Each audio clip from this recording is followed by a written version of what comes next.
Sexism in gaming. Shut your goofy ass up and go back to the kitchen. You're 35. Go make your kid a sandwich. I'm going to fuck your dad and give him a child he actually loves.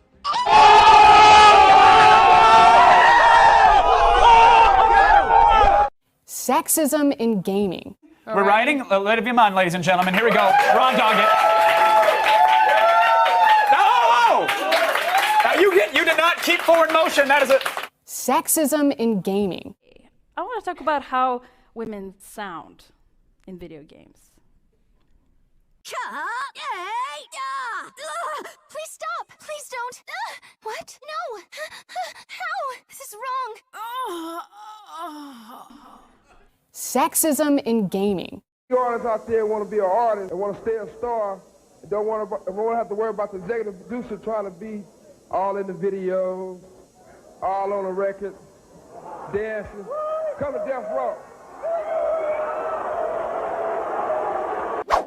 Sexism in gaming.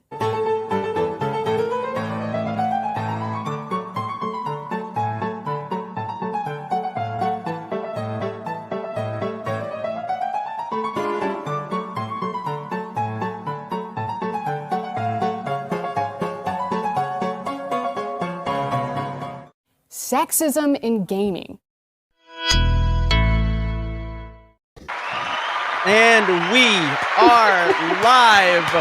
What's going on, everybody? It's Tuesday night's main event. There's Mike. Mike gets full screen. Go back, Mike. You get full screen for that one. I don't even know what was that? What the fuck? Listen, Ryan, don't be jealous because I look like Adam Sessler. What's going on, everyone? We are live for Tuesday night's main event. We got a lot to talk about tonight and a huge, awesome panel. First and foremost, gotta welcome in the man that's almost at 100,000 subscribers. Are you about, what, 800 away, Ryan? Something like that, 800. Yeah, they're on there. So about 800 away. So how you doing, Ryan? I feel like shit. I don't know what's wrong with me. I have a mysterious disease of unknown origin, and it's not COVID. But I'm here. I'm here today. I'm gonna grind through. We're gonna keep pushing. I woke up today like dizzy as shit. I think because I've been sick for like a week straight. My body's just given up. Time for me to die. That's what's going on. Oh, I don't know, man. I can't deal without. I can't lose the revenue on Sports Wars. So I got to keep you alive for a little bit longer. But try to hang on. For the second time now, and maybe second of many, George the Giant Slayer. George, got a big announcement we're going to talk about a little bit later tonight, buddy. How are you? Doing great. Doing great. How you doing, Jeremy? Everything doing good. Great. Can't wait to talk about all of this. It's going to be exciting. Yes. Thank you, man. Good to have you here. Thank you. Good to have you here. Diversity is our middle name at Geeks and Gamers, and that's why Epic Mike is here. Hello, Epic Mike. What's going on? I am so glad to be here and make this show more diverse. Listen, it's important. Black people need representation. We don't get enough of it on the internet, so. Good to have you here, buddy. Good to have you here. And his competition, pronouns taco tortilla, Ivan Ortega. What's up? Hello, everyone. I'm here to talk about the atrocities in the gaming community. You heard my queen speak about sexism. Well, I want to talk about diversity. I want to talk about the misuse of pronouns and how dare they. You can't even pronounce pronouns. You see, that is speechist. That is just part of the misogyny that I want to break down in this patriarchal society. So please take it away. I'm done with your entitled, non-existent ass. That's actually how the new female Zorro is going to do the Z. She's going to snap. That's how she's going to do the Z on the CW. I think you should be proud of your taco self. Oh, I am proud of my taco, man. I mean, they say 2 inches is not enough. Hey, it is. Believe it or not. If you pay the right amount of money, it is. Whoa, that's a quote from Ivan Ortega right there. We're gonna clip that. I'm gonna make that part of that. The sexism in gaming from that's gonna be Ivan. Everyone, 2 inches. That's plenty enough. That'll get him all the ladies. It's the motion of the ocean, baby. What's up, Lofty Pixels? You've had a fun week with some memes and some intros for the quartering. How are you? I am good. I'm good. Yeah, it's been busy. It's a busy time of year, I guess. I don't know. Usually January isn't. Well, January. Yeah, you're right. They are making it busy for us, making it very busy for us. So yeah, I'm working on some quartering stuff right now. But so if I'm quiet a little bit today, that's probably why. But I'll try to chime in. All right, no problem, man. Do your thing. Do your thing. Krista Nova. Somebody just said. Let me find it. Someone just said something about Krista. Is this true, Krista? Are you the Olivia Munn of Geeks and Gamers? I guess so. I'm only here because I heard that there's sexism in gaming. Can't believe it. I can't believe that commenter actually predicted our big reveal. We're gonna have a Krista's panty pile. So when we get to G&G Studio, that's on the way, guys. Yeah, she way the hell off of that one. She was like, wait a minute. Because this is why I don't talk much. As soon as I say something, Ryan puts me in an awkward position. And then we're gonna sell them online. It's gonna be double bang for a buck there. We're selling bath water. It's coming. Yeah. I only have one thing to say about Ryan's comment. It's not a compliment. It's weird. It's weird. Oh man. Anyway, and we are joined, and I am just always going to be honored anytime I can be on with the great Chris Gore. It's an honor to have him on Geeks and Gamers once again. Chris Gore, how are you, my friend? Jeremy, thank you so much for having me. I'm just like Ryan right now. I'm sick as a freaking dog right now. I'm pretty sure Ryan gave it to me on FNT last week. Seriously, I started feeling sick during FNT on Friday, and since that show, I have not worn pants. I've pretty much been in sweatpants the whole time. So no, so I'm literally normally I'd be on camera. I'm just sitting on my freaking couch, just I don't know, drinking boring tea. But I'm happy and proud to be here because this is a great group. So I appreciate it. And I'm sure it's going to be a lively discussion. Hey, we got a few things to talk about. We definitely got a few things to talk about. I mean, this morning I woke up to this news of this Activision situation. It's just absolutely mind blowing. I did not think that's just something I'm still having trouble wrapping my head around that. But there's more to this. There's more to this. And Ryan actually was talking to us about in the gaming landscape a little bit. And I want to start out with the hot news of the day, which is Activision. Xbox has purchased Activision. Xbox now will, not officially, but they will, own the rights to Call of Duty, Diablo, Warcraft, Overwatch, and so many other properties. And how this will change the gaming landscape, and what do we think? Do we think they're going to start making Call of Duty exclusives down the road? I mean, to the Xbox, I really don't see that. I made a video on Gaming with Geeks about that, but this is crazy. So Ryan, take it away. Yeah, I mean, we woke up to this story that for nearly $70 billion, Microsoft acquires Activision Blizzard. To put that in perspective, Lucasfilm was purchased by Disney for $4 billion. Crazy. Yeah. And I think Pixar was like $7 billion. Marvel was a little over $4 billion. Right. Minecraft was $2 billion. There you go. So you can take Minecraft, you can take Marvel, Pixar, and Lucasfilm, and you can combine them, and it doesn't even make a dent into what Microsoft spent on purchasing Activision today. This is the biggest, to me, this is the biggest single announcement in gaming history. And I don't think it's all positive. I absolutely don't think it's all positive, but I don't think it's all negative either. And I also don't think it's doom and gloom for Sony as a lot of people might think. It's obviously not good news for Sony. It's obviously not. But Ryan, go ahead. Yeah, it's to put it in perspective, around 2 years ago in 2020, we got the announcement that they bought Bethesda. That was for $8 billion, right? Bethesda and all their back catalog of games. Activision is a completely different animal. This is almost the same amount of money that Disney bought 20th Century Fox 4. Like that's the level that we're talking about. And with all of that, with all that Microsoft now has, they are still, according to all the estimates and all the numbers, going to be the third biggest company in terms of gaming revenue, behind Tencent and Sony. Still behind Sony after all this. Now, I can't comprehend that. I can't comprehend that. Go ahead, Ryan. A lot of it does depend on what they decide to do with these games. You know, like Call of Duty, I guarantee you that a larger amount of the player base plays on PlayStation than they do on Xbox. And when you throw PC in there, how much is it? I don't know. I don't have that. But I know more people play on PlayStation than Xbox. That's for sure. So the question is, what are you going to do? You know, are you, after you pay all that money, going to make these exclusives?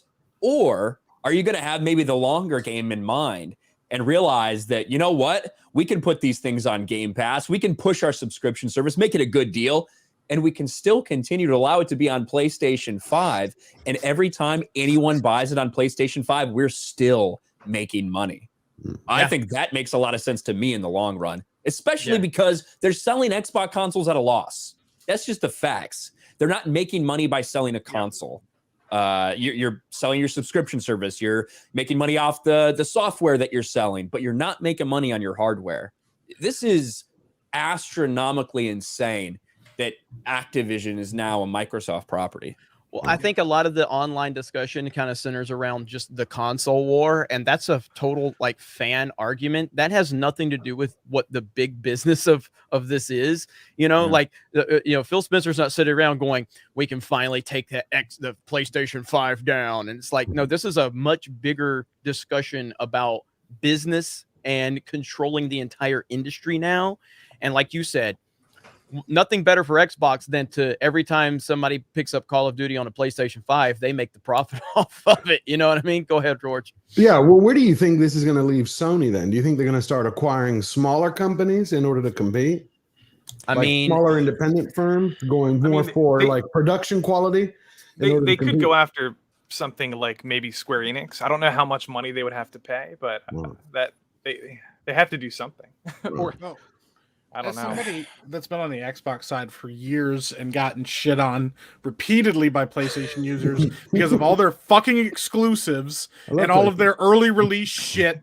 I'm kind of happy because I think just the superiority of going, oh, well, we own it, but we're not going to make it exclusive because we're better than you is the argument that I've been making for a long time.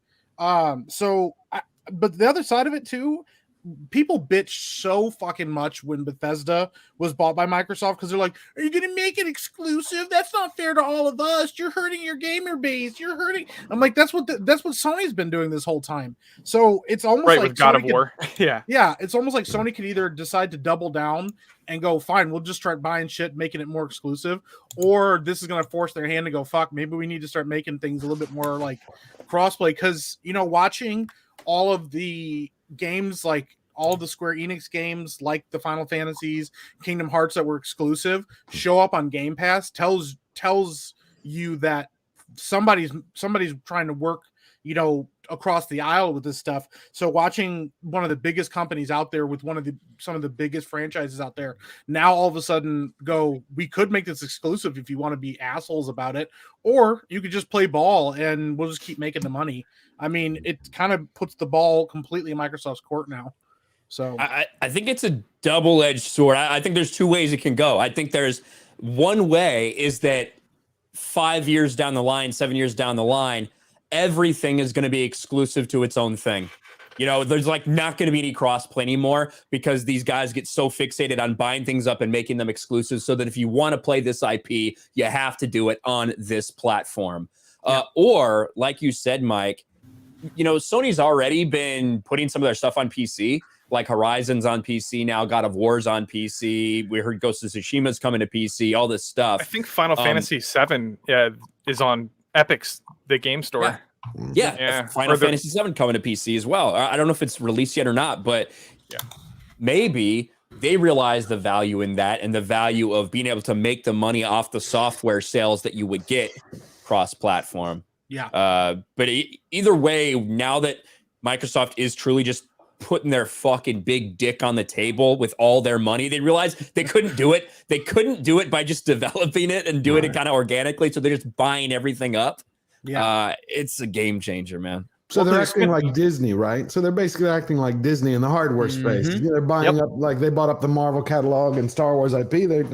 So the thing is, it seems that then PlayStation has to follow the same suit or focus on quality and buy smaller. You focus on just shitting stuff out, and that's why, like, this is why, like, people have always made this argument about like Nintendo just needs to go third party, and no, absolutely not, because once that happens, and if Xbox moves into this whole thing with this, if it moves into this streaming thing where it's Netflix, it's Disney Plus, it's Amazon, it's all that, a lot of this stuff will get watered down. Yeah. And it'll all just be about, it's not so much, and again, I understand the argument that Call of Duty has kind of been diminishing returns recently. I don't necessarily agree with that over the last few Call of Duties, except for maybe Vanguard's not up to standards with the others, but like Modern Warfare 2019 and Cold War on a multiplayer side, I thought were very, very good. Vanguard, even, I like that one a lot too, but I understand there's a lot of problems with it, and I get it. Warzone's fucking broken as hell right now with the update, but if you look at Call of Duty, it fell off big time when Ghost came out, which was after Black Ops 2, I think. Ghost came out, and if you look, they started losing then you had the Advanced Warfares, Black Ops 3, Black Ops 4, Infinite Warfare. That was when Call of Duty was dying off, and I was checked out. But these recent ones have been, at least it's getting it back to the roots on the multiplayer side. But if it gets to a point where Xbox can just sell their streaming service as we can play Call of Duty, then it's just going to be a literal paint by the numbers video game, and it's going to lose anything. Just like you can argue that the Disney Plus series of the Netflix or the Marvel series for Disney Plus, some people enjoy them. That's fine. I don't think anybody can sit here and make a valid argument that the Disney Plus series are anywhere near what the Netflix series were for Marvel. Not even close, because those series had such personalities individually. Daredevil had a deep, dark tone. Even the first half of Luke Cage was phenomenal. Even Jessica Jones, even though I didn't like Jessica Jones that much, it still had its own identity, and it felt like its own thing within this bigger world. Now you move it over to Disney Plus, and now they're just like, look what we can do, and they're just paint by the numbers. Were you gonna say something, Lofty? Yeah, I was just gonna say, I think I agree with you if you're talking about Daredevil and Punisher, but I wasn't a fan of especially Defenders. I was not a huge Defenders fan, was trash. Defenders was trash, yeah. But I'm talking. But you're right about Daredevil and Punisher, especially being like more dark, gritty, better writing, better acting. Yeah, I agree. Yeah, because I don't see that. I don't see that with any of the Disney Plus series. That and I haven't watched all of them because I haven't been interested. But even just on the first episode. Now we will talk about Moon Knight a little bit later in terms of the trailer. And Rippa will be here, and I think he's going to have a decent little update about the Rippaverse. So stay tuned. So as you stay tuned, we're going to have Rippa will be here, and he'll talk about the Rippaverse. George has an announcement of a project he is about to start. Wait, I think you already announced on your video earlier, and he's going to give more details here. Nobody on the panel outside of me and Ryan know about this project. They're going to be really excited to hear it. And we're going to bring some more peeps from Geeks and Gamers in a little bit later. So go ahead, whoever wanted to talk. I have a question for everyone, honestly. Okay. Because, this purchase, obviously, is now everyone's talking about the purchase. But what do you think is going to happen to the work environment? Because Activision Blizzard have been like demolished left and right in the past couple of months with just like so many lawsuits and accusations of like extremely toxic workplace. How do you think that's going to really affect all of this? That's kind of what I was going to talk about, because it's very strange, isn't it, that Phil Spencer a couple weeks ago comes out and says, we need to reevaluate our relationship with Activision. That's literally what this motherfucker said. Weeks ago, he said this, and with all the lawsuits, all the complaints. Sony said a similar thing because that's just kind of what they have to say. And all of a sudden, you're buying them. But there has been problems with Activision. For me, I honestly don't give a fuck about the internal stuff going on there. What I care is about the product.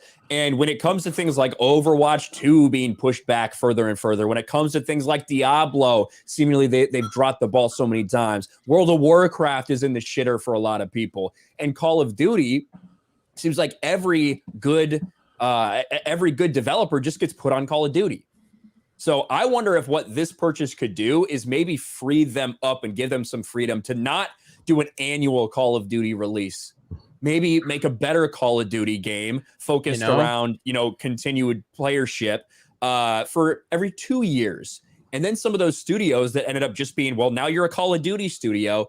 Maybe they go back to making either what they were making before, an IP of theirs, and they can make those Xbox exclusives. Like there's so much potential that Microsoft can have. That's a good with point. Activision. That's all what I've always argued against when people say like Mario Kart's a copy and paste just like Call of Duty. I'm like, absolutely not. Mario Kart comes out like every 6 years. And Call of Duty comes out, and Nintendo could annualize their big property. They could make a Smash Bros every year and just do the slightest change and make so much bank. They could do it with Mario Kart, but they don't. If Call of Duty, what the hell is that? Oh, guys, I think they found me. I will be right back. I just need to take care of some stuff. Okay, I'll be right back. Give me just a second. I'll be right back. Son of a I can't believe you fucking did that. Are we on Tim Pool? Starting to feel like it. That was good. That was good.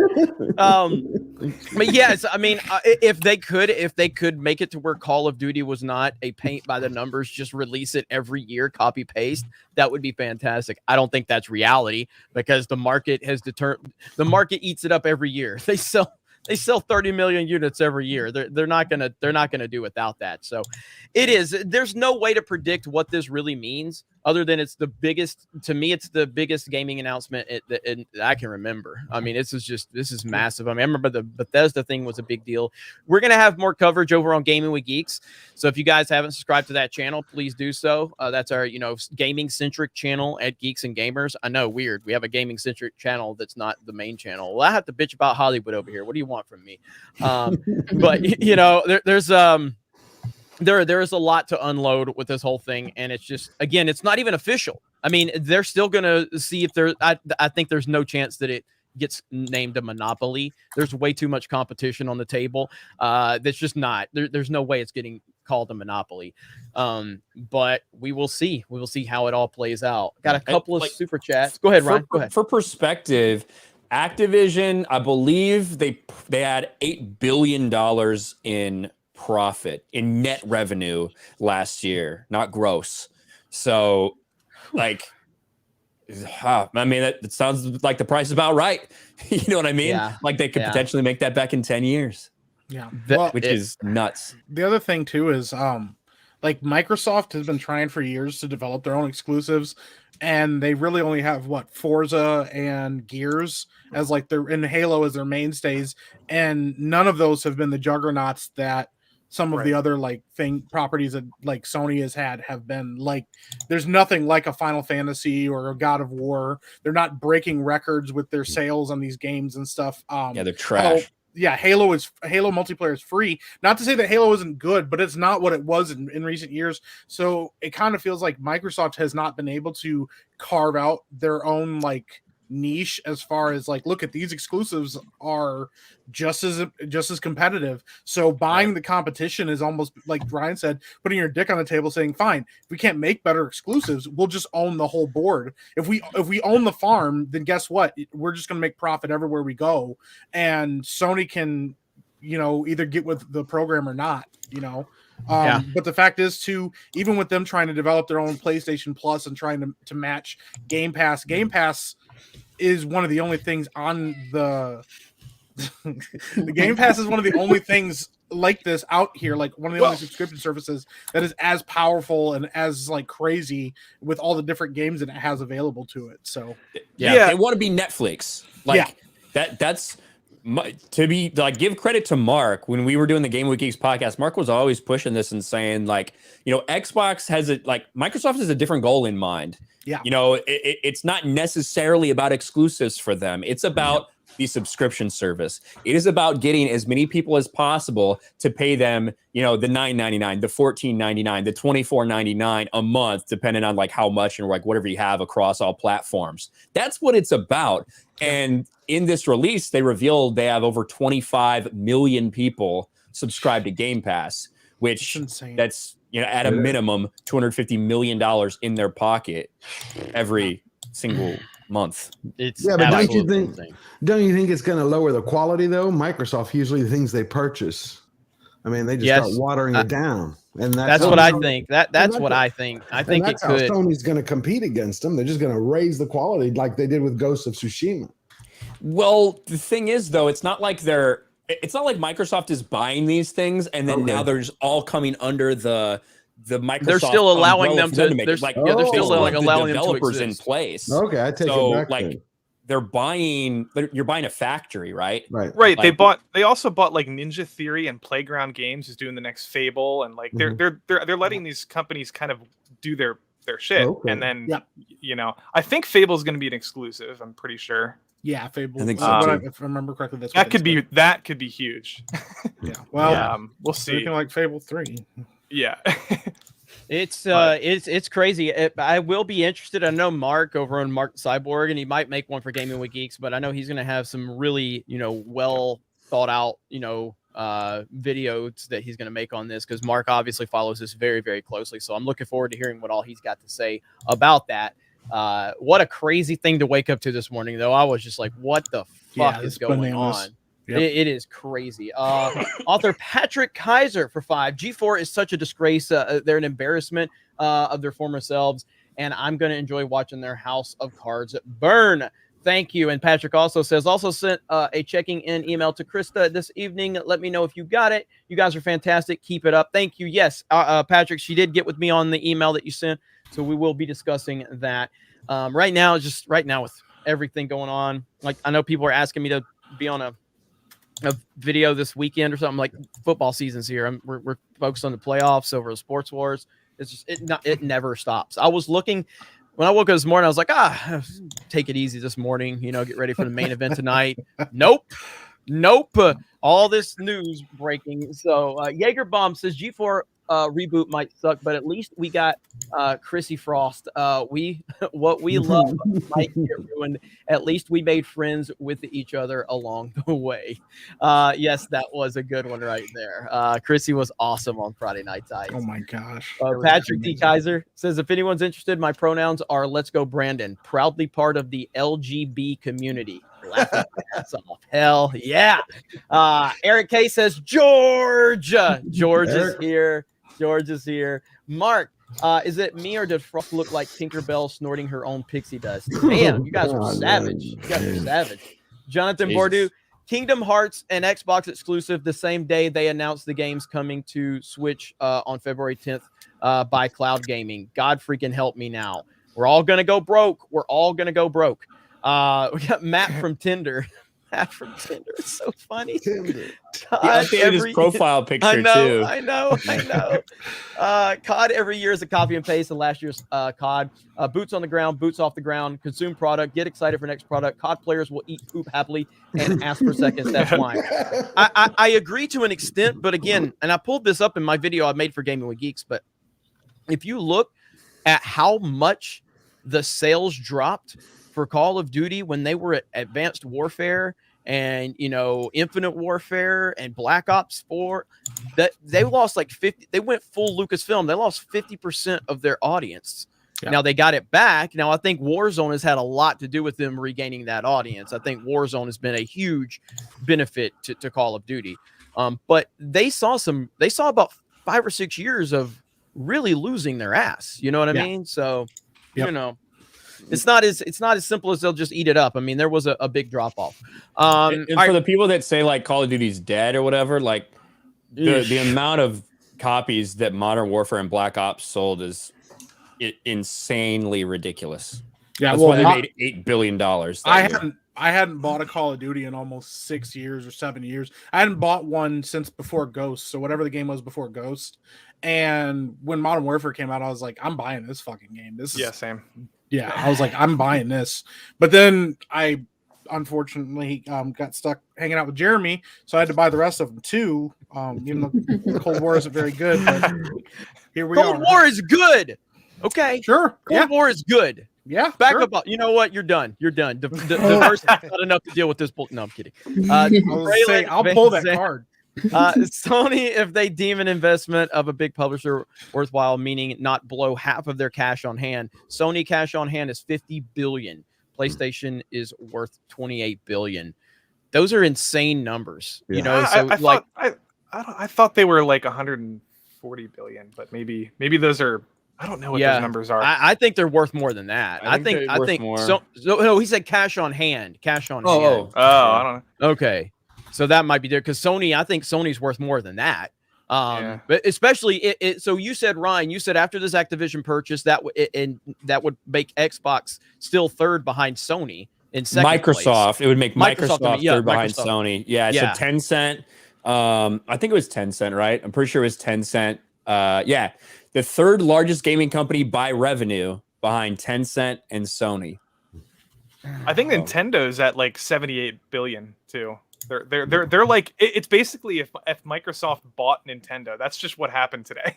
Like they're right around the same revenue, I think, as Activision.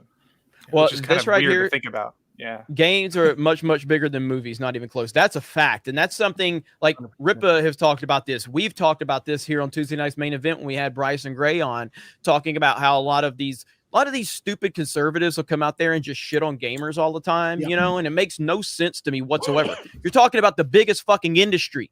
So if you're out there, you got the left sitting there putting AOC on streams and all these Twitch streamers eat it up, and then all these young kids that are watching it. Like, that's how they start getting into it. And then you got these asshole conservatives that just want to sit there and pretend they're big, tough guys and say, fuck gamers. No, fuck you, you dumb fuck. This is why you're losing, because you're so arrogant and you just want to sit there and pretend to be a tough guy on Twitter and talk shit about video games. Yeah. Video games, the biggest industry, period. Shut your fucking mouth. And understand that you're just alienating people from your cause. And that's why we're dealing with the shit we're dealing with. You dumbasses. It's so aggravating. I'm pretty sure Pokemon is the most valuable property, intellectual property on the planet. I'm pretty sure it's Pokemon, also, and then it's like James Bond or something.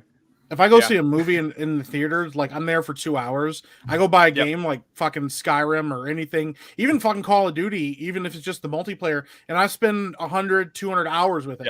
And so like which like thing has had the bigger impact on my life as far as my time spent? It's definitely video games, you know?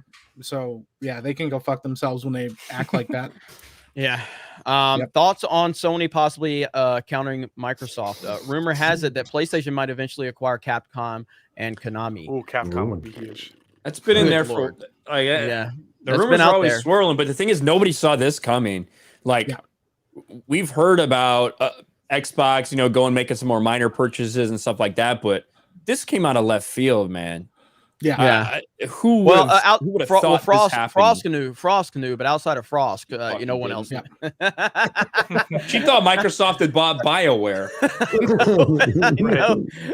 I couldn't help it though. I had to own, as much as I roasted her over the PlayStation being dead coming. I woke up to that. I'm like, I at least gotta own the meme at this point. Like I gotta meme myself on this one. About the scandals or years ago. They were already working with CA. It only hit public last year. Would be surprised if they found out it was planted hit piece to force them to sell when they refused. By the way, this Matt from Tinder profile picture is fantastic. Great. Yeah. This is fantastic. It's getting Jared hard. That's what I said. That's what I said in my video. That I got damn near ratioed for, because as soon as the Activision lawsuit hit, I basically came out and said, this looks like bullshit. It looks like the entire thing is written by like Tumblrellas. Like that's what it looked like. The verbiage, everything about it. Not to say, you know, some people didn't get mistreated. I'm sure they did. Not to say that one or two employees didn't act inappropriately. I'm sure they did. But a lot of those things were already handled, not only with the person that did it, but with the employees that had a problem with it. And because they had issues with the state of California decided to file this big lawsuit against them. Because the state of California doesn't have any fucking money. I think that has a lot to do with how it's played out, and that, to Matt from Tinder might be right. That might be one of the reasons they did decide to sell right now. Matt from Tinder might be right. The name just gets it. It's so good. Crowfoo says, you guys hear about the writer from Captain Marvel will be writing the new Fallout TV show? Dead on arrival. No, Such a shame. Wow. And it's on Amazon with their fucking checklist shit. So. Yeah, I mean, I don't have a lot of faith in any if especially like with that Lord of the Rings project, it's just going to be a complete disaster. It's been like two fucking years. Like, yeah. Hail the geek culture meme dream team. Chris is dropping memes in our private chat right now. Yeah. I don't know what these memes are that I haven't. It's hard to click on. Check them out. Private, so I will here in just a minute. Well, it just got a $50 super chat. I'm trying to find it. Let me see. And that's I know there's a lot of people who have talked about, everything on there is going to be exclusive now. I got one for Sarah. I got one for Sarah. Thank you, Sarah. Adam is very happy. He's very happy. He's very happy. Go ahead, Ryan. I was just saying that, Microsoft bought the biggest game on the fucking planet, Minecraft, and they didn't make it an exclusive. That's true. So that's true. You just have to keep that in perspective when you're thinking about all that stuff. Because guess what? They make a shit ton of money from people buying it on the Switch, from people buying it on PlayStation. Yeah. Well, that's always been the argument, is that Sony's actually hurting themselves by making things exclusive, because by putting things on PC, look how many people went and fucking bought God of War that weren't able to play it before. Hell, I'm gonna buy the fucking game. So it's just, it's tough to tell, but when you're Sony, they've been winning this thing that way. True. Sony has been winning the console where they've been winning. That's why the revenue is so fucking high, because they have been doing it this way for 20 years at this point, and they've been dominating. So it's tough to argue. It's tough to get them to change. Hunger Team. Let's go, Chris. I want to see you win one. There we go. Win one what? What do I win? Let me know what you want. I didn't know if there was some kind of inside joke there or what that was missing. Okay, so before go ahead, Chris. I'm just looking forward to Jeremy tweeting out #Frost was right. I did. That was the first thing I tweeted. It's the first thing I tweeted this morning. I owned it the moment it happened. Hang on, I'll show you. That was the first thing I tweeted. Hang on, let me see if I can go find it real quick. As soon as I was like, I'm not even gonna hold back. Like right here, right there. Sales at 9:38 this morning. Frost was right. I wonder if she, because No, she had no idea. No. Yeah, that's probably. She had no idea. No, she said Kingdom Hearts was an exclusive on Xbox, and that's why. One of the reasons they were going to defeat Sony. She had no idea what she was talking about. She had none. So you're just saying she was just throwing stuff out there and saw what stick on the wall? I got you. Yes. That's all she was doing. But it was still unfortunately, I don't think that portion was scripted for them. That was probably the real issue. Yeah. Has everybody seen the Moon Knight trailer? Yes. No. Thoughts? You haven't seen it, Ryan? Really? No. Why? I don't know.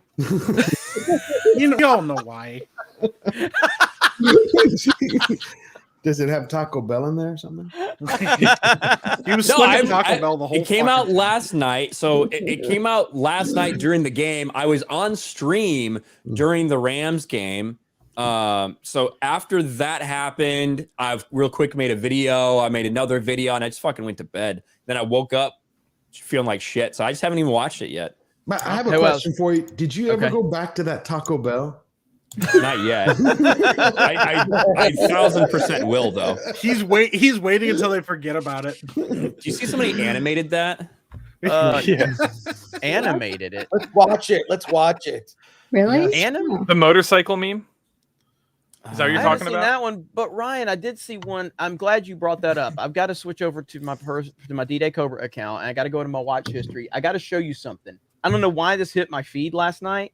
Okay, but somebody did something with that where you got drunk in Vegas. Oh God. Yeah, and I'm like, I gotta find it. It should be in my watch history. Maybe it's not. Oh my god, I think I let an autoplay happen. Somebody animated your Taco Bell story though? Yeah, I've got it right here. Go ahead, share that. This is really fucking good, actually. All right, let's see this. True pop culture. All right. Oh no.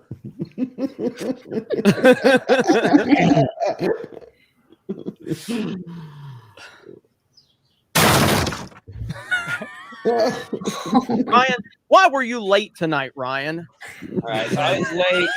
I was fucking hungry, and I wanted Taco Bell. This is the longest experience I had. I had never been in a Taco Bell for this long in my entire fucking life. 8:40 is when I ordered my shit. I did not get my food until 9:05. 45 fucking minutes I'm sitting at a Taco Bell. Because I paid $14. You shouldn't have to wait 45 minutes when you get a big sack of food and only costs $14. Because it's shit. Taco Bell is shit. I understand it's shit. It's still good. It's good. I'm patient. Everyone is sitting there. Excuse me. Little girl there, right? Probably an idiot. Probably got a hey, I've been here for like 25 or 30 fucking minutes. Where's my food? He's like, oh, what was your name? I said, I told her my name. And she like goes to look it up. Doesn't come back for like 10 minutes. Like, are you fucking see the next idiot? The next little dude who looks like a movie Bob. Hey, he's somehow the manager of this fucking taco. Hey, I've been waiting. What is my food? And they're like, oh, I'm sorry, sir. They deleted all the orders. But what do you fucking mean? Who? Point to which motherfucker. I was pissed off. Which motherfucker? Tell me. Don't just say it was the system. Tell me which motherfucker deleted my order and why. Why the fuck did he refuse to tell me because he's a fucking bitch? So I sat there literally. They can go fuck themselves. I hope every one of these people gets fired. I hope they all never find a job again. I hope they die in a fucking gutter. The end's pretty good. What's gonna happen? Oh my god! You shout out to true pop culture there. When an angry white man goes to Taco Bell. Hey. Just do the clap. That's that deserves great. the clap. Yeah, that deserves the clap right there. Let me see if I can find it.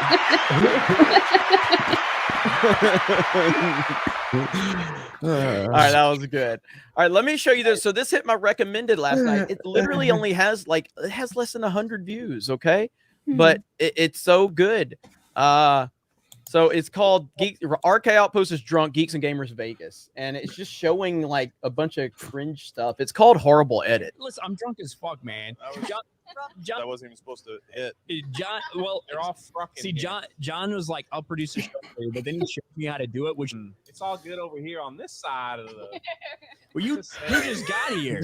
I know. You haven't had to deal with them for 3 days. True, I haven't, but it's the first time I ever met Kelly, and she shows up wearing what she. I know, think right? She just came out of the pool.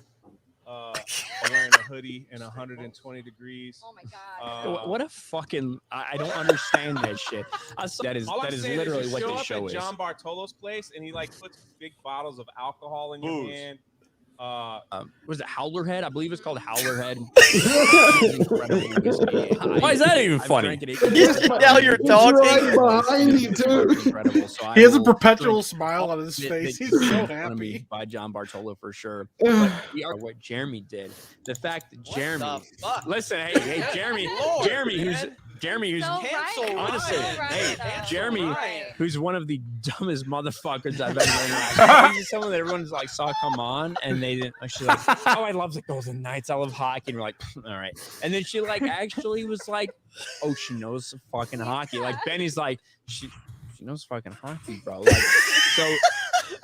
If you guys think we're just fucking around and we're like, oh, Geeks Gamers fucking around. This part's great right here. I was calling you two. Get over here. He wants a hug. Well, at least Kelly get over He's so fucking happy. He's having such a great time. Yeah, we're concerned about you, buddy. We're concerned. Thank you, Kelly. Thank you, Kelly. That's what I said. I'm like, I love this. I love this. Oh my god, dude. Woman, you're pretty cool. Oh my god. Poor Kelly.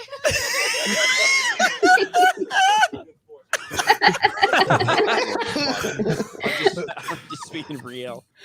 All right, that's it. This is on Fandom Crusader. I don't know if he loves us or hates us, but yeah, that's oh my god, man.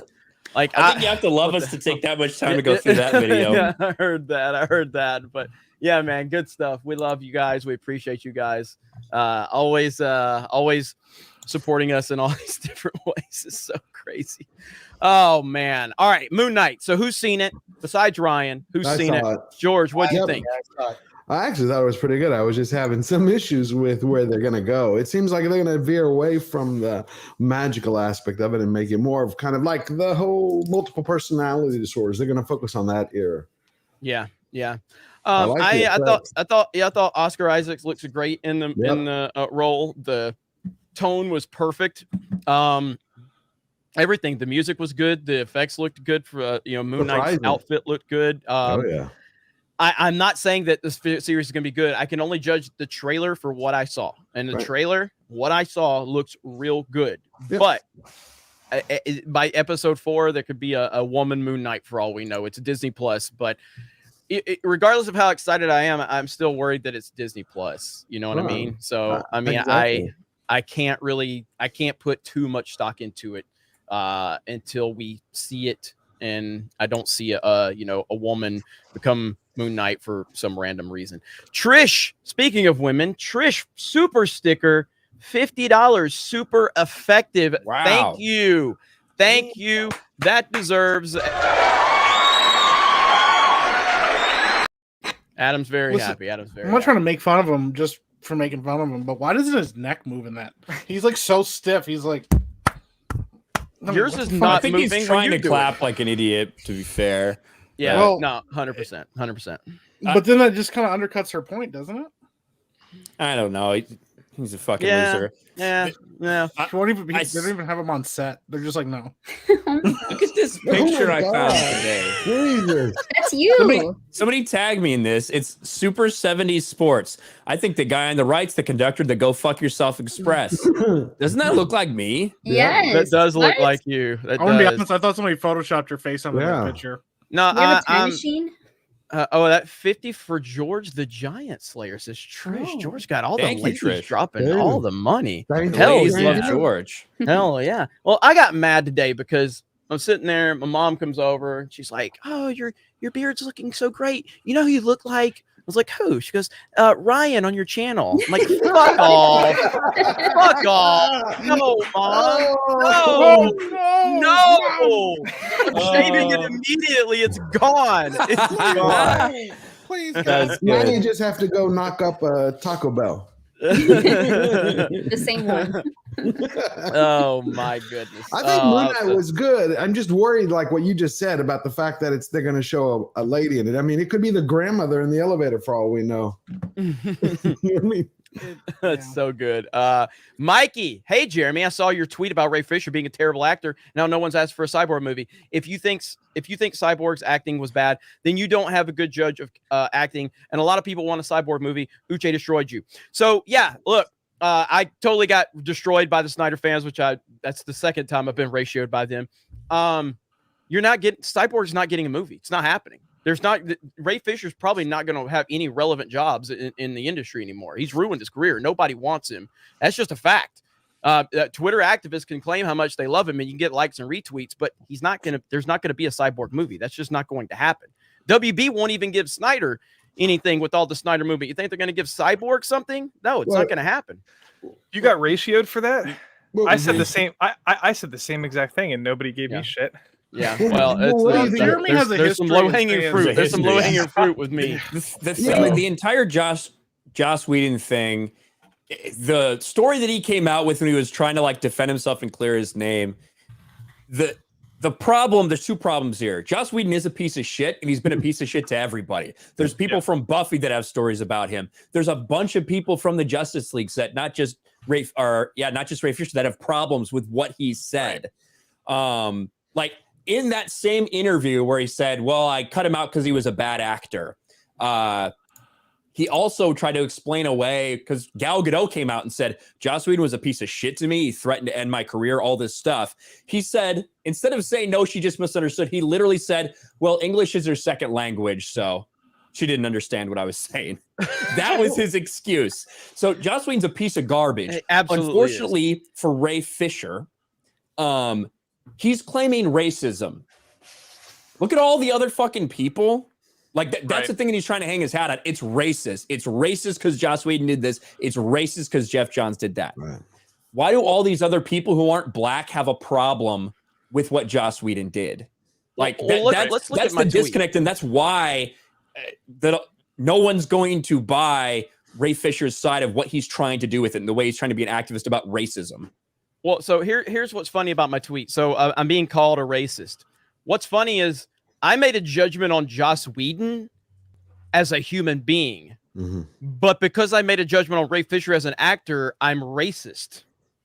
I think about how stupid that is. Think about how fucking stupid that is to say I'm a racist because in my tweet I trash Joss Whedon as a human being because he is a terrible human being. Right.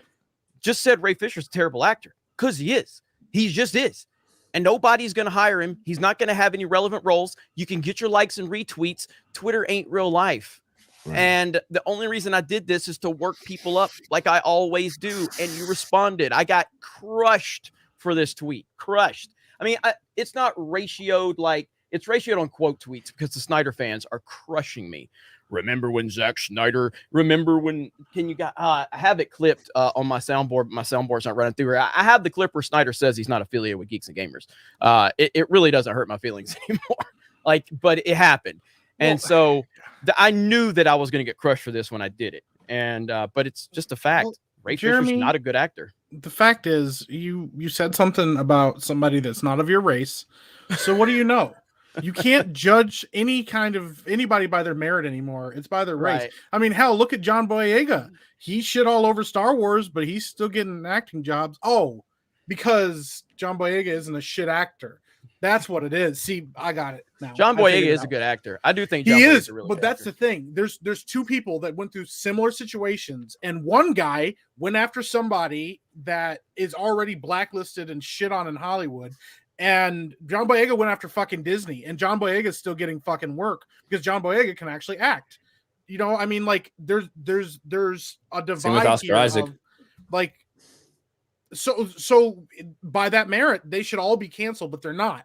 It's so you live and fall by like your own merit as an actor and what you do. And the fact is, like Ryan said, Ray Fisher wasn't the only one to go after Joss Whedon.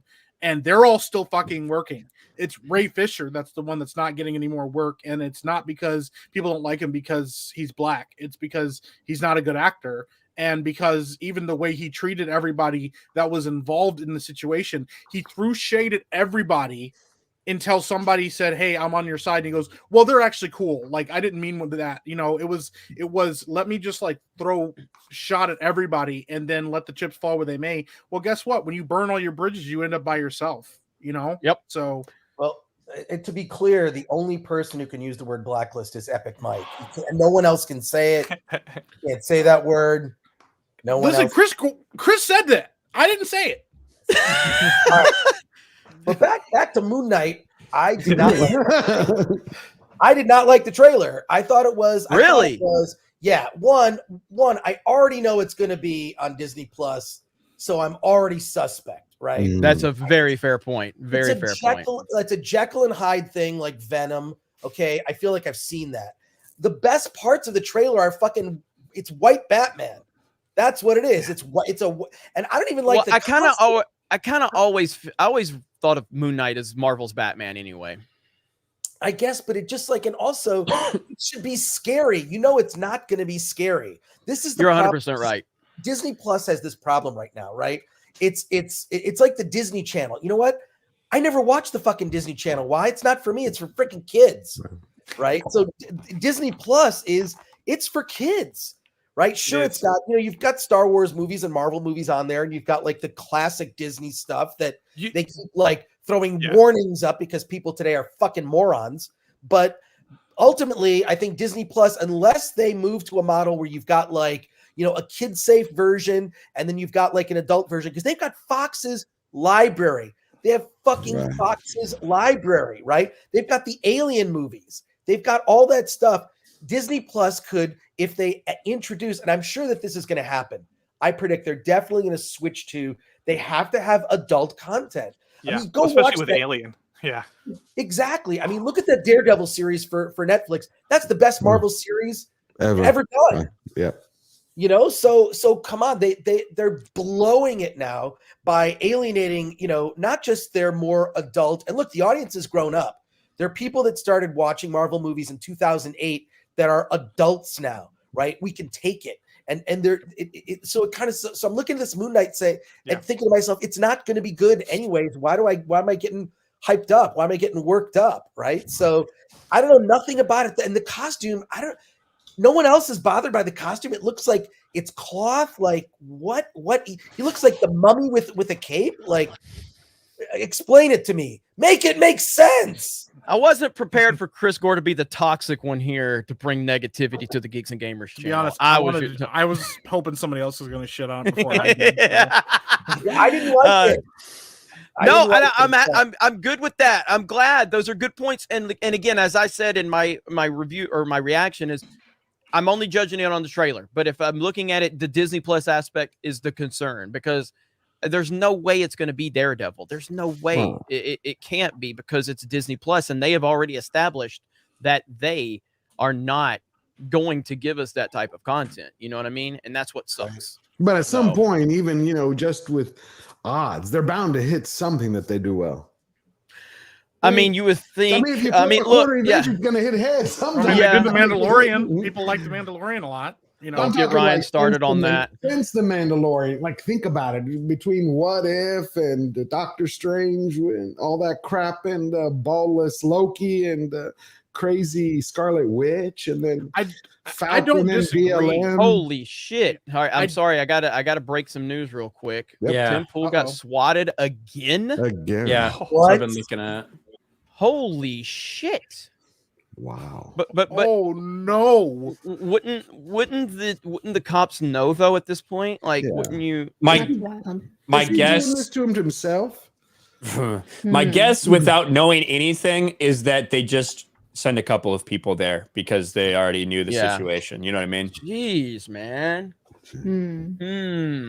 Interesting. I really would like to hear what Adam Grigler has to say about this. So, but interesting indeed. Holy shit. They never the first swatters, right? The first people that did the swatting. I mean, that you would think that would be easy to find out. I mean, don't they trace these calls? There's got to be. It's got to be. You could do it from a burner phone. You could do it from they've got applications that will send mimic him a link. other cell phone numbers. Adam's here. Send him a link. Okay. Yeah. Get in here, Adam. And like Jeremy has said, don't fucking be an idiot and swat somebody. That's the stupidest shit in the world. There's pranks, and then there's being a stupid asshole. People get killed.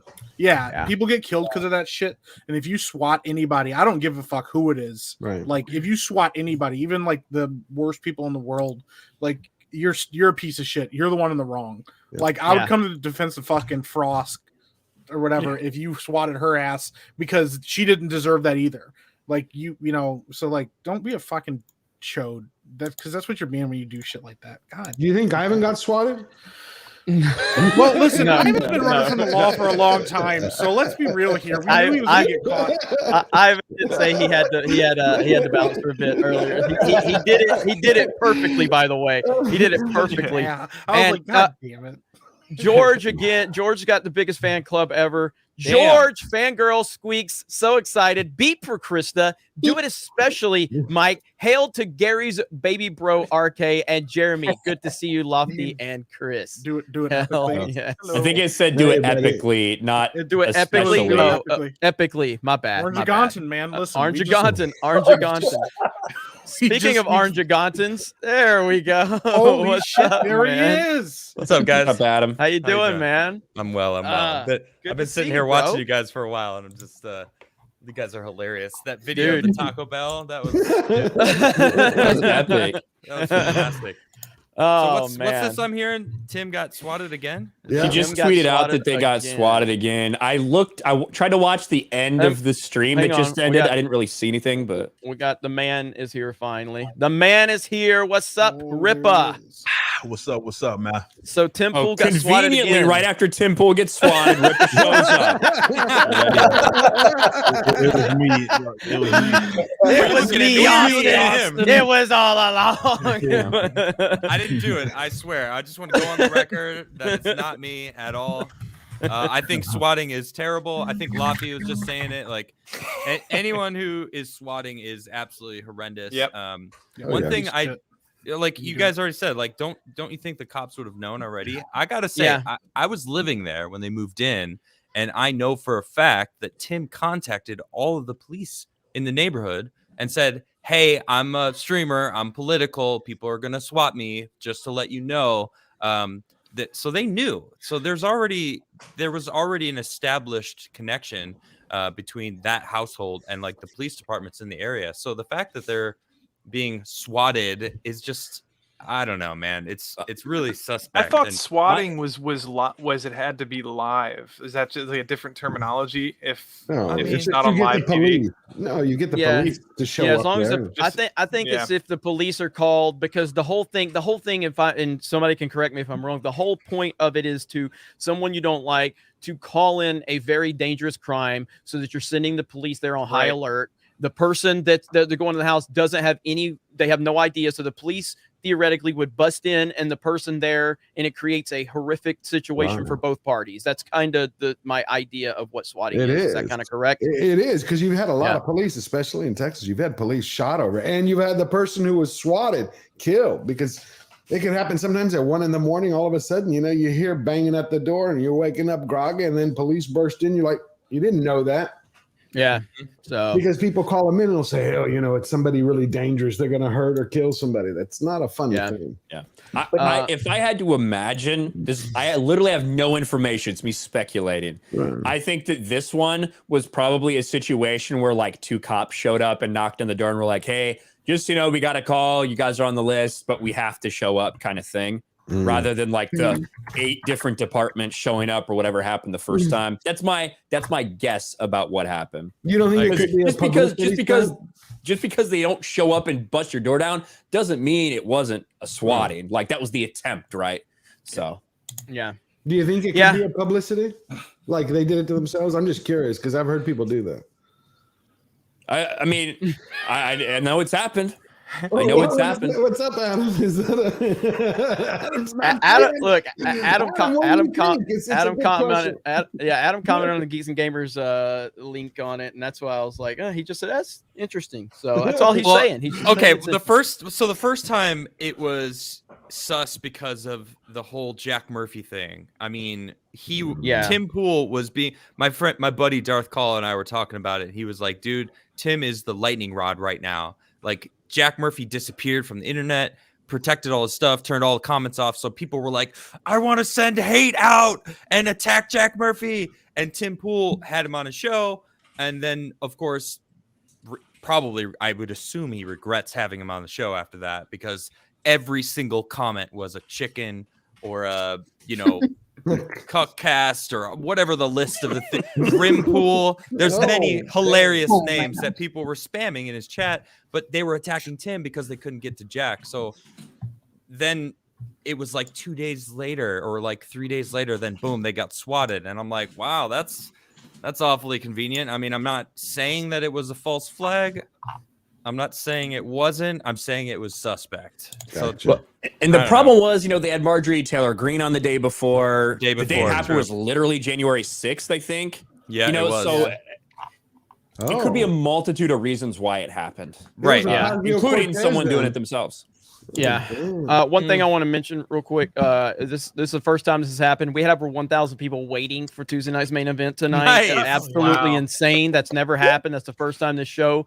But when me and Ripa and Ryan got together, you know, we knew that this show was hopefully going to start becoming something special. You guys have been killing it. Thank you so much for that. And on that note, Young Ripa is here. Young Ripa had a little meeting today. Yeah. Ripa, you got anything to update us on? Got Yeah, anything? that's why I was late. So my developers, the guys that do my stuff, some of them are based out of Australia, and so we're on a completely different time zone. So I often have to have my meetings with them at night or whatever. And so I was talking with them about some stuff that we're going to be doing with the website, that's going to accompany the company per se. But as I had announced yesterday, the book is officially out of my hands. It is been shipped to the printer, and right now this week we're doing they're doing the basically proofing for it, and they will officially have it by the end of the week. Like, it'll be being printed. Wow. So it's right around the corner for that. Right now, we're basically finishing up some of like the things that are going to accompany the like actual release, and so we have like some other merchandise types items and stuff that we need to. Some of them are finished, not all of them are finished. So we're finishing up those, and once those are finished, and we get like kind of the video stuff that we're gonna accompany all the marketing stuff ready to rock, we'll then announce everything, and you guys can pre-order it. And I made the decision this morning, and this is why I had that meeting, that we were initially going to do it on Indiegogo, like the first campaign, going to do it on Indiegogo, and I'm like, fuck that, because 10% they take so much. So I'm like, to someone maybe like 5%, and then plus the transaction fees. But like, even just the 5% alone, if we made $1 million on this campaign, that's fucking 50 grand that they're fucking just taking. Mm-hmm. I can't justify that. I just can't, because we have a baked in audience. I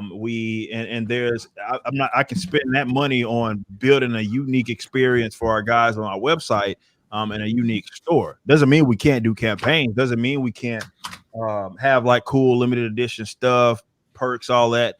We can do all of that. We can just do it on our own fucking website instead of using someone else, because we don't have to. So I was like, you know, that's been the brand. That's been what I've trying to do for the last year, is like cutting out the middleman and as much as I can possibly do.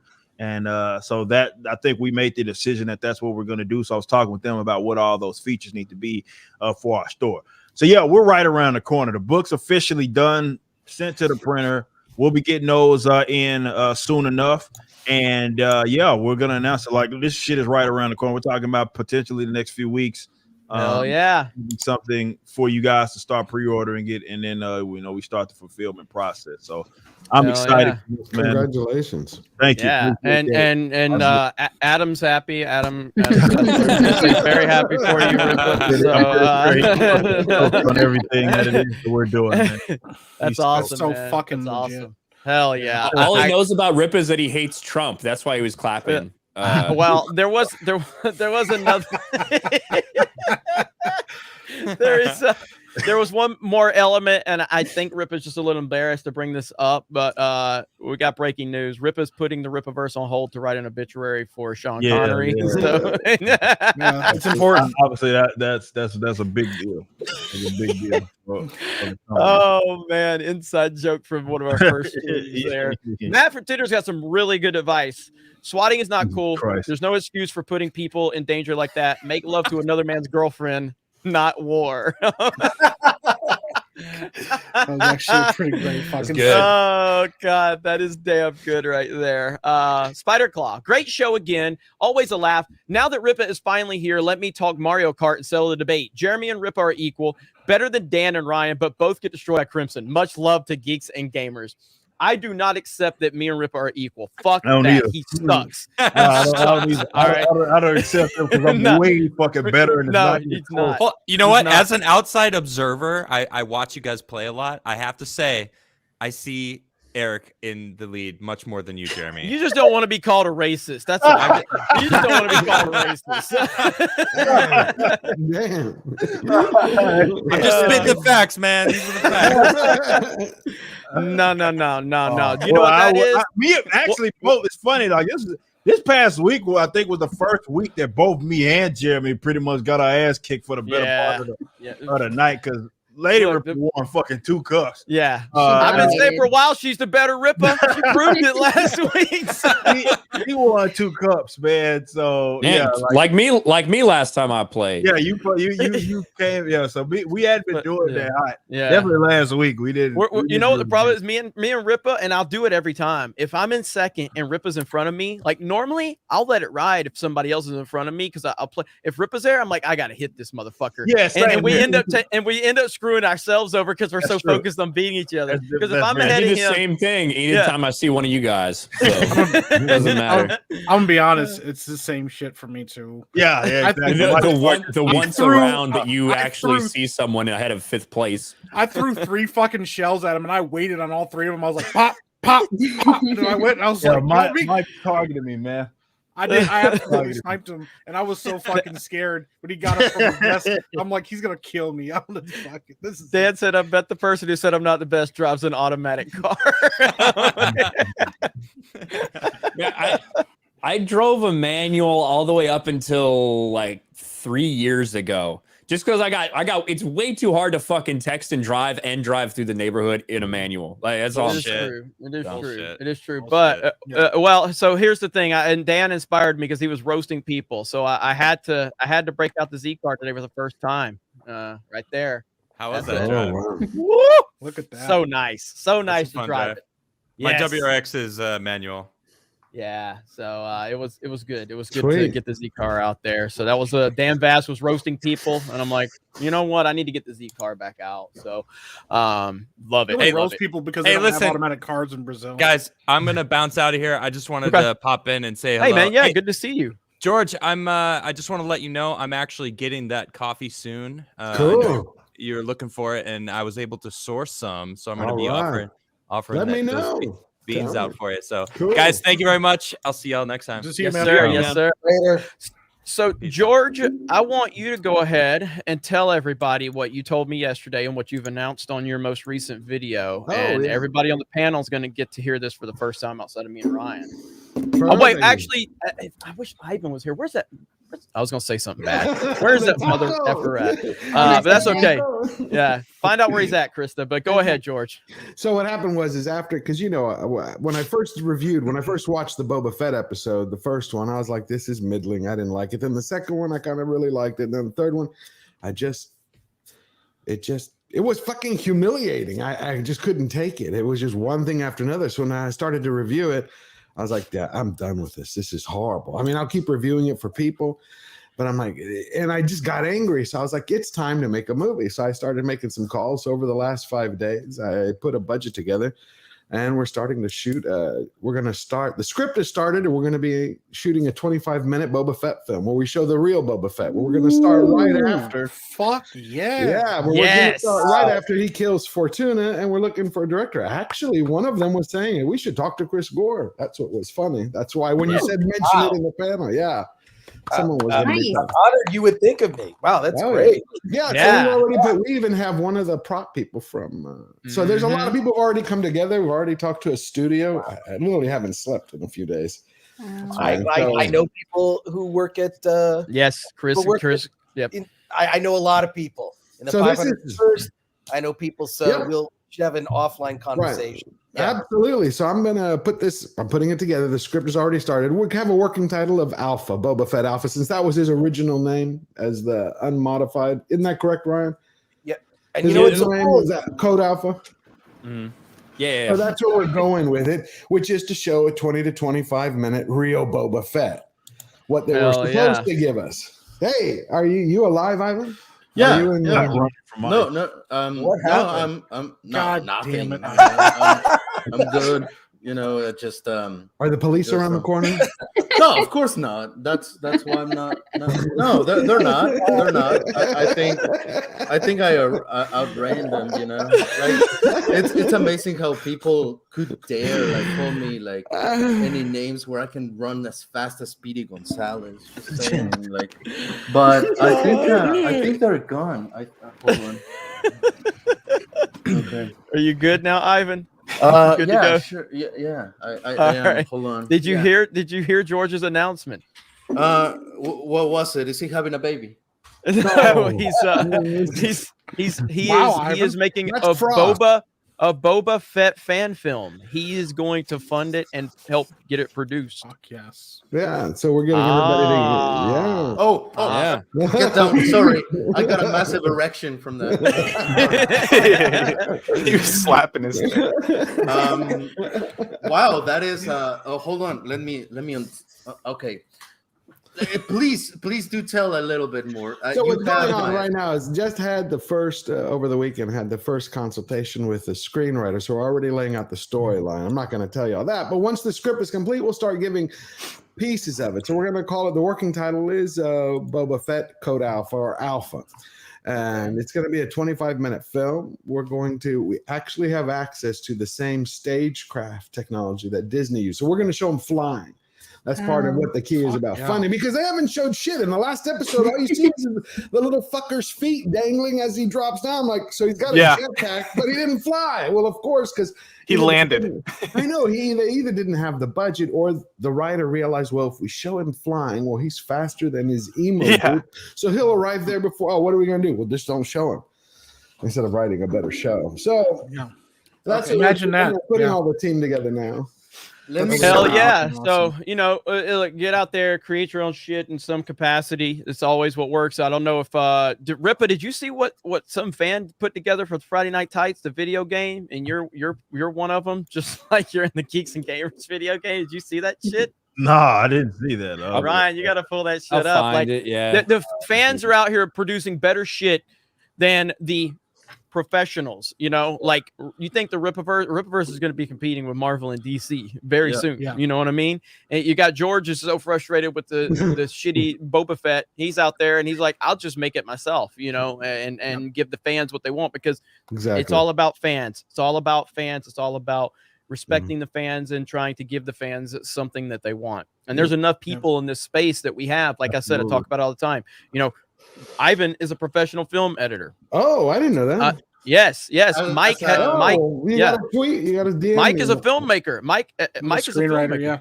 Yeah. Yes. You know, we've obviously Rippa's good at everything except for Mario Kart. Rippa's good at everything but Mario Kart. You know, he's a musician. He's a rapper. He's a YouTuber. He's a producer. He's an owner. He's a business entrepreneur. But he's not good at Mario Kart. He ain't good at video games. Yeah. There we go. Look at this shit.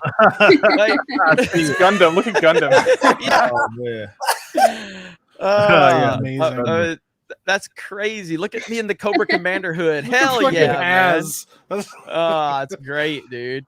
That's cool. It's so cool. Yeah. They gave Az some extra pixels around his belly there. Yeah. People like that. There's Rippa.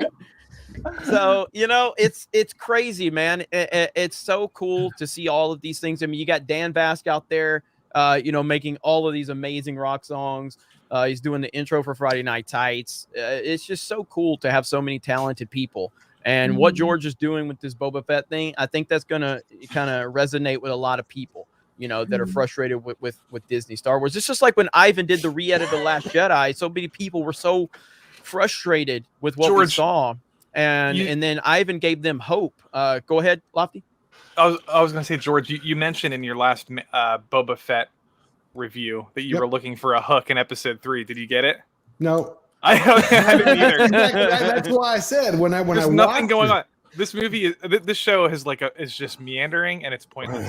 And what's worse is they already told you the ending. He's like tells Danny Trejo, which even the trainer was nameless. They didn't even give Danny Trejo's character name. It's like nameless Rancor trainer. I'm like, no. And they're like, you know what he's going to do? He's going to charge through Mos Espa because he says, I want to learn how to ride it.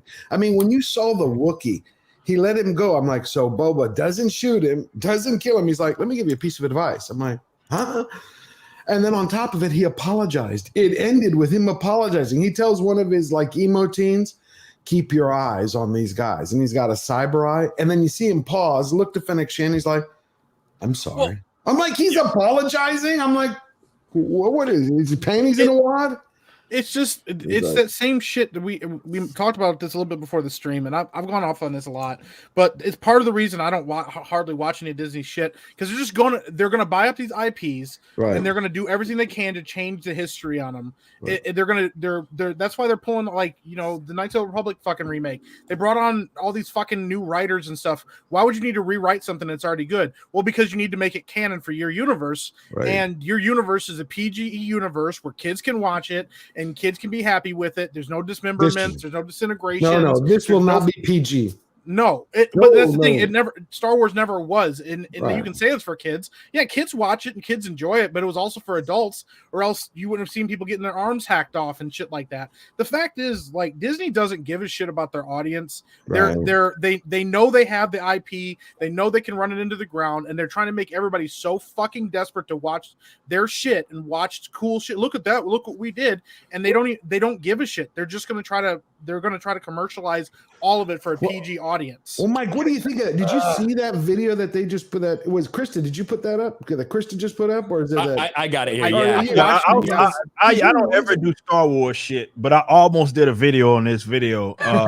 What do you think about that? When the actor, you could see that at one point he caught himself like, "Oh shit, I'm actually bitching about the production." Yeah. So that's why I almost did a video on it. We're gonna play it because there's a lot of people that think because, guess what, Jon Favreau and Dave Filoni have more shows, and there's this big I don't want to be careful with my words. There's this big theory out there that Kathleen Kennedy, even though she got extended for 3 years, actually has no power. Yet we're 4 years removed from The Last Jedi, where Mark Hamill famously said, I completely disagree with what you're doing to this character, right? 4 years away from that. Directors may have changed, the production may change, the script may change, but it's the same fucking thing from Disney, Star Wars, and from Lucasfilm. Listen to what Tamura Morrison, Boba Fett, is saying. I was hoping not to say as much as I have already in the first 2 episodes. I speak far too much. In fact, in the beginning, I was trying to get past my lines on to Ming Na. And I always say, excuse me, director, I really feel that Ming Na should say these lines because I want to stay mysterious. I want to stay quiet. But then I caught on. He wasn't just trying to be a very generous actor, which he is. He was just trying to parlay some of the work to me. Yes, sharing his responsibility. So yeah, but and even when, because obviously John's one of the key writers. So and so sometimes I'd always say, I think this is too much. I think this is too much. Then I'd go to, what was the other guy's name? Noah. I'd try and get. Noah. Yes, Noah. Mm-hmm. I remember, of course, John actually went away to Atlanta, so I rang Noah that night and I said, Noah, the scene tomorrow, I'm talking too much. This Boba doesn't talk this much. Look, I've got all these paragraphs here. I think we should get rid of it. And John's gone to Atlanta, so don't tell him. And then next minute that morning on set, I get a call from Atlanta. John wants you to say all that dialogue. So Jon Favreau. Jon Favreau, he's listening to this guy say this, who, he played Jango Fett, right? Jango Fett wasn't a super talkative person either, but he's completely right about the character of Boba Fett and why the show's failing in so many ways. And they fucking disregard him because they don't want him to be Boba Fett. They want him to be something else. Well, it's another case. It's another case of, directors not listening to their actors. I mean, Harrison Ford, if you go back through the history of how the original trilogy was created, Harrison Ford pushed back a lot. We would not have the exchange, I love you, I know, if not for Harrison fucking Ford, right? The original scripted dialogue was, I love you too. How fucking pussy if Han Solo had ever said that. And exactly. The thing is, Disney Star Wars, I knew there was something wrong when, there were little ticking of boxes of things that have to happen in a Star Wars movie, right? Like somebody has to say, I've got a bad feeling about this. Right. But in the Force, how do you have the Star Wars sequel trilogy and no one gets a limb chopped off? I know. Not an arm, not a leg, not a nothing. Ray should have been fucking Anakin Skywalker, ripped to shreds. Well, we did get one thing happen. Bullshit. I'm mad. What you did, you had Ray Taco Bell's late. Well, I mean, you had Ray take Luke's dick. Yeah, that's true. Oh, there you go. But it's just Yeah, bullshit. that's true. How do you have lightsaber fights through 3 fucking movies? No one loses a fucking limb, right? I mean, I guess Kylo Ren got some face acne, which was bullshit. That Ryan Johnson got rid of in the next movie because it didn't look cool. Yeah, I mean, put the scar in the wrong place. Yeah, because it didn't look cool. Yeah.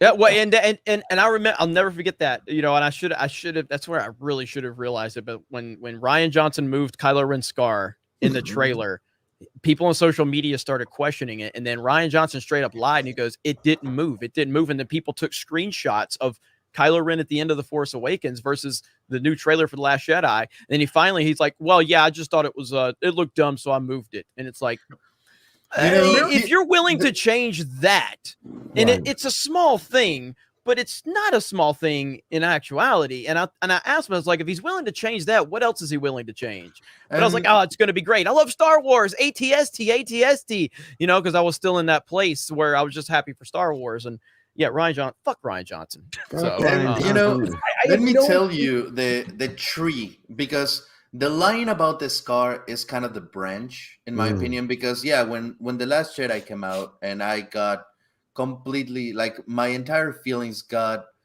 destroyed by seeing what they did to Luke Skywalker. It took me watching The Last Jedi to re-edit it like 76 times to see the main problem of the thing, and it is actually the roots from the scar. What is it? You might be asking. Well, I'll tell you, dear viewer. It's the fact that there's no, they do not care for consequence.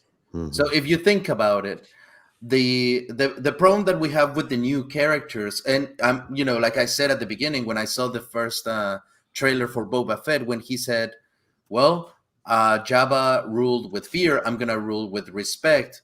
That is not caring for the consequence of what he is, of what the character is, not caring for what they have done and the consequences that will bring into the future. We're talking about a character that Darth Vader himself had to tell, hey, dude, just, bring Han Solo, but chill the fuck out because, you're kind of nasty in your ways. So that character, the consequence of that character would be someone that is absolutely ruthless.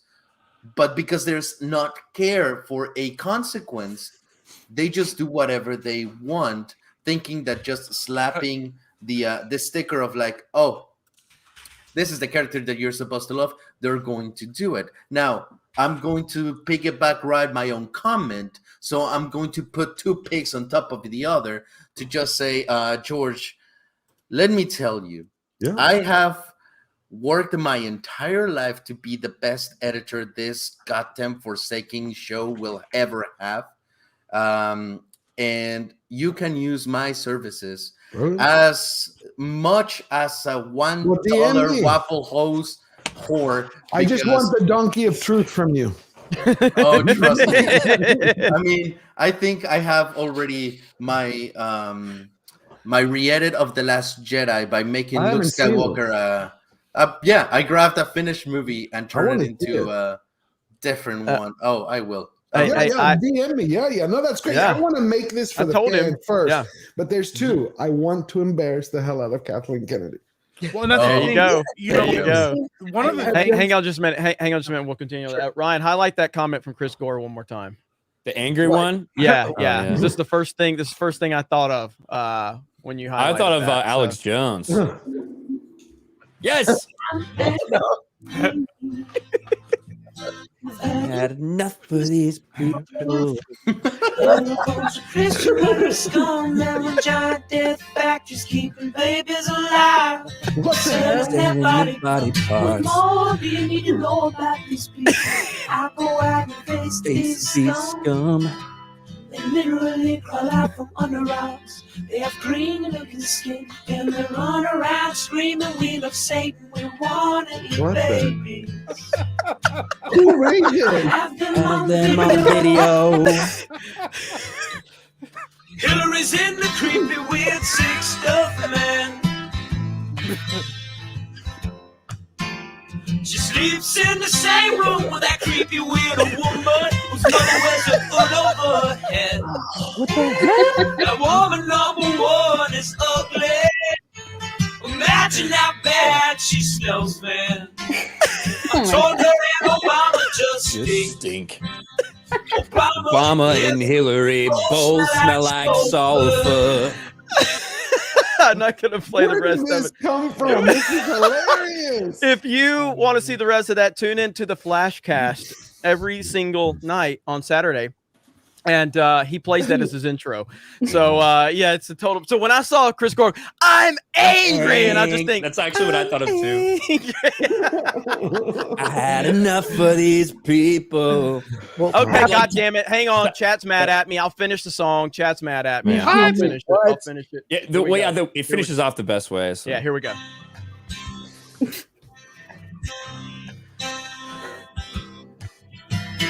Literal vampire big goblins. hobbling around, coming after us.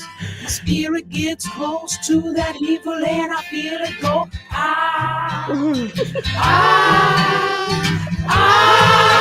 We're such self-centered crap. We don't even notice hell itself rising up against us.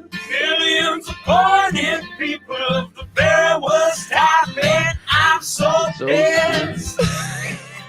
Gonna stare your daughter at the mall. We're gonna stab your wife, your son. We're gonna stab you with a butcher knife, and then the police chief is gonna say, we love our Somalis, we love our Muslims, oh that's so good, oh that's so sweet. Oh my god. All right, but no, can I be serious for a second about this thing? Okay, yes, continue to make fun of me being mad, but I'm mad. Look, the thing that is infuriating about that Star Wars sequel trilogy is Rey faced virtually nothing. No adversity, nothing. She was awesome, and at the end, she's even more awesome. It would have changed things so dramatically if she'd had like her legs chopped off or her arm. Like, this is a trope of Star Wars movies, which is fine, right? Like, you see the Anakin and Luke Skywalker parallels, but the fact that they wouldn't do it because she was a female Jedi, fuck that shit. It would have been on. And I think it does. I think 100%. It does a disservice to female characters in fiction that they're not putting positions where female characters have to face adversity and overcome it. It's fucked up. It's terrible fucking storytelling. And I think it would have transformed things if she had faced some sort of adversity. It would have been shocking. I was there in theaters as a little fucking kid, and I saw Luke Skywalker's hand get chopped off. It scared the living shit out of me. It was shocking the first time seeing that. Oh, yeah. You know, I saw it in the theater first run when it was out in fucking 1980. And it blew, and I was devastated. And I remember thinking, like, oh my God, like the fucking main bad guys, his dad, he has to murder his own dad to set the universe right. Like, this is like, you know, I didn't see how Lucas was going to end it. It was crazy. So to deprive kids and especially female fans of Star Wars from that experience, a character that grows and learns from mistakes, is fucking criminal and small-minded, which is why Kathleen Kennedy has got to go. Yep. Well, I agree, and everybody there. Well, to your point, this is why Rey was never going to work, is because she was not created to be a good character. She was created to be a female character. That's it. The intent was to put a female in there. The The intent was not to create a good character. It's why you look at Samus from the Metroid series. Why is Samus such a great character? Because at no point in time has Nintendo ever said, hey, buy our game with a female in it so you can prove that you're not a sexist, you bigots. No, they just made a game, and we didn't even know she was a female when the game first came out back in the mid 80s. It was a character that was created for the right reason. So when I'm sitting there playing Metroid Dread and I've got this badass character, I don't sit there and go, oh, it's a badass female character. I mean, it's a little more relevant in my mind now because of all the identity politics, but all through the years of playing Metroid, I never thought about her being a badass female character. I thought about her being a badass character.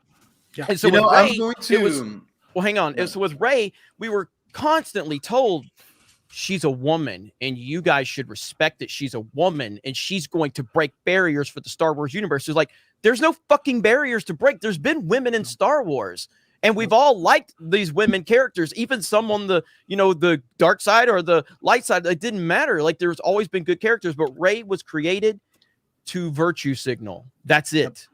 Well, go ahead. I'm minorities fighting over screen time. Go ahead. Let me tell you about my oppression. Okay. So, no, just kidding. But do you want to go here? No, go ahead. Go ahead. I just wanted to bring my two beans into the pot because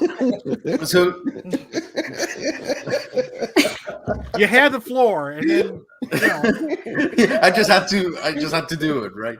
No, but here we go again. Like you say, Rey was created just to be a female character. Well, let me up the level. Let me butt plug a little bit of information right now, because the movies were not created to be good movies. They were just created to be movies. And the best example I can give you right now to show you that these people do not give a shit, just if you look at the last scene of The Force Awakens where Luke is at the cliff, thinking about suicide or something, the color palette of the scene is very blue and very crisp if you look at it. Now, if you look at this scene on The Last Jedi, the color palette is completely different. The color of The Last Jedi and The Force Awakens is extremely beyond, like worlds apart. And how dare you, not only as filmmaker, but as the owner of this trilogy, creating a trilogy, a sequel, to have even different colors in your movie, not like different outfits or whatever, the different color palette. If you look at the original trilogy or the sequel trilogy or any trilogy that you can think of, there's at least that minute level of consistency and care because they have the respect for such product, for such movie, because it's one in its own. Yeah. But not even on the color. Do you think if Abrams had directed and written every chapter of that trilogy that it would have been more consistent? No, instead of handing off consistent, but it would have been back. good. Abram doesn't know how to stick the landing because he knows mystery box, which he's great at coming up with ideas and then going, fuck, I don't know, and then handing you a box and go, what's in that? I don't fucking know. And then he leaves. But the fact is, he's not. I don't think he's good enough as a writer to stick the landing. I think that, but I don't think that's answering the question. I think it 1000% would have been more consistent. In terms of tone between them all, it still would have been a pile of fucking garbage because The Force 100%. Awakens was a pile of fucking garbage. Yeah, the fact that something is consistent doesn't mean that it's gonna be good. I've had consistent diarrhea for a week. That doesn't mean that it was a pleasant experience. Just watch. Well, there's also thank you, Ivan. Thank you. Yeah, absolutely. There's in the The Rise of Skywalker. I even forgot the name of that fucking movie. There's a scene that sums up Rey's character perfectly, because the first time that we ever see her losing anything is when Kylo Ren and her are throwing down and he's whooping her ass, and she gets so fucking furious she completely drops the whole light side I'm a good person act, straight up goes like full dark side, gets pissed off, and then takes advantage of a man losing his mother to stab him in the chest. Yeah, that's her fucking character, and that's exactly how these people feel. Is if a man has any kind of like power over you, you should use by any means necessary, use any advantage that you can have over him to stab him and end him, because you can't let a man ever have any power over you. Like, that is consistent with the attitude and the writing behind characters in Star Wars now versus Star Wars before. Right, And it sums up in a nutshell exactly their concept behind Rey. So go ahead, George. No, I was asking. So were you asking that if someone could do it better than J.J. Abrams, or if he had just done all 3 films? No, if J.J. Abrams has I'm wondering. I would have liked to see him all do 3. If either JJ or Ryan Johnson had done all 3 films, because I think, in my opinion, Rise of Skywalker is the worst of the 3. It's such a fucking mess. It's not fun. It's just every 5 minutes they're changing like locations, and it's so stupid. But yeah, at least The Last Jedi had had some consistency in terms of Rey and Kylo's. The tension between those 2 characters was like throughout the entire film. I actually liked that was the best part of the film. I thought I'm glad Yellow Flash just sent a super chat saying lefty lofty. I'm glad he said that. Just now we're saying this. So because I'm praising something about The Last Jedi. Yeah, but that's my point is like, I don't know. And then Trevorrow was supposed to do the 3rd film, and then that got fucked. So there was essentially 4 directors or 3. You know what I mean? Like it's a it's such a clusterfuck. Well, it is. I mean, and like if you look at like and I'm interested in this, Rip, because you didn't touch on it much, but you said you were going to cover the Boba Fett comments.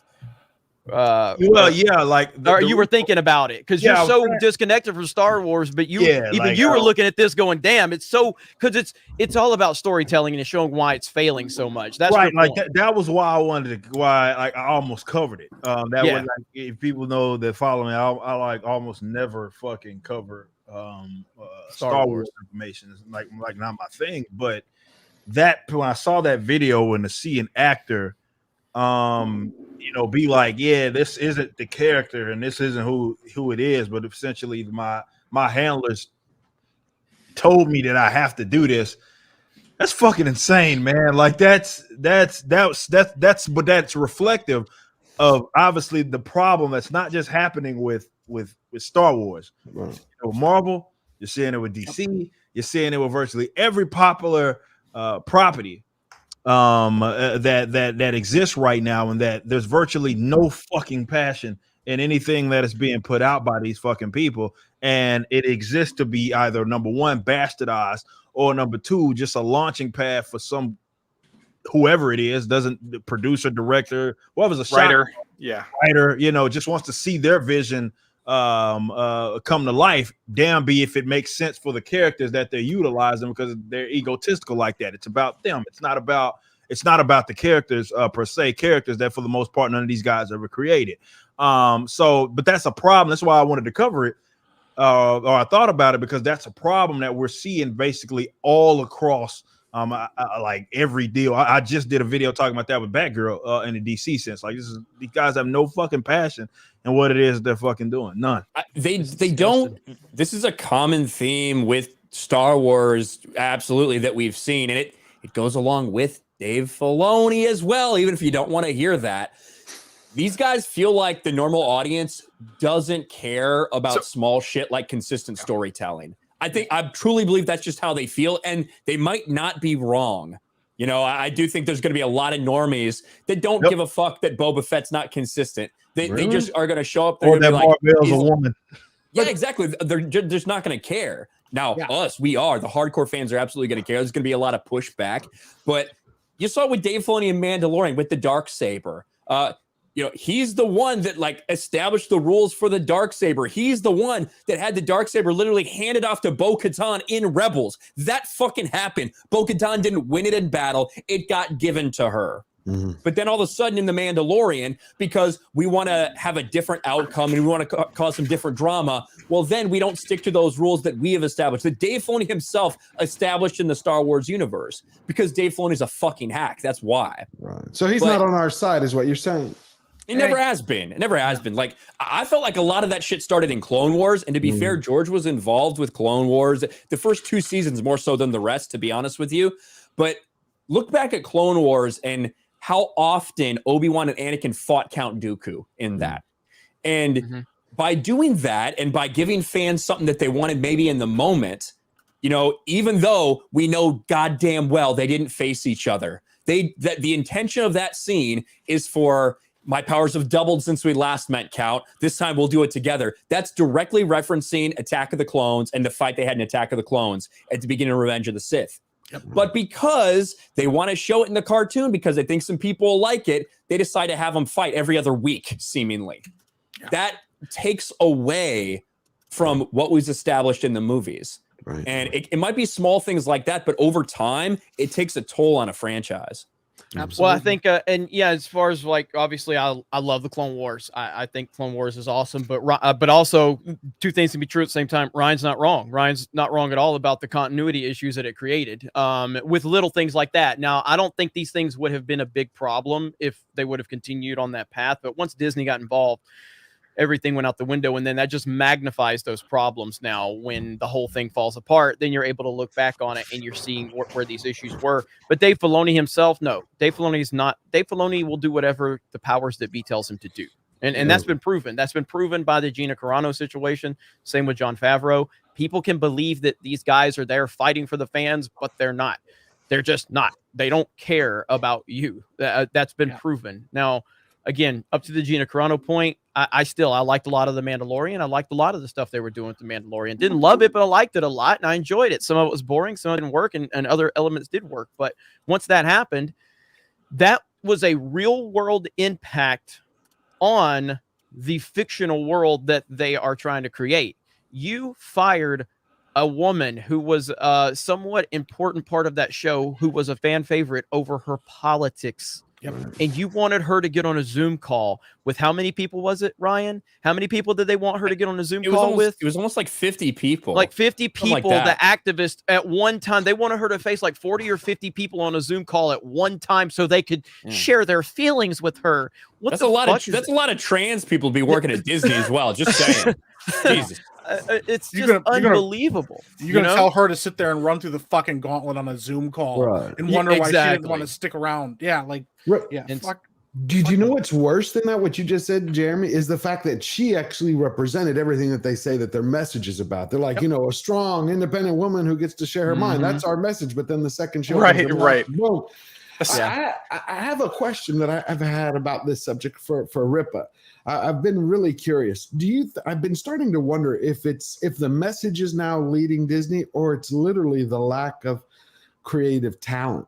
Oh, I think it's both. I mean, I think these people are fucking terrible at their jobs. I need people to understand that shit. Like, we're not dealing with people that are actually talented. When people like, for example, Ta-Nehisi Coates, who has zero evidence of him ever even producing something in this space, gets put on two of the most prominent Marvel characters in both Black Panther and Captain America. Yeah. You know, this guy has you're not hiring based on merit. They're not giving these jobs to people based upon how talented they actually are. So I think it's a combination of both. I genuinely think these guys fucking suck though. Like me and guys that have been keeping up with me and the T. Franklin chick, the chick that's writing the Harley Quinn chick. Shit, me and her. When he screenshot you and was like, it was like telling people. Taking off Twitter and my page fucking reported and all of this shit. What? Like, she's terrible. Like, she's terrible at her fucking job, but she is put in that position because of her identity or sexuality, and she's obviously that's reflective of the characters that she's changing out of nowhere, having them be fucking gay and all of this shit, and that's what it's about for them. These are people. And I think this is why I think this problem is going to continue to exist, because there's almost an entire generation of people that are coming in with this same approach. It isn't about character development. It's not about the characters per se at all. It's about them. It's about them. And they never actually learn how to do their fucking jobs. They're just put in that position because a box needed to be checked. They knew some fucking body. Maybe they had some dirt on somebody. I don't know. But they're not being put there because they're fucking talented at all. This is why I don't mince for words when I say these people fucking suck. And they often have no redeeming qualities, because that's true. They're bad. Like, if you read a comic book today, for the most part, and you compare that shit to when Jim Shooter was running the show at Marvel, they are night and day, man. Like, these guys have no idea what it is that they're fucking doing. And unfortunately, the insane people run the fucking nut house. That's how it is now. They're saying this, and people that I actually respected for a very long time like that worked for Marvel, worked for DC as well. Like Jim Lee, respected that motherfucker. He's complicit. He's fucking complicit. He's great as an artist, as a leader. He's fucking dog water. You know what I mean? Like this guy's not any fucking good. He's not any fucking good. So I do think it's a combination of both of those to answer your question. Thank you, sir. Sure. Yeah. Hey, I can relate to Larry Hama, who created all of my G.I. Joe characters, all of my favorite characters, is a absolute nut job now. Like he's just completely a nut job. I'm like, how is the guy that created all of my favorite G.I. Joe characters and stories, and now he hates my guts because I have a Jerry different Conway. political He created the fucking Punisher, man.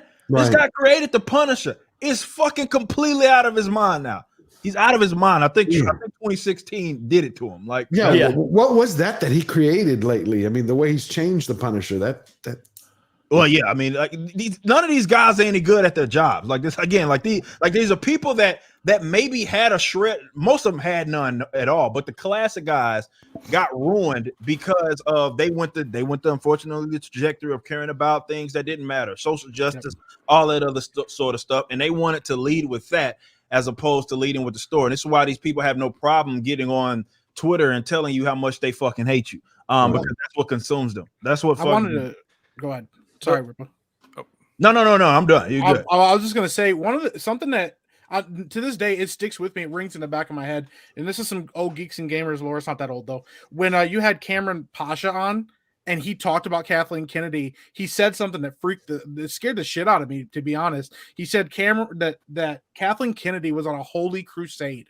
Like they literally, this is their fucking religion. They believe this shit so strongly that this is the right way to do things, and this is the right way to write shit, and this is the right way to go about doing things and creating art and creating ideas that they literally have no, like, I honestly truly believe that these people don't realize how bad they are at their jobs. They think they're doing the right thing when they create a character and turn Vixen gay because they're helping people with representation. Like, if you actually want real representation, like, do your fucking job and go create something original. But they can't. They're not capable of it. They're incapable of it. Like, if it was easy, everybody could fucking do it. If it was easy, you'd have 6,000 Stan Lees all doing their own shit, but you don't.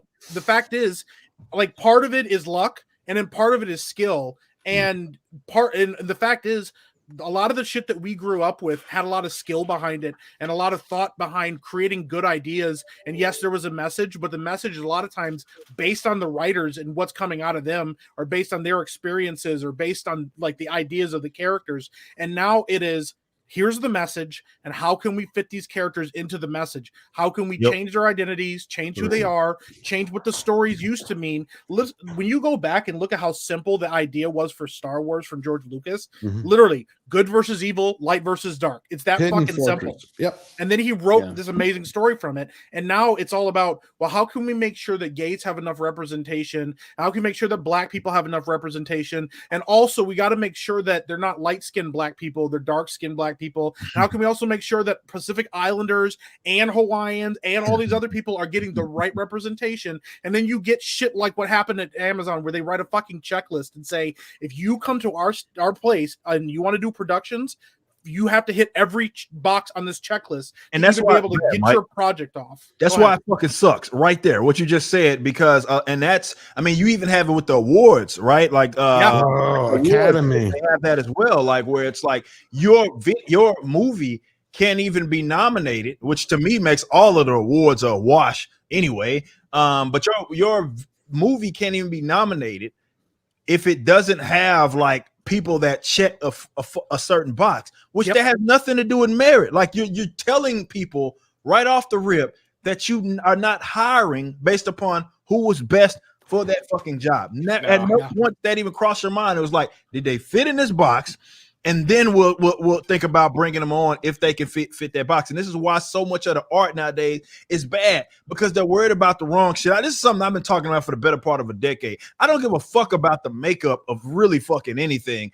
If it's good, it's good. And there was a slight, tiny portion of time throughout the 90s where nobody gave a fuck, right? Like it was, if the cast was exclusively black, whether it was fucking Martin or whatever, didn't matter. It was watched by everybody of all races. If the cast was exclusively basically white, whether it was Seinfeld or fucking Married with Children or whatever. They watched it. It was good. Nobody gave a shit. Nobody was like, well, that has a bunch of white people that are that. Nobody cared. Nobody cared. Right. Now, You know, there's one thing that's how we have to watch it.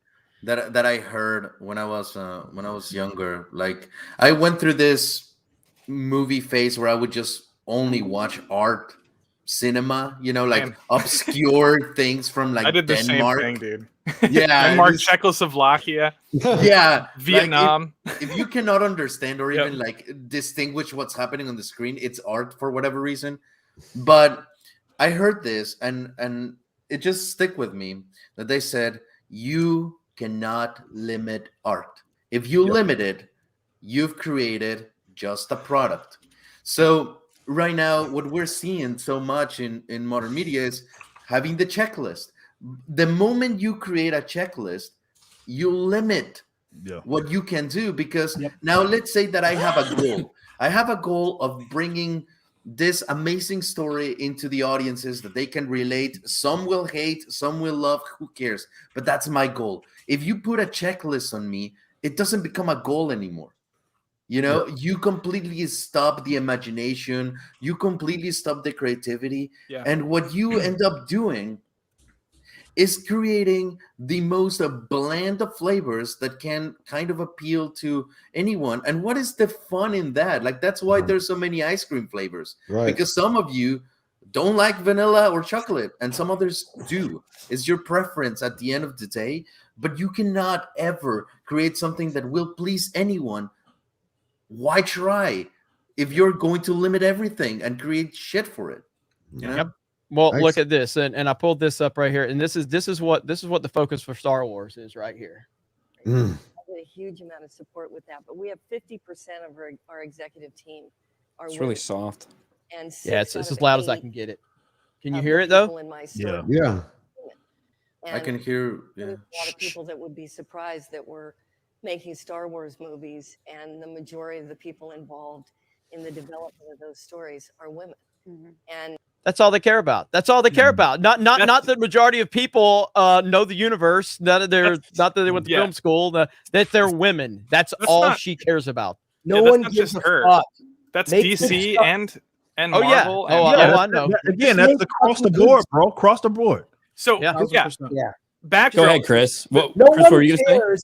No one cares when you make a good Superman movie. Who the fuck was behind the scenes? Right. No one cares if you make good Star Wars, whether it was a woman director or a male director. No one fucking cares. And this obsession with Hollywood of trying to outwoke each other behind the scenes to protect their fucking asses is fucking pathetic. I really wish, Eric, we could go back to the 90s when no one gave a fuck. Nobody no gave a one shit. cares. People were just making cool shit and just celebrating all the cool stuff. And now we got to check off all these lists to where everything is fucking milquetoast garbage. I was muted the whole time yelling the last 20 minutes. Here's something I want to ask you, Chris. Where do you think this happened? Because this is, I was talking to someone earlier about this. So Hollywood created in the 80s and 90s all the boobs, all the flash, all the shows. You know how they say, oh, we went through this time where all you had was just a bunch of white guys in shows and you didn't have any black representation. You didn't have any Hispanic That's representation. actually not even true. Yes, I grew up watching shows that had no white people in it. You know what I mean? And I didn't give a fuck. Neither did I. Chris, you know what's crazy? Who created it? That's Chris my Gordon point. and Kevin Pereira actually were when I was like 14, 15. I think it was Attack of the Show, right? Where back into you guys introduced me to like South Korean cinema and shit, like Old Boy. That's the reason why I watched that movie, because I saw it on Attack of the Show. And I think I can't remember who it was, but one of you guys was like, it was definitely me. It was definitely me. I literally watched that movie because of you.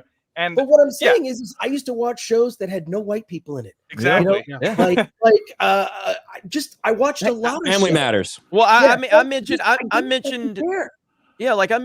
used to watch Boys in the Hood, Juice, Above the Rim. Tupac was I think Tupac would have been a legendary actor if he wouldn't have died at a young age. That dude went Will Smith was huge for because you look at those movies like Boys in the Hood and all these movies. The hell, Don't Be a Menace to South Central while drinking your juice in the Hood is one of the greatest comedies of all time.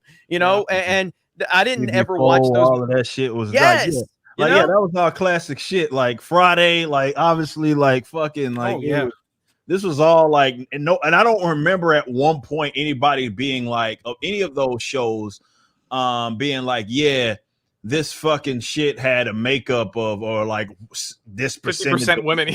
Yeah, like no, I don't remember that conversation even being fucking had. Like, because it wasn't being had. It was just good material. Like Martin, like when those like black sitcoms about the 90s, like Martin and obviously Fresh Prince, you know, Bel Air, and then going to like Jamie Foxx and all, like these shows had very few white people in them, if at all.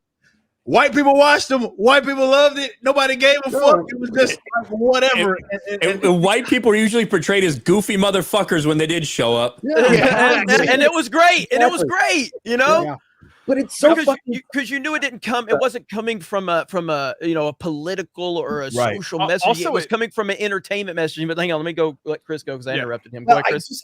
I just think it's so pandering to say that. It's so fucking pandering. I mean, I grew up watching all kinds of different shows. Some had all white people, some had a mix, some different. No one is going to remember this show, but What's Happening was one of my favorite shows. Hell yeah, I remember What's Happening. I love that show. It was funny as shit. Rerun was one of my favorite characters. I love that show. Yeah. And the dumb thing, I don't know who set this idea that everyone has to look like you to identify with. I don't care. Identify with characters. Thing. I love Sanford and Son. That was my favorite. Good times. Yeah, I was saying, best I shit. don't need.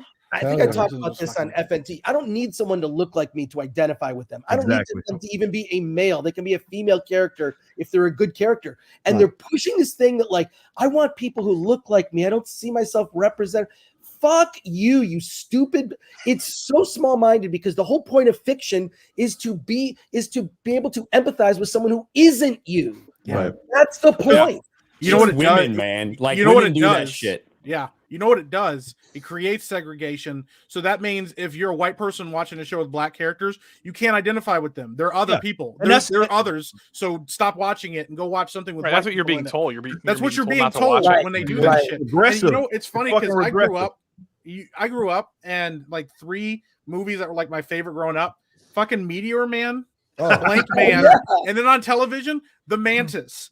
3 fucking black superheroes that were fucking shows that I grew up watching and I thought were fucking great. Where's the fucking reboots for those? No, that's not what you got to do. What you're going to do is go take another character that's already established. Like Ripper said, you know what? Take a white character, make them black, and now they're useful. Or take a male character, make them a woman, and now they're good. Instead of going, hey, why don't we dig up some of these other characers, write them well, and watch people like pour in and watch those because they grew up watching Marvel themselves I have them obviously. I mean, these and DC fat ass stack of fucking like of an encyclopedia of characters that they could fucking dig that are of literally any race you could possibly think of.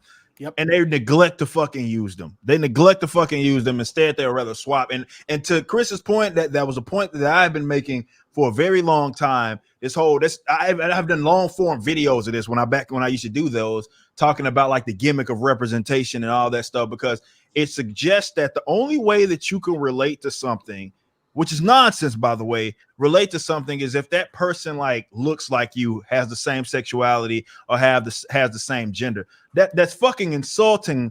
Number one, and it's just bullshit. And again, when I was coming up, that wasn't something that crossed my mind. Like my favorite character, I've said many times, favorite character growing up was Flash. When I was growing up, Flash, obviously, well, I mean, they got the black one now, Wally, the tokenized fucking Flash.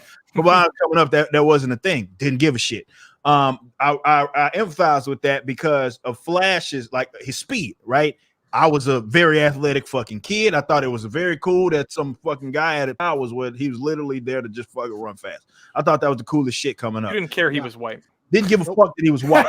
Didn't even cross my mind. Didn't give a shit. Obviously, when I got older, it became Batman. For reasons that are far more complex, considering my upbringing, father not being kind of in the picture. Those kinds of things are influential. Or was there when I was younger and then wasn't. Like that type of stuff is something that resonates with people of any demographic, male, female, black, white, doesn't matter. And because these talentless hacks have no idea what to do, their writing is obviously indicative of that. This is why a lot of these characters that are black, for example, don't catch on. It's not because they're fucking black. It's because, well, if he's black, he's got to be blackity black, black, and everything has to be it has to be written by a black man.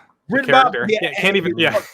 It's fucking like everything that his experience has to hyper-emphasize the fact that he is black, instead of just focusing on these universal truths that everybody resonates with and making a legitimately good character. And that's what it goes back to when I was answering George's question, that these guys have literally no idea what it is that they're doing, and they project their inability on the audience, right? Yeah. And because they can't get something to catch on, or they can't create something that's worth a goddamn, they act like it's something wrong with everybody else. And that's just, again, these guys just talentless. I will never forget. Sorry. Who? No, go ahead. Okay. I will never forget what Nintendo pretty much said to the world, because there was a lot of people saying like, hey, why don't you have a black Zelda? Like, you know, she is reborn or whatever. Why don't you have a black Zelda? And the response was so short and simple and so characteristic of the Japanese people. They go, because they were like, oh, you know, black people cannot identify with Zelda because she's white. And they said, if you need the skin color to identify with a character, what shallow personality do you have? Right. Absolutely. And when the hell was this? I don't remember this response. Yeah, this is a while ago. Man, that's awesome. I'll make a video on that. But yeah, but he's right about the Japanese response. Like, they don't care about this stuff.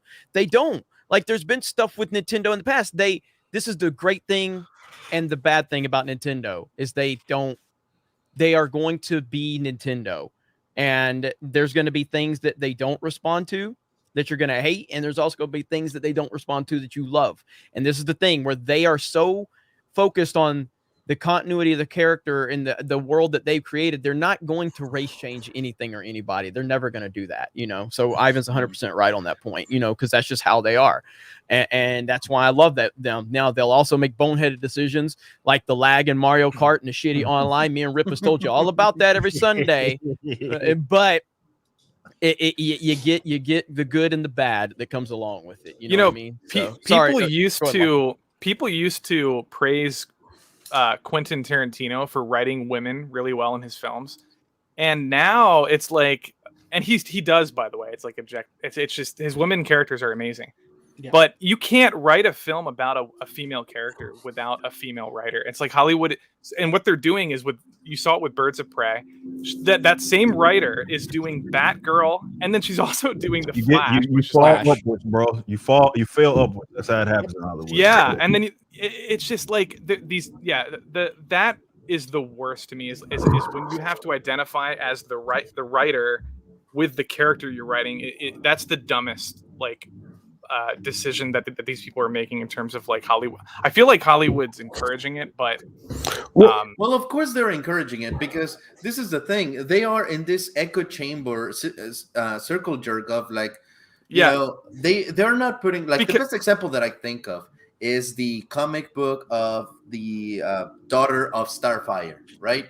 You know, the bad. I am not Starfire. I am not Starfire. I'm not Starfire. Yeah, she wrote herself into the comic book. Exactly, and that's what it is. Like, you hear so many of these writers and directors. You often hear this. Like, it's a common denominator when they're like, "Oh yeah, because I can see myself, or I can see my past, or whatever." They can see themselves in the thing that they're doing, because they're not doing it for the people. They're doing it as little kids that have these toys, and they want to make their story to make themselves feel good, because they didn't have the opportunity or childhood or goddamn personality to make it in the real life. So they're like, oh, I'm going to play with this because this is what I can do, where I'm going to be loved, at least praised a couple of minutes by Twitter. It's like when I was growing up, when I was growing up, Wonder Woman had huge boobs, and I was fat and out of shape, and I didn't feel like getting into shape. So now I'm writing Wonder Woman, and she gained 50 pounds, and I feel better about myself. That's a female trait, though. Comic book tanks. Well, that's why. I mean, like. Go ahead, Ryan. Sorry, Ryan. What I'm saying is that's a not saying all women or anything like that, but that's a female tendency, and they found this out long time ago when Lego was doing experiments to figure out why more girls were playing with Legos, right? Yeah. They did this study on children and how they play, and one of the things they found out through this whole thing was that boys and girls play differently. If you give a boy a Batman toy, he's going to take that Batman toy and he's going to pretend that he's Batman. Like he's going to put himself in that world to pretend like he is Batman. It doesn't matter what race he is. That's just how he interacts with things. But when you give it to a girl, so much of the time, what they would do with Batman is they would bring Batman and make Batman into them. Batman would have tea parties with them. Batman would wear a dress like them. That's just how the brains work sometimes, the different genders. Not to say all the time, not to say everyone, but it's a female tendency. So when you have half your writing staff, you're mandating it that it be women, not based on how they've written before, just the fact that they're women. These things start to happen. You start to see I am not Starfires. And listen, if one of these chicks look like, I don't know, like Jennifer Aniston or something, I wouldn't have a problem with a self-insert. When it looks like that ugly bitch, a lot of people will. Right. That's part of the problem when you start giving people things based on their gender instead of what they've done before. Right. What's even worse is the fact that, sorry. No, go ahead, George. Go ahead. I was even worse is that's why I was asking Rip-Ups, like, if their primary goal is to get a message out there, whatever the message is, their leftist message, right? Then you would think it was the same way. I would talk to Democrats and they're like, I can't stand Trump. I hate Trump. I'm like, cool. Have you ever thought? Cool. There were two strategists when he was president. And I was sitting there going, have you ever asked yourself why you haven't gotten him out of there? Besides that, he's, to me, clean as a whistle. And they're like, well, no, we keep telling everyone the truth. And I'm like, well, if y'all had just strategized and spent a couple of years praising what he does right without, saying that even when he eats ice cream, that's evil. I said, when you actually would come out 2 years later and say, aha, we got this. Even if it was bullshit, the country would have believed you. But you played 24/7. So now I take this to Hollywood. If they wanted a message to come across, just like they did in The Last Jedi or they did in Rise of Skywalker, why didn't they do it better? This is where I was going. Is it literally they're lacking the talent and all that has risen to the top is just the check boxes, the message people? Well, it's like what the great Stan Lee said, and I've shared this video out 1,000,000 times where he talks about this, and he was like, when we talked about social issues, he's like, I wanted to always put social issues underlaying the plot, and I never wanted to try to beat the audience over the head with it. That is the complete opposite of philosophy that modern writers in the mainstream have. They want to beat you over the head with it. And they will try to beat you into submission. And actually, in the event that you don't like it, they act like something's wrong with you or you're the bad person because God. Also, Tolkien said the same thing. J.R.R. Tolkien said that he famously despises an allegory. He wanted to write Lord of the Rings as a standalone fiction, and it's just not looking good for the show. You think all they have left is a baseball bat? Yeah. It's like what Quentin Tarantino said in this last series of interviews he did. He was talking about it's basically agenda trumps story and character now. Okay. In modern Hollywood, which is why Hollywood fucking sucks today. Terrible. And it's a miracle when there's something decent like Spider-Man, it's a miracle that turned out as well as it did. But the lessons from the success of that are going to be lost on Hollywood now, if you ask me. It's because people care about way too fucking much about how they look to other people. I mean, this is like, and it crosses over into other things. I'm not going to say, but that kind of thing crosses over into everything now, which is like I said, I think that indie film might be the future, right? Like George, like yourself, look, I'm working on projects right now I'm raising money for. I got this documentary coming out in April. I got another doc that I'm putting on the festival circuit. I'm just trying to do shit because I see an opening now. People are fucking sick of it. And Eric, I've been watching you for years and I watch you on You Are Here too. I mean, you've been on point for so long. It's just like, it just annoys me that so few are listening who are in those decision-making decision-making positions, right? Like, no. It's it sucks, man, because it's like the problem is like so easily identifiable. Like it doesn't take a rocket scientist to figure any of this shit out. But it's like the people that are in the space aren't actually, they're in creative spaces, but they aren't actually creatives. You know what I mean? And this is why the open is where we're at right now. And what I'm trying to do with like the Rippaverse and stuff and everything is just compete with these guys, because it's like they're not going to give it to you. They've made it abundantly clear they're not going to give it to you. They don't fucking like you. They don't like who you didn't vote for, who you voted for. They don't like your vaccination status. They don't and they're telling you that like straight up. So I'm like, you know what? I'm gonna create my own shit and try to fill that void and show these guys how it can be done.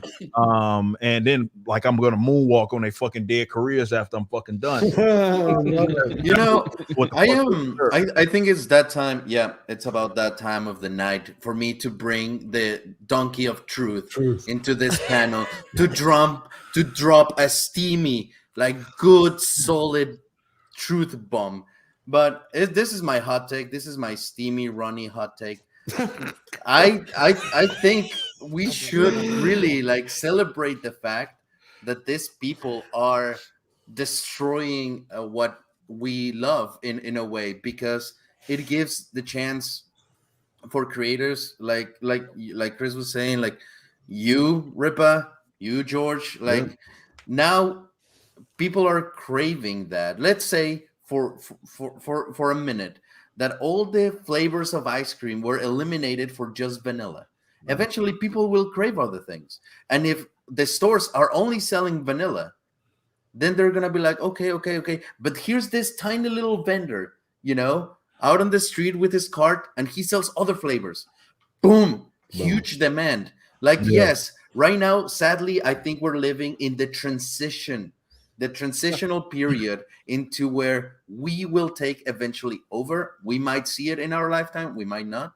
But I think the way entertainment is going is that eventually we will be like, you know what? No, let's make it ourselves, and screw you if you have the rights. Like, having the rights is literally only matter if you think it matters, you know? There's enough ideas just in like the public domain. You could make a killing. The problem is most people have either been like taught or trained that you can't do it. You don't have the means, you don't have the power. And that's why Rippa and George come and just like and drop there's it on their table out there that are like you that. To your point, Mike, and it's sad how many people are like that. And I do think it does drive people to not take those leaps, even if they have the capacity to be able to do something. I dealt with this in music, and it's funny. Our show today was me talking about that. Like a lot of folks don't know like the backstory. I'm not gonna sit up here and bore everybody with the lore of when I left my old band Fire from the Gods. A lot of people still know what's going on, and then I ended up founding Backwards. But the reason why I left that band was solely because of I felt like the route that they were going from an economic standpoint was fucking retarded. But it was standard, right? It was standard for the industry. 3 album cycle deal, 4 album option. You don't make fucking really goddamn nothing. That's what every metalcore fucking artist is jumping into. And I formed Backwards, and I was like, you know what? We're gonna do fucking none of that. And the amount of people that were like, don't do it, you can't do it. People that are in the industry like that don't want to see shit like that coming to fruition was really fucking eye-opening, because it's like folks don't want to see someone, and I think we even see some of that like attitude with like COVID shit, to be honest, where it's like people get a butt hurt that God forbid I fucking survived the shit. It's like and wasn't vaccinated, you know what I mean? And it's like they don't want you to like be a living example of what they obviously were not ballsy enough to do. 100% right. They tell a lot of creatives to stay in their fucking bubble. You can't do it.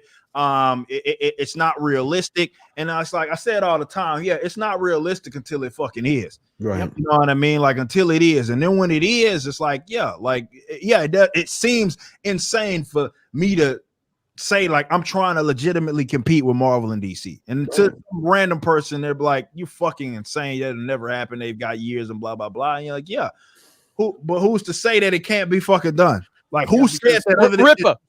Rippa. I was sitting there 5 years ago working a dead-end retail job. Yeah. Now I'm sitting here hanging out with Chris fucking Gore on my channel, getting far more live stream viewers on YouTube than G4. Yeah. So anybody out there, you know, and if you would have told me back then, you know, that would even be remotely possible, I would say you're a fucking idiot. Yeah. There's no way I can accomplish that. You know, you can.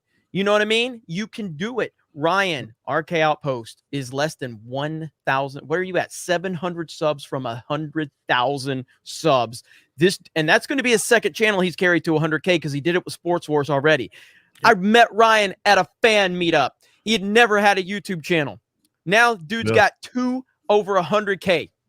Well, he will a little bit later tonight. Hopefully, we can push the 3,400 people, at least if a few of you have not subscribed. But the point is that we're just regular people that have passion for different things. That's it.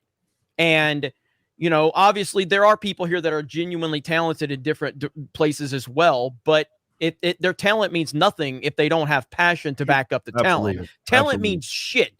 Passion is the most important thing you can have. That's it. And you can find your way through it. So if you're sitting here watching this stream right now going, man, I really would like to have what those guys have, turn your fucking camera on and talk. Do it. I am still, and for the record, I have dialed it down. I am back to the $75 webcam because I'm not going to forget where my roots are. I'm on a $75 webcam right now. And I built this channel up to 75,000 subs off of a fucking Android smartphone. That's the only thing I recorded on. That's the only thing I edited on. And up until about 250, I was editing off my fucking phone until Ryan just roasted me enough to where I couldn't do it.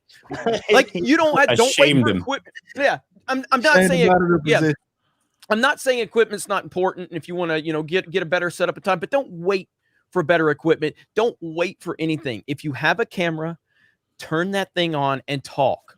And speak your mind and come from a passionate place. And I promise you, people will connect with you. They will.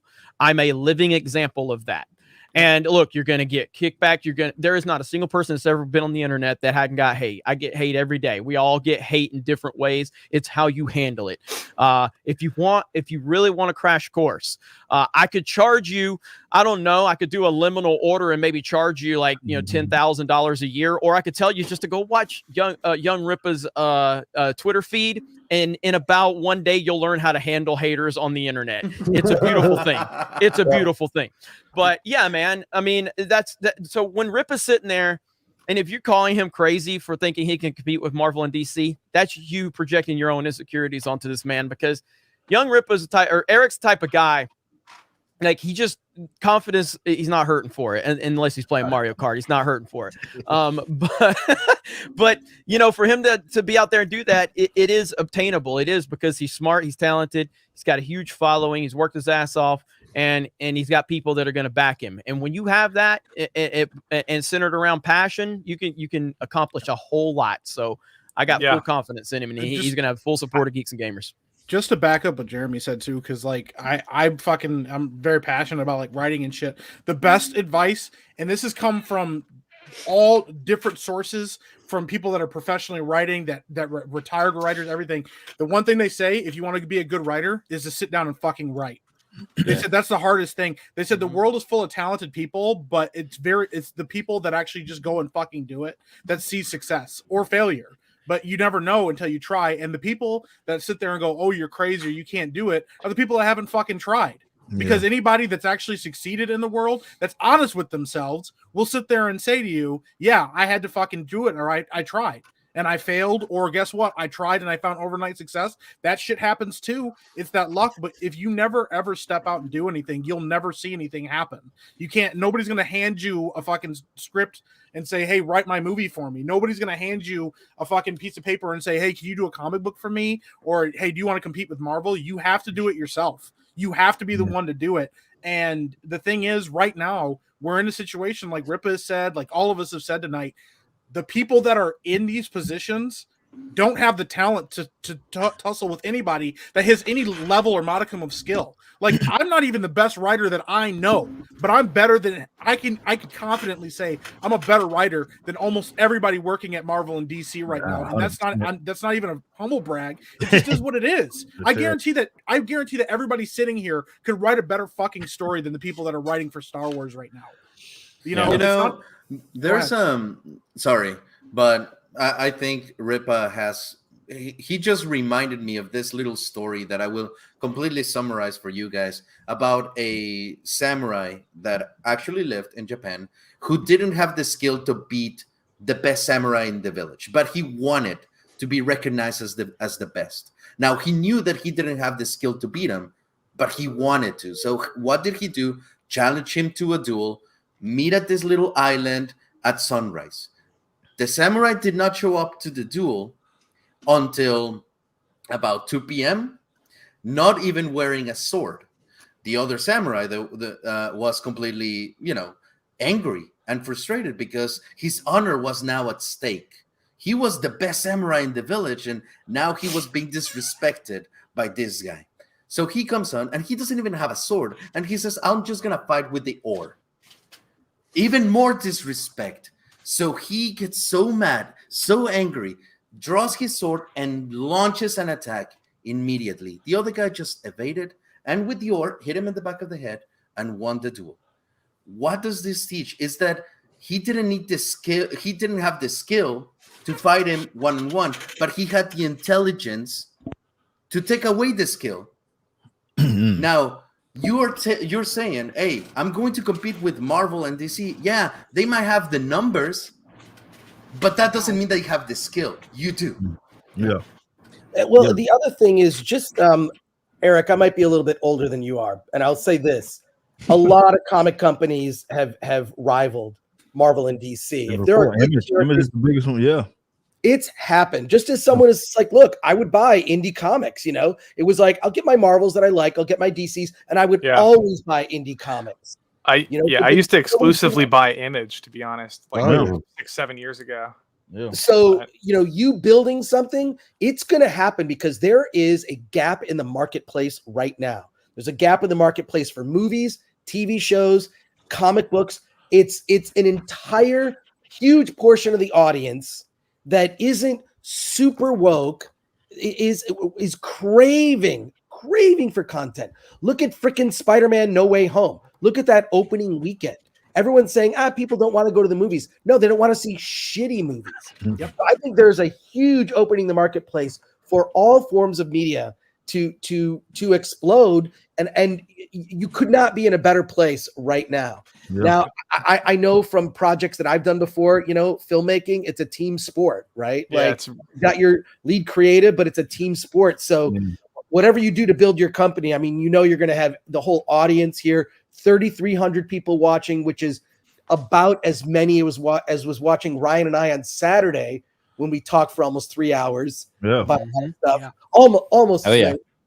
I'm busting your balls, Jeremy, a little bit. Oh, I know you are. It's okay. I can kick you right now, motherfucker. I'm kidding. I'll just play the Alex Jones song again and run over the point. Anyways, I'm just saying that, George Lucas, right? Lucas keeps coming up. He's an indie filmmaker. He's the most successful indie filmmaker of all time. He hated Hollywood so much, he left Hollywood, right? He had his little indie film company, personally financed through bank loans, the making of The Empire Strikes Back, right? Oh, yeah.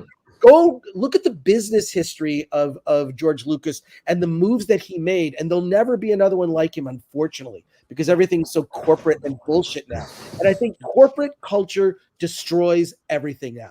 It's not just, you can say woke, and that makes sense, but to me, it's corporate culture. It's the corporate, need to, placate your stockholders and you want to pay attention to the audience, but to it's so freaking, it's such an opening now. There's never been a bigger opening to defy Hollywood than right now. So take advantage, you, Eric. Yeah, take advantage. Take full advantage. Yeah. George has got to get running. So George, again, give us a quick kind of just a little 20-second pitch. What you're doing on the Boba Fett deal, so everybody knows. Yeah, I'm going to be making a Boba Fett movie, 20 to 25 minutes. It's probably skewing 25 minutes. It's going to be out in less than 24 months. We're actually looking to shoot some of it over this summer. We have a studio that we've lined up. They have the stagecraft technology that Disney does because they do a lot of work with Netflix and other studios. They do I guess shows when they have their studios are busy. So we've got that we're lining up. We have several prop people who actually worked on the original Star Wars. We talked to one of them today, and we're working on the script. So that's where we're at. Hell right yeah. now. Yeah, man. And I'm going to be updating everybody as we go along, but this is for the fans. It's something I wanted to do for a long time, not necessarily Star Wars, but I've loved it because y'all know, Jeremy, I was kidnapped as a kid. So Star Wars was one of those things that kept me going. And it's true.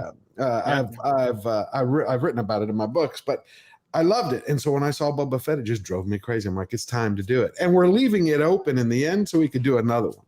That's awesome. Absolutely. Go subscribe to George the Giant Slayer. Go ahead. Who was going to say something? I was just going to say, I went off on this about Ripper the other day too, but guys, you got to understand, it's a huge fucking risk. Not everybody's taking these risks. Not everybody's stepping out. Whenever you see somebody step out like this, your response should be to support them. Have their back in whatever way. It doesn't necessarily mean money either. Yeah, sometimes just being able to talk about it on Twitter or share it with friends, or hey, did you know that this guy's making a Boba Fett movie? All of that shit matters, and just eyes on it matter. But whenever you see somebody like this that you trust, that is actually cares about you, cares about the shit that you're doing, cares about the stuff that you care about, going out and stepping out and taking a risk, you got to support them. It's important. It's not even, like I said, it's not about asking for money, because that's what corporations do, and that's what people will whine about you on live streams about and stuff. That's not what we're asking for. We're asking for you to support in any way you can the people that are taking the risk to step out, because the thing is, you may be the person that steps out later and need the support. It's all important. The more we have each other's backs, the more that we stand together and band together, the more powerful we get. That's how you get places. That's beautiful, really Mike. well What's funny is that's beautiful, Mike. I mean, look at right here. Here's some of the people who've inspired me: Jeremy, Ryan, and Eric. I mean, I haven't known Eric. I've only met him from last week. Was the first time, but I've been following him for a while. I mean, that's fucking inspiring. So I was just like, you know what? Like everything else, I'm going to jump off the mountain and start building the wings as we go. But we're going to be working with Jeremy, Lord willing, and Ryan. Ryan is a lore master of Star Wars. So Yep. Good stuff, George. So Looking forward to it, man. It's going to be fucking awesome. Great job tonight, George. Great job, buddy. Thank you. Keep us updated. We'll see you next week. Check your Twitter. All right. Bye. All righty, man. This has been a hell of a show tonight. My goodness. I mean, and we're not going anywhere. Don't worry. We are not going anywhere. We haven't even talked about fucking G4 yet. We haven't. We have not. Man, it's been G4. I hear G4 right now. You know what they're saying? Acknowledge me. I thought you were gonna play the Vince McMahon Ben Roethlisberger clip. I saw that. That was pretty fucking funny. I fucking choked out. I choked. I don't even remember that. I don't either. I like that where he ever said that. And I was balls deep in that shit. At that era. I do not remember that segment. I don't either. But you know what? Hilarious. Just because I don't like throwing the vague stuff out there. If it's something we can't play, I'm playing it for the chat so they know. So if you're a sports person, it's a quick clip. If you're a sports person, you're gonna get it. I'm not saying it, but NFL memes said it. It's so goddamn good, dude. I like the way he pronounced it too. He pronounces it like a way that I would pronounce it on a video, so that hopefully it doesn't get picked up. Here we go. Come on out, you rapist! I legit don't remember that, man. I do not remember that, bro. I just don't remember that. I don't remember. About Ben Roethlisberger, for you guys that can't see it. About Ben Roethlisberger. It fucking killed me watching that shit. Oh God. I just don't remember that, man. That's just so funny, man. I just don't. Oh remember. my God. Yeah, I don't. Who is he talking about, chat? Who is he talking to? I don't remember that at all, man. I'm looking it up right now. Oh shit. Like I don't know what it is. Oh I God, that feel was like so I should good. remember that, man. I know. From that foul, I feel like I should remember that. I do not remember that promo at like I don't remember that at all. Let's see.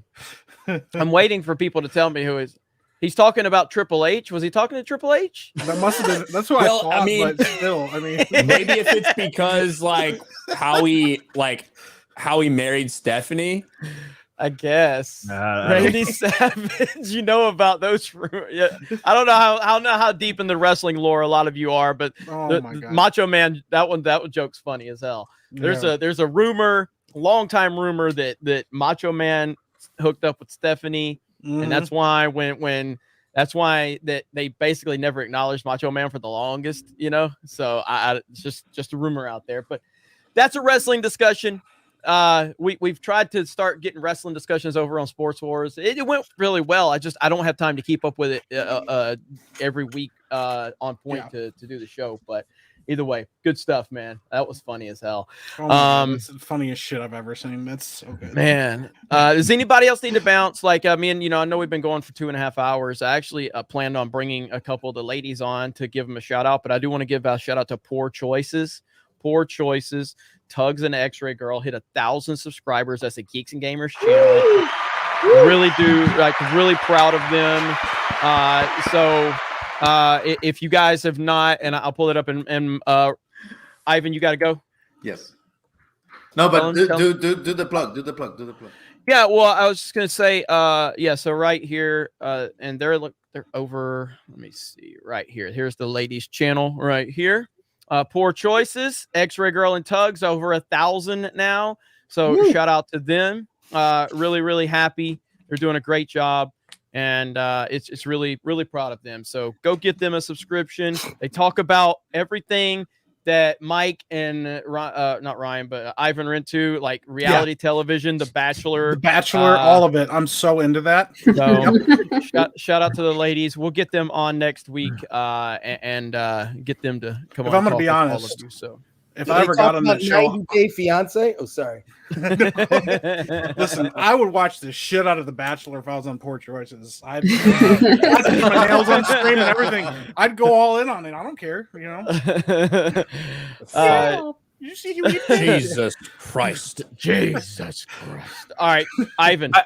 Yes. Where you going? Ivan, before you go, I just wanted to piggyback off something you said earlier, just as like an epilogue to the Hollywood conversation. You got to watch how you say things around Ivan. No, just but it might be a little wet, but it's okay. No, you mentioned. Yeah, I'll just jump on. No, you mentioned that you kind of had this art house kind of phase earlier in your life, and you're and I did too, and I'm sick and tired of being called a racist and a sexist as a fan for not liking the direction or the writing of a certain film. And like, when I just put out a list of 25 South Korean films that I think everyone should go watch. I could do the same thing with like Czech art house films, Hong Kong art house films from the 90s. A lot of Spanish films that I'm obsessed with. It's just incredible that we're being, and people don't know this because you don't. It's impossible to say like all your favorite movies and talk about it constantly. But when you're called a racist for not liking a depiction of a character in a film, it's just unbelievably annoying. And like, for example, like my favorite film of the year is The Harder They Fall. Is a Netflix all black Idris cast Elba one, yeah, the Idris Elba movie. James Samuel director. He's an I think he's on par with Jordan Peele in terms of like what his future in Hollywood. That's my favorite film of the year. It's like I'm not, we're not. You had to compare him to a black director, didn't you? I'm sure. I'm really glad I didn't. I'm sure, yeah, glad I if we're didn't share my talking reviews about- on that. There's a lot of young black directors that are up and coming that I think it's an interesting time in Hollywood. But I'm just tired of being called a racist and a sexist. My favorite film ever is Kill Bill, and like Uma Thurman's my favorite action star. So just like shut up. Yeah. Talk about. I'm not called a racist or a sexist once a day. I'm doing something wrong. That's how I feel about it. Well, I mean, that was the thing with me. Like, that was when I first, because it was right before The Last Jedi came out. I was seeing a lot of these things happening, but I wasn't really willing to speak up on it at that point in time because I was like, God, they're calling people racist and sexist. And that's a horrible thing that you don't want that in part of you kind of get desensitized to it. And now I'm at a point where if I don't get called a racist and a sexist, I know I need to try harder because it really means nothing anymore. It's a meaningless term because they've made it to where it simply means they disagree with you. Yep. And when I was growing up, the term racist really meant something. So if there was ever someone that was, like if you're told like, hey, that person's a racist, that meant that this person, and again, this bullshit about, oh, you're not racist because you have a black friend. No, motherfucker, racists don't have black friends. You stupid fuck. Of course they don't. Racists don't have black friends. Have you ever seen a real racist? They don't have black friends. Fucking hell. It's such a stupid thing. You know what's interesting? I was not a racist. I was not called a racist. Was not. I was gonna say. No, I needed to rephrase that. But like to the eyes of a lot of people, I became a racist because I started, I started hating on The Last Jedi. And that's when I started to get popularity on YouTube. And when I moved to the US in high school, that's when I moved, I was being called a racist a lot. Because I was not like the typical like Mexican per se, or I wasn't liking the typical Mexican stuff. I've always been a fan of metal and rock, but that is like not Mexican music. And I was being called like, oh, a white wannabe and stuff like that. And it's just like, dude, in Mexico, that was never the case. We were just but somehow there's this culture of like obsessive stereotypical organization. And I hate it too. The fact that you can just be called something for not agreeing with something or whatever. Like, no, you're just a person with likes and dislikes. Just own up to your opinion. And that's it. Yeah. I grew up in like, I was born in like a big city and then had to move to like the middle of a backwoods, like Podunk. We were literally the only black family in like 100 miles of this place. And like, it was just my family and that was it. And I actually met like people that are actually legitimately racist and actually got like called names and like actually treated like a piece of shit because of the color of my skin. So I actually know what it looks like and I actually knows what it feels like. And like the biggest thing for most people, a lot of people that are actually racist is they don't even half the time they don't even know anybody. Like they don't know black people. They don't know Mexicans. They're ignorant people. And that's the thing that a lot of these people can't see today is throwing around the term racist. You don't even know how to like actually deal with an actual racist if you saw one. Most of them would shit their pants and go cry on Twitter about it like they still do now. I've been called a fucking racist and I'm black. Like it makes no fucking sense. But that's the thing. They just throw the fucking word around. It's on autopilot, man. They just throw it around like with impunity. And I've been in arguments with people online that are like, well, you don't know, or you just don't even realize it, by white people that are trying to tell me I don't know what it's like, or I have no idea what it's really like. And well, you were probably called racist because you opposed the prioritization of diversity over like lore and in your fiction. That was eloquent. That's the dumbest shit. Just like, saying, Bond, like, you want to see the tolerant? You want to see how tolerant the left is? Go look at Ripa's replies. Holy right. Yeah, they don't mess for words, man. Like, the worst thing is he's the worst kind. I'll say it for him. Eric July is the worst kind of black person because he don't give a fuck about anything you say. He is never going to apologize, and he's never going to buy into it. He's the worst kind of black person. Is that what you said? Yeah, for them, like because the right kind of black person is the Ta-Nehisi Coates, the one that will push their bullshit. But they really get mad when somebody like Eric or even somebody like Mike, like anybody, Candace Owens, oh my God. Like, I mean, they go into a nuclear meltdown, fucking, like leftists. Like I've said, like most of the racism in my adult life that I've ever experienced wasn't from like some fucking Klansman around the corner or something. It was from some fucking deranged leftist that didn't like the fact that I took a position, you know what I mean, that I took, and then they felt like, okay, that means I can call them whatever the fuck I want to call them. because they believe that they're fucking justified. These people are Well, fucking. I'm sure it's the same with sexism too. Like I'm Yeah, sure, same thing with Krista, like if women. you experience this, and like I know other women who've experienced the same, bullying from the left. Yeah, and yeah, most definitely. for saying stupid shit like Bond should not be a woman. Oh. Yeah. A lot of people, Okay. like I said, a lot of people that I knew that were actually racist, once they got to know me, really changed their fucking tune and really changed their attitude. The people that I've gotten the most blowback from are always people that claim they're fucking allies and have, all these shit in their fucking bios and shit and try to act like they're, so fucking progressive until you say something that doesn't line up with them or you go, that's actually not racism. And they go, you know what? You don't even fucking understand. And let me tell you what real racism is. And that's the same thing that's happening like with fucking writing today. Literally, like Ripa said, every fucking black character has to be reminded. Oh, Ivan needs to actually leave. Oh yeah, now. right. I forgot. Well, I forgot that they're chasing him. So no, I was able to escape. Yeah, get the hell out of here, Ivan. We appreciate you, buddy. See We'll you, see Ivan. you next week. Ivan's here every week. He's here every week. So what do you got anything you want to plug, Ivan? Yes.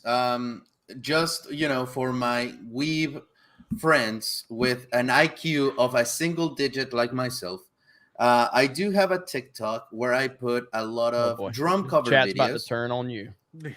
Don't promote TikTok. Oh yeah, I don't care. Well, the only reason why I have TikTok is because I can actually play music without having the copyright infringement taken down. I get it. Yeah, and it's so annoying. Like I cannot even do that on Facebook. But anyways, before I go, I just want to give this just to wrap it up on this little present burrito for you guys. If you want to ever get a sort of inspiration to see, you know what, the actual character of a person is what matters, not the skin tone, not like you have to look at Jeremy, because this man, let me tell you, despite what you may think of him, that he is whatever you want to call him or label him as, whatever, he has shown, at least to me, the utmost respect to where I'm like, dude, you're like even part of my family. You want to know what he's done to earn this such respect? I don't know where this is going. He's trying to imitate my mustache, and he cannot. He can't. He's trying so hard, and I see him fail every time I see him on live camera. He's trying, but he can't. But you know what? It's okay, Jeremy. We still. I know you're trying to pull it off and failing at it, but it's okay. Just saying this comes with genes. This is genetic. Too bad you need a little bit more pigment in your skin to pull it off. But disgusting. With that said, no, but for real, love you guys. Chris, Lofty, Ripa, Krista, Mike, Ryan, you waste of space. All right, guys. Love you so much. Have a good one, man. Later. Oh man, good stuff. It's like being good stuck stuff. in a maze and you just don't know where you're going. I know it. He's just leading you I know. around and there's burritos and donkey shit and all kinds of. Dude, Ivan, that's just what Ivan does, man. He's just a random dude, but I love him to death, man. He's great. So, okay, anybody else? If anybody's pressed for time, Rip, I know you got a lot of shit right now. So, if you whatever. I mean, shit, I could always. I mean, I'm trying to get you guys books, so you know what I mean. I can always start working on that shit, because we got. I mean, dude, these next couple of weeks are gonna be fucking nonstop. No, I know it. So whenever you need to bounce, man. So it's all good. So for sure. You need to practice Mario Kart too. No, that's not necessary. We got to get Ripa on Splatoon. That's what I can't. I got to see him on Splatoon. God. So. That game is so fucking dumb. So Splatoon is awesome. Okay, Splatoon is a badass game. It's Splatoon fun as hell. Ripper's gonna have immediately from his gangbanging days, right? He's gonna have an advantage because he knows how to spray paint a wall and stuff. All right, he knows how to tag shit, so he's gonna have an immediate advantage in Splatoon. Oh man, Splatoon's great. Splatoon is great. So it's a lot of fun. But I the problem is with Splatoon, just like any Mario game or any Nintendo online game, the online is so stupid. Like you basically got to do a bunch of private lobbies. Playing a Nintendo game online is literal fucking torture. You're paying a company to torture you. Bing, bing, wahoo. Napa Maximus says, Eric, July, I'm rooting for you. My guy, keep your head up, G. So I thank you. appreciate that, man. Yeah, Much love. Thanks. Yeah, God, man. Jeremy, could you have read that any whiter? God damn it. No. I know you know how to talk better than that. I too. have black Keep friends. your- I'm clearly not racist, Keep okay? your head up, G. I wish I could have been there when all those black kids stole your Jordans, Jeremy. I wish I had that on video. Just watch it on repeat. I wish I had it too. I could monetize that at this point, but monetize your trauma, man. You gotta make some money off of it. Yeah. God damn it. Love to play with you guys on Cart or Splatoon. Well, so usually Mondays and Thursdays on geeksgamers.com. We have premium membership on geeksgamers.com. And we played with some of our members. Last night on Premium, we had a full lobby. It was a lot of fun. We played for about an hour and a half. This Thursday, we're probably going to play, I don't know if we'll play Mario Golf or Mario Party. I'm not sure. But we try to play with our members on the website. And more updates coming to the website thanks to Eric. He got on a call with me and our webmaster. So want to work with some people he knows, or we're going to contact them, have some discussions with them, try to take the website to the next level. And so it's good stuff all the way around. So because unlike G4, we like our fans, and we're not here to police you and trash you. Well, most of us do. Ryan probably doesn't like some of you, but that's Ryan doesn't like anything. I'm pretty sure Ryan's never happy.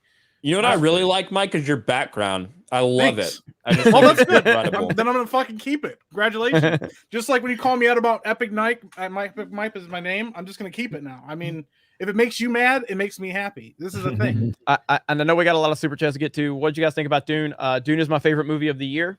I loved it. I thought it was fantastic. Even though I know everybody says they just hate everything, but no, that's not true. Dune is great. I love unless it doesn't get a sequel. I just got it. It's getting a sequel. I mean, I know it's greenlit, but if the sequel sucks, the movie sucks. Like Yeah, the movie is yeah. predicated on its sequel. It's part Like, it's part one. Exactly. Yeah. But let me see here. All right, Ryan, you ready to start running through these super chats? It's super chat time. So Ripa, if you need to bounce, man, because we're gonna run through the super chat. So whatever works for you, bro. Yeah. I mean, shit. If that's the case, then I will. I'm just gonna get back to trying to write some shit up to get these artists to work, man, and provide y'all with a bunch of shit, man. Once we release, you trust me, man. You guys aren't gonna have any fucking shortage of fucking material, man. In addition to the book, you know what I mean. We got It's awesome, man, because me and Ripa talked a while about trying to do something consistently, and we've worked it out where this opened up on his schedule. Ryan, Krista, and so now the show is kind of blossomed into where it's at, and it's getting bigger every single week. And I'm so happy for it. And I want you guys to all support the Ripaverse when it launches. So we're gonna have him on Friday Night Tights here soon, and be promoting all that. So let them know where they can find you, Ripa. Yeah, man. Obviously, keep up ericdjuly.com as well as that's my handle. Virtually everything. Trust me. I know a lot of people ask, "Hey, where am I gonna be able to pre-order it?" All that. Trust me, I'm not gonna shut the fuck up about it once it gets launched. So there will be no shortage. You will know about it, where to get it, where you can get it, all of that. Trust me, you're gonna know about it once it gets announced that we can send you guys to where you need to go. I'm not gonna shut up about it. It's literally all I'll be talking about. Hell yeah. Can't wait, man. Can't wait. I will see you Sunday for Mario Kart. Absolutely. Better bring it. I don't need the lady whooping me. I need you. Yeah, Come I don't know on. what the fuck's happened with that shit. I can't have that happen. You was let her crushing it, practice though. too much. Listen, it wasn't just you though. It should beating everybody's ass. Yeah, if I can get Ripper to punch his desk again, I'm all in. That was the best shit I've ever seen. Tell her to spend more time making jewelry and selling it than practicing Mario Kart. Oh well, dude, that'll work. Yeah, there you go. Oh man, nah, but All for real, man. This show has been getting fucking insane, man. These numbers are fucking like, yeah. What the fuck have we done? Hell yeah. It's just gonna continue to grow, man. It's good. So again, appreciate all that. And like I say, every time, you guys, this audience, be kind of first to know to got the updates of what it is that we're doing. So yeah, man, just stay tuned, man. And again, man, I appreciate everybody came on today. Obviously, Chris still hanging out, man. Appreciate you, man, as always. And yeah, man, we'll link up. Hell yeah, man. Have a good one, man. All right, man. Peace out. All right. Have a good one. Yeah. Now, Chris, I know you're not feeling great, man. So are you good hanging with us? Yeah, I just got my fucking Taco Bell.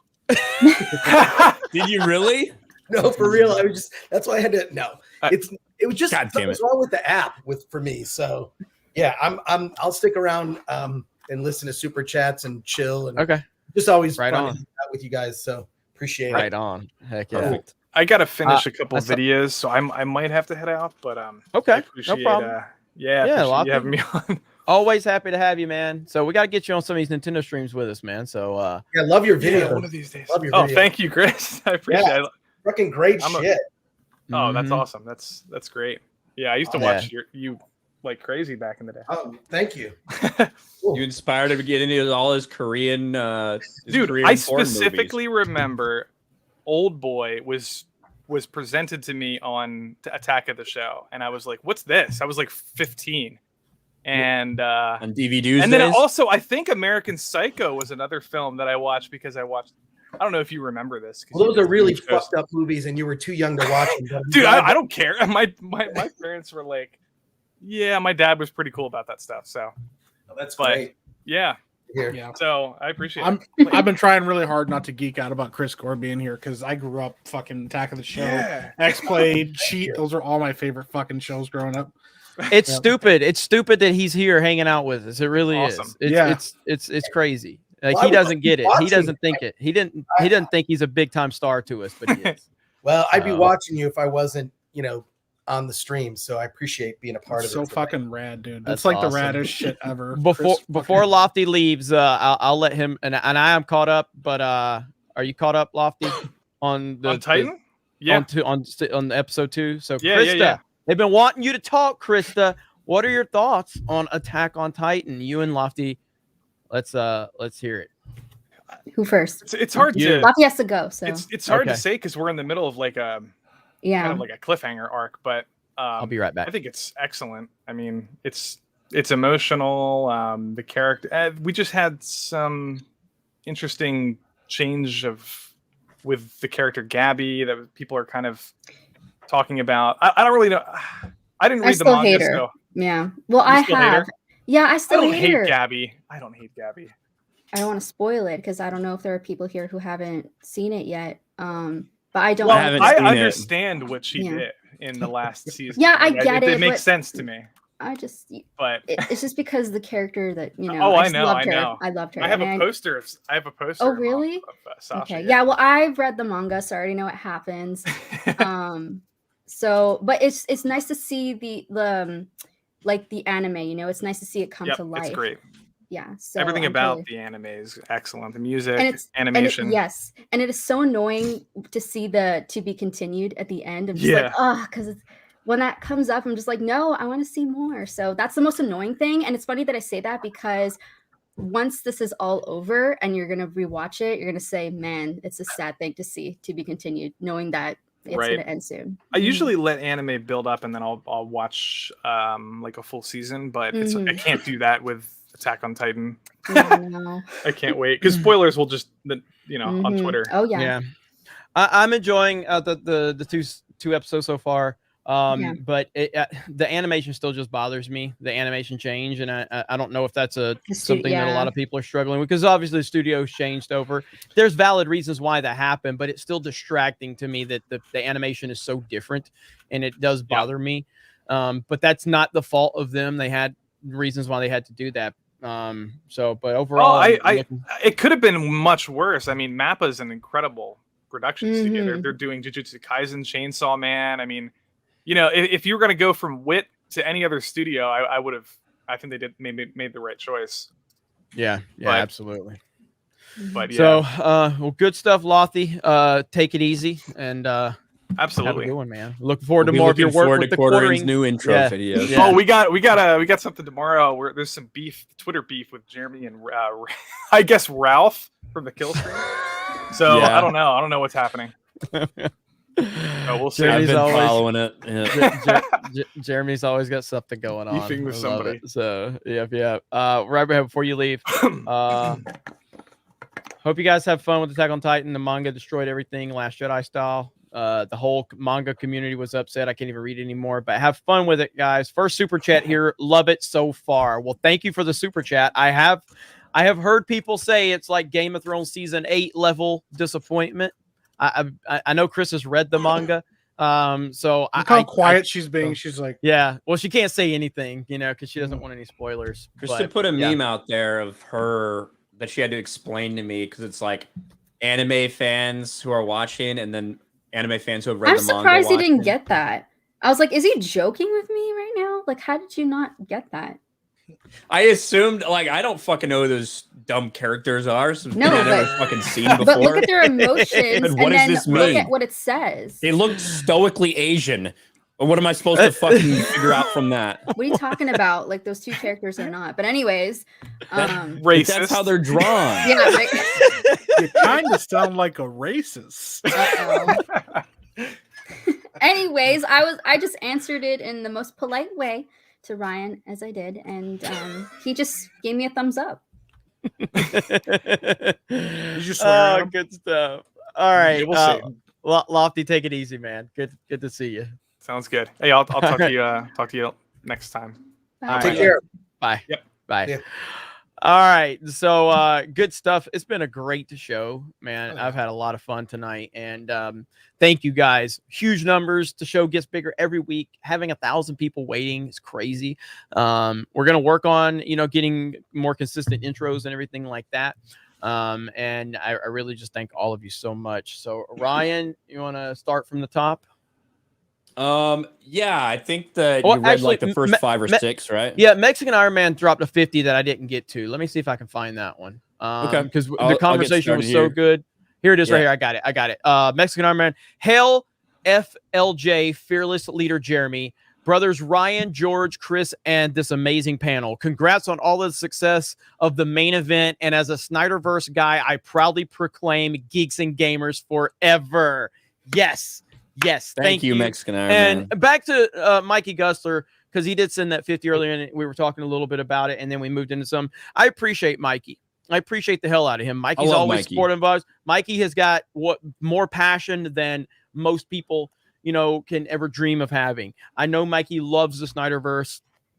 I'm obviously not a big fan myself, and it has nothing to do with what happened, with that whole stream that we did. I've never been a fan of it, but I've always respected the fact that the fans of that, universe are as passionate as ever.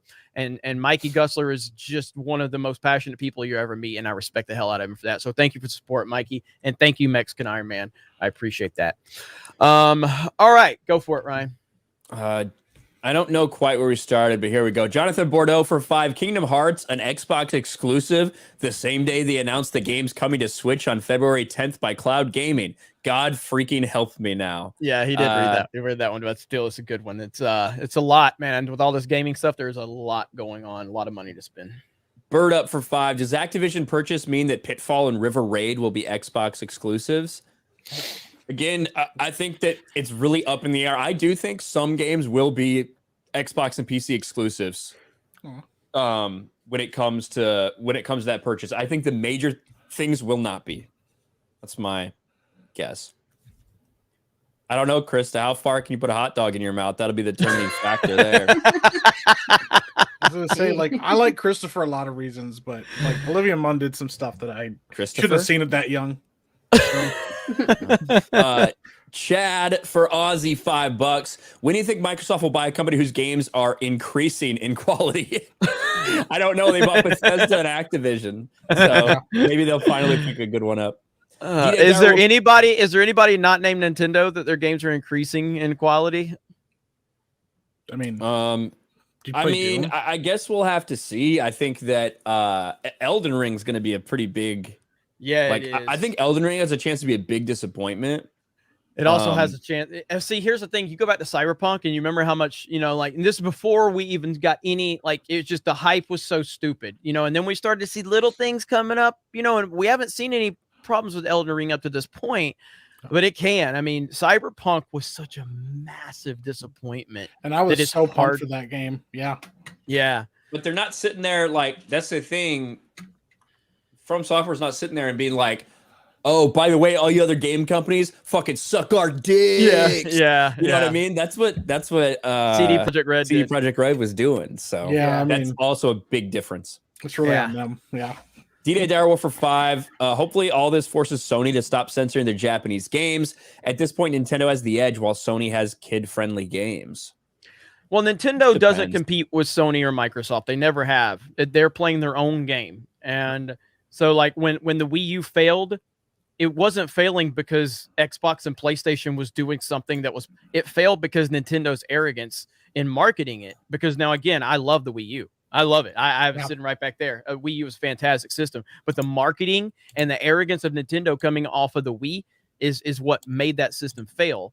Not the quality of the content that they were providing, but that Nintendo competes with Nintendo.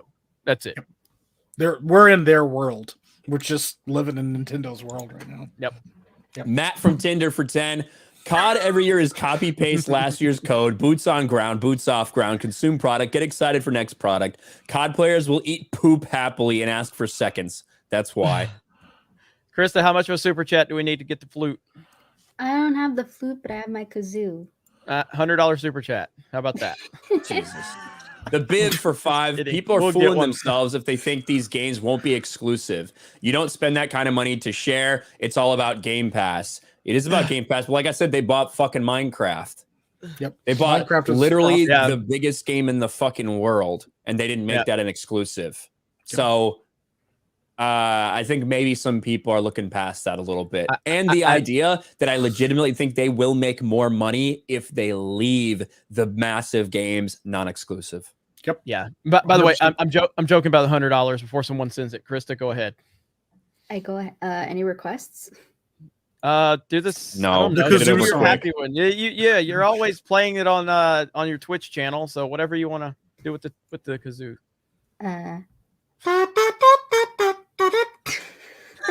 I don't know. Look at Mike. Mike was jamming. Yeah, jamming out, Mike. Okay, that's enough. I don't. Oh, okay. I hate this. Can you do the Smurf song? How does that go? I don't know. Isn't it la la la la la la la la la la la? Okay, Ryan acted like he didn't fucking know. Ryan acted like he didn't know, but he How knew the convenient! Smurf I'm wearing song. blue. Well, I said to think about it. Do the and I said, hey. Oh man, that might be hard. I can't do it. I saw Ryan.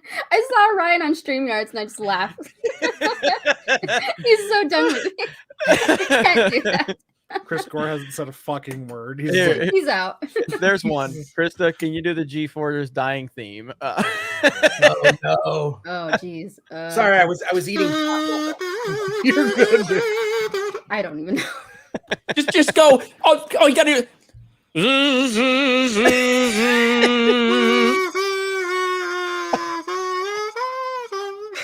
So bad. I want to get like a whistle. You can do so many things with that. You could do like Jurassic Park theme. Do, do, do, do, do. God. Okay, we're done. Let's read more super chats. Yeah.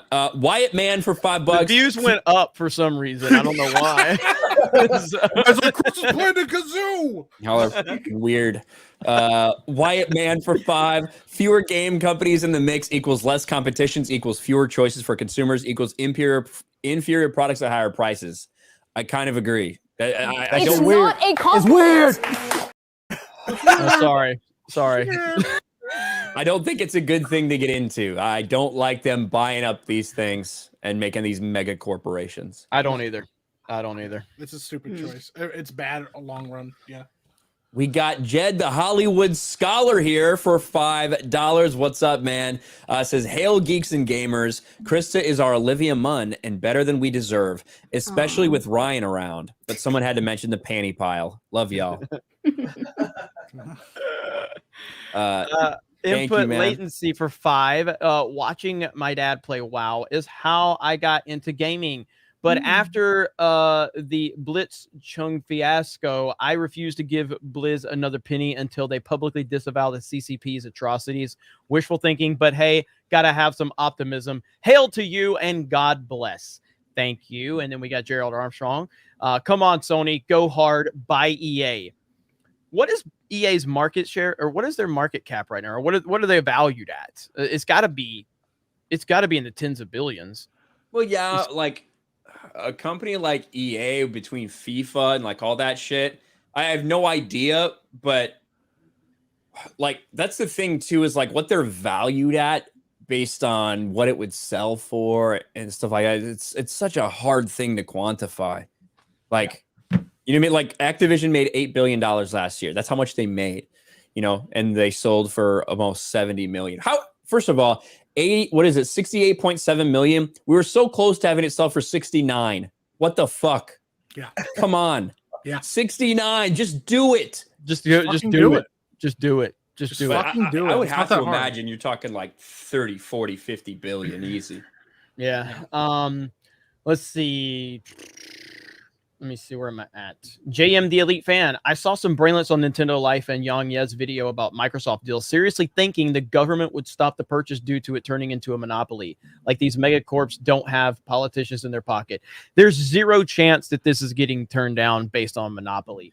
If they bought Sony, then I think you have like a discussion, you know? You have a discussion, but I mean, Sony is, again, Ryan broke it down earlier.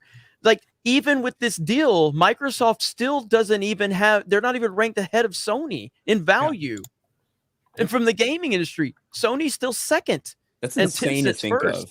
It is insane, but it just shows like Sony is so freaking, they have so much going on. And again, I'm not saying that Sony doesn't need to be worried about this, because they do, but it's not as bad as it seems. It's just not. It's basically making Microsoft now on the same level as Sony, maybe slightly below, but before the gap was pretty wide. I mean, yeah, I hate to admit it. Yeah, there you go. Yeah. So the idea that the thing is, Microsoft has so much money to just throw around. Yeah. You know what I mean? Yep. Like they just have so much money that they can use to do things like this to get them back in the game. Yeah. So, yep. A lot of fucking money. I mean, it's ridiculous. At a time like this, it's so easy to convince people to invest in gaming because how big it is. So. Yep. Abomination says Ivan commits to the jokes so good. That he does. Ivan's always very committed from that perspective. By the way, we are dual streaming over on Odyssey, so shout out to our Odyssey crowd. Shout out to Odyssey. You guys are great. We appreciate you. And we might be set up on Rumble by next week. We Geeks and Gamers. So we may have that situated as well. So looking to expand, to continue to expand. Alt tech is definitely something that's a valuable asset. We're also on BitChute, which I don't even, that's just a mirrored upload, and BitChute, we get a shit ton of views over there. It's crazy. I finally got my shit worked out. Oh, really? Email me back. Yeah. Okay. So yeah, so we're going to work on being on Rumble by next week. They reached out to us, so we're going to work on that. Let's see. Carlos Estrada says, doesn't Konami focus on making, I don't know what this is, but Pachinko machines? Would Sony continue to manufacture them? Also, Jeremy, did you ever watch the anime movie Redline? I've heard of Redline, but I've not watched it. Again, I'm not a big anime viewer. I've seen some anime, but I'm not someone like Ivan who knows all about it. But I'm interested to continue watching more anime because anime is awesome. The Tech Time team for $2, new sub. Tencent won't own 40%. Less CCP simping. Are you talking about for Activision? Because that's actually true. Tencent has a decent share in Activision Blizzard. So by selling it, do they lose that share? I guess they would. I guess they would. As far as the CCP simping, I don't know. I don't think it'll have much effect, to be honest. Microsoft you pretty out? censorious. Good night, Eric. Thanks for modding. Appreciate you, buddy. Microsoft, in fact, it wasn't that long ago. I'm pretty sure Phil Spencer was just talking about like cross-platform bans and stuff like that for hate speech. And Yeah, like that, so. yeah. It ain't gonna be better. No, it's definitely not. We read that one. Crow Fu, we read that one. Steve Booth. Well, I said this one already, but hail the geek culture meme dream team. Thank you. Cellmate for 2. Gamers are the most oppressed group. I agree. Michael Songer for $10. From the bottom of my heart, I'd like to sincerely say that ratio though. That ratio though. Heartfelt. Love it.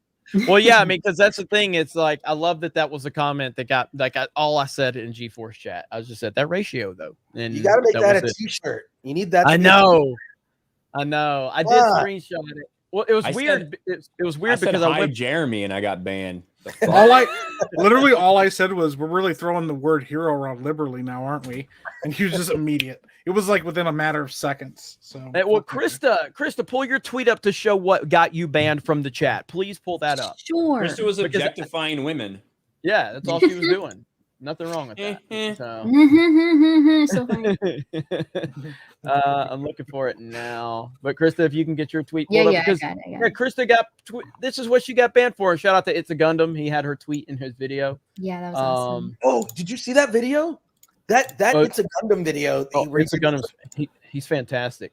It's so detailed. I mean, I know he goofs around a lot in his videos, but he really actually does the research and does a deep dive. It's insane.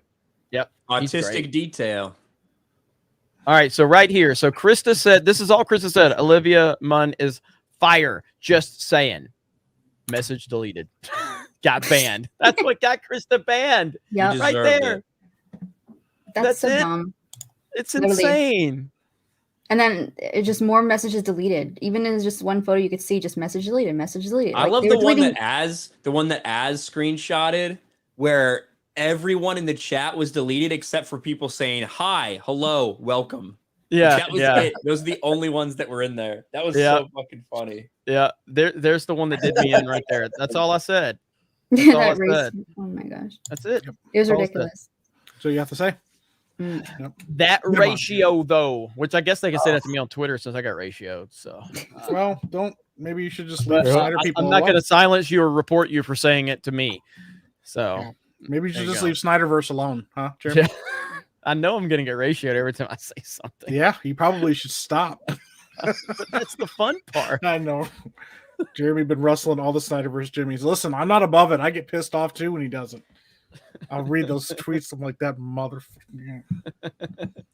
Yeah, the whole it's so fucking dumb. Like, again, because the vast majority of people, I would say like around last year this time, the vast majority of people when Ray Fisher like started speaking out, and it wasn't just like this guy's a racist. It was, hey, look at all these fucking problems. Joss Whedon was an asshole to me. Gal Gadot said, he was actually an asshole to me. He threatened my career. People from his past came out and then felt comfortable saying one person alleged that Joss Whedon tried to get her to have an abortion because she looked too fat for like the 4th season of Buffy or something.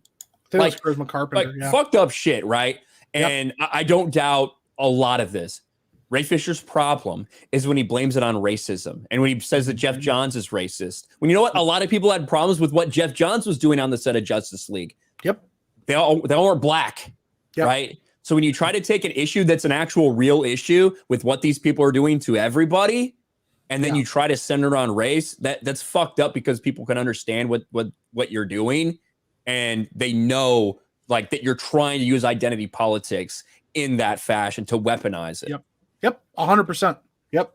You had a chance to work alongside of people with way more star power than you also to be able to like defend an idea or a process or a bad thing that happened. Like if you're the only one on set getting picked on, maybe you can pull the race card if you don't understand it. Yeah. But even that, you got to actually have something to back it up. I mean, yeah, no, Ray Fisher really fucked himself over. But I'm racist for saying that. Yes. I mean, look, Joss Whedon is an objectively terrible human being. I mean, he just is. He's made some good stuff, then you can enjoy his stuff. That's totally fine. But he is a terrible person. Yeah. Like he's an awful person. Well, that's also the part. Yeah, go ahead. Oh, no, I'm just saying I would never defend him from that perspective. And so, nope. So for me to get called a racist because I call Joss Whedon a horrible person, but I simply say Ray Fisher's a terrible actor. Yeah. That makes me a racist. Like, it's such a dumb thing.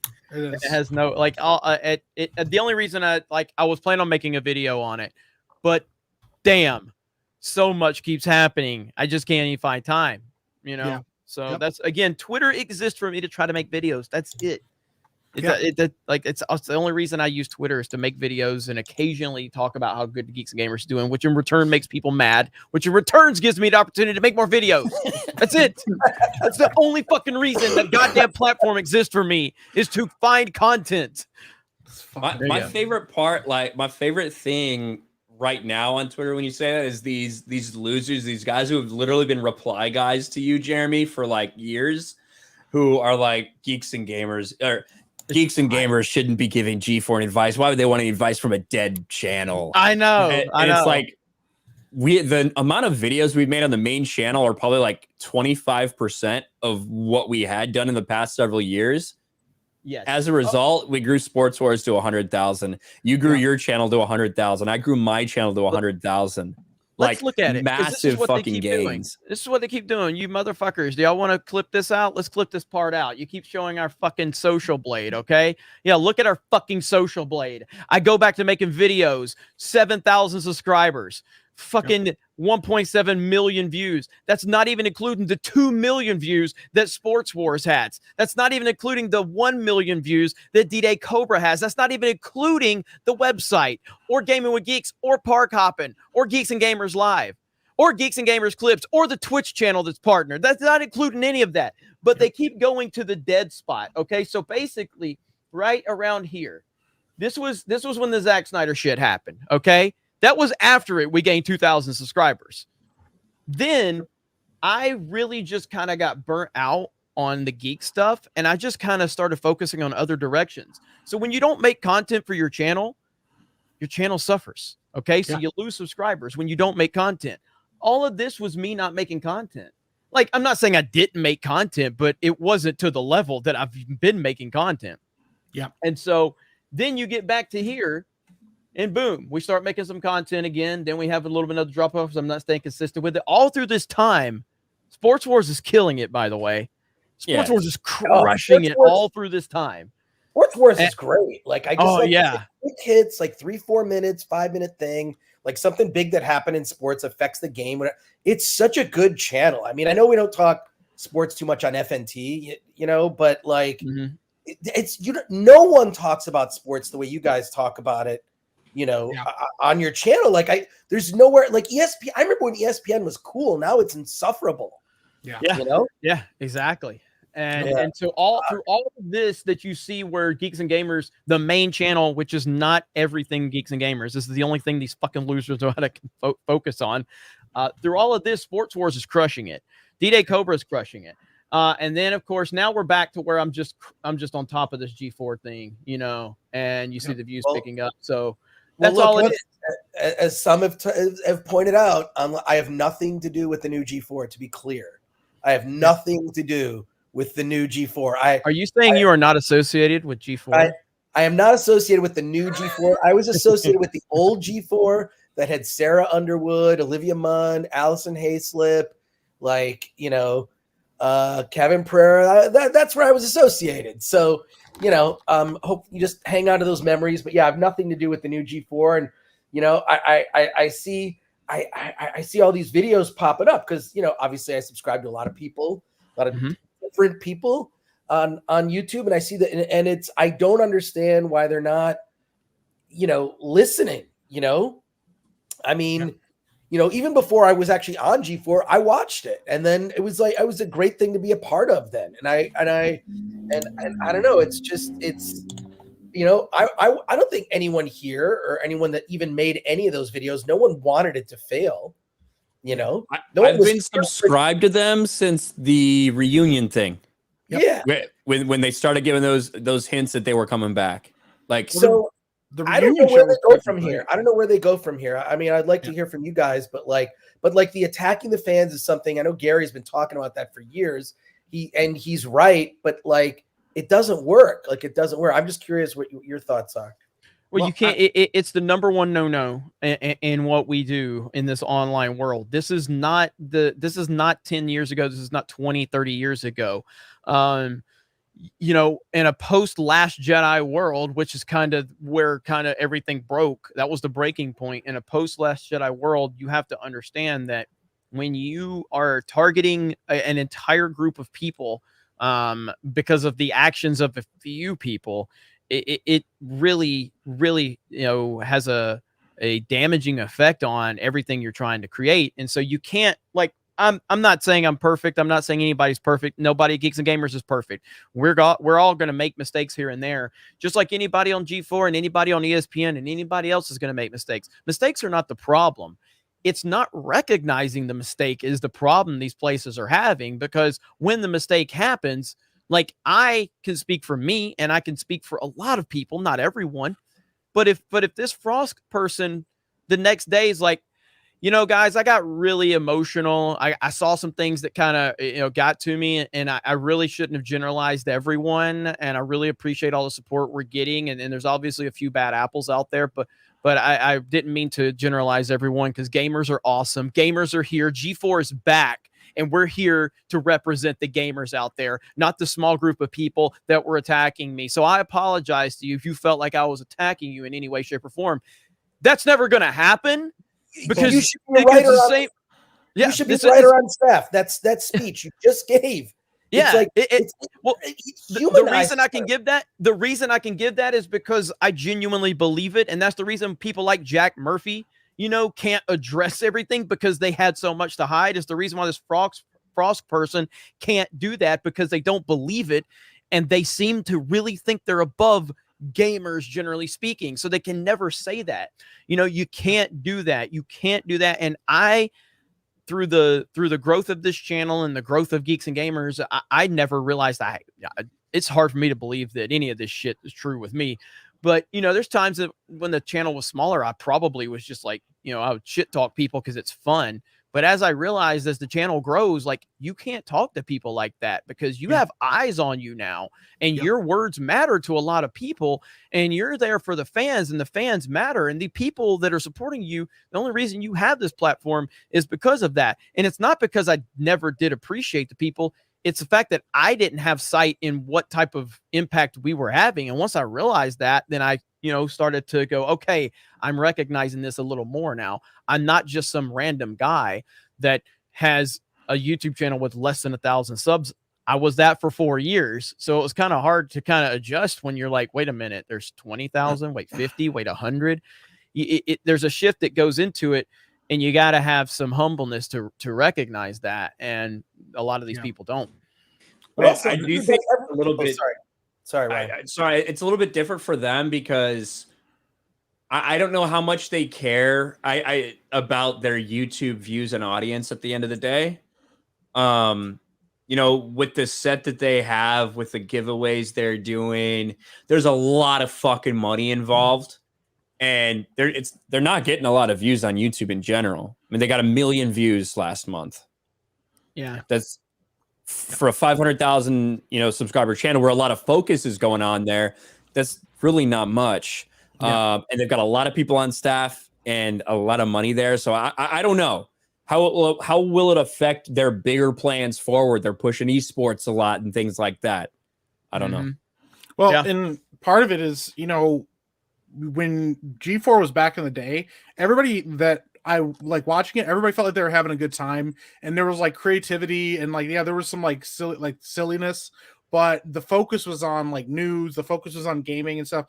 sometimes I watch, like, I used to watch them in their live streams. I'm like, what the fuck is going on? Like, it seems very disorganized. Like, they don't really know.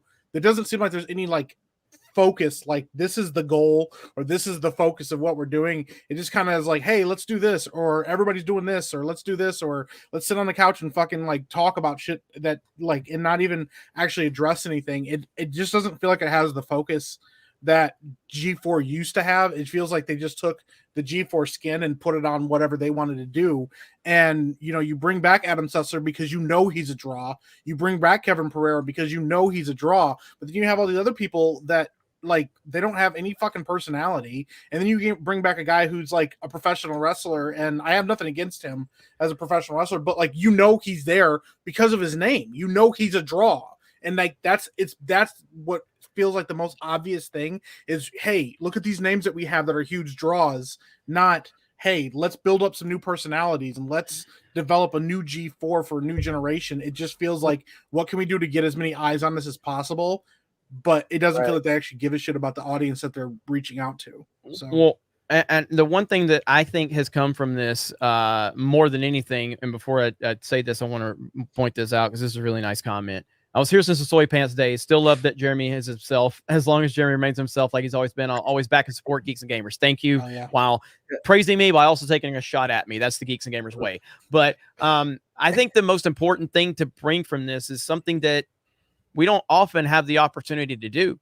And yeah, what's happened with G4 sucks. But you know what doesn't suck? Chris Gore.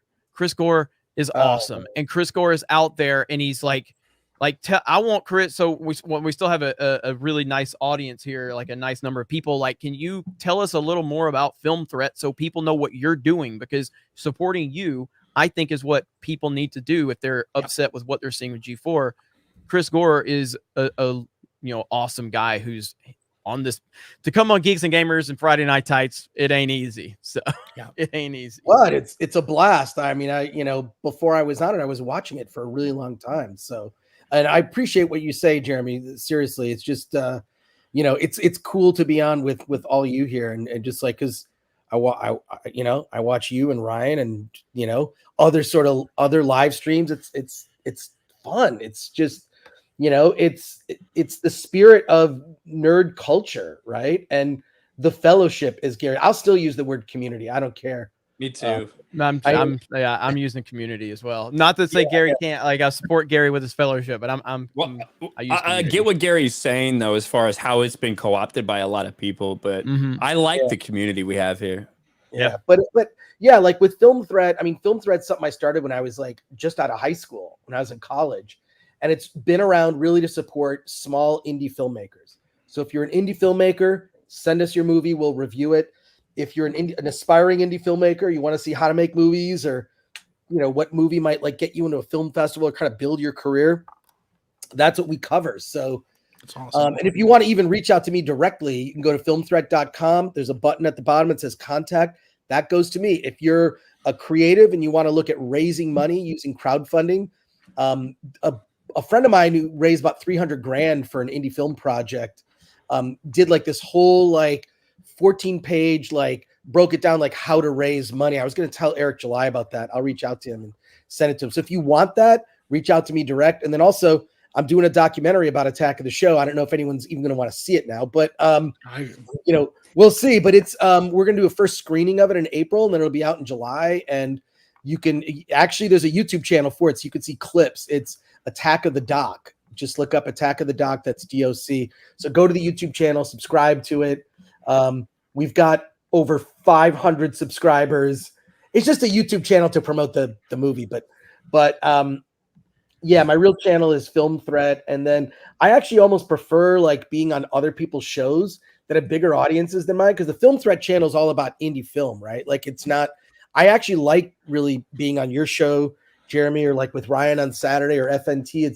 It's fun because I feel like there's kind of a freedom in that. If I tank the channel, it's not my channel. Yep, you're right, and that's why I love you, because he told me before the show, he's like, I'm gonna say some horrible stuff, and if it takes you down, fuck you.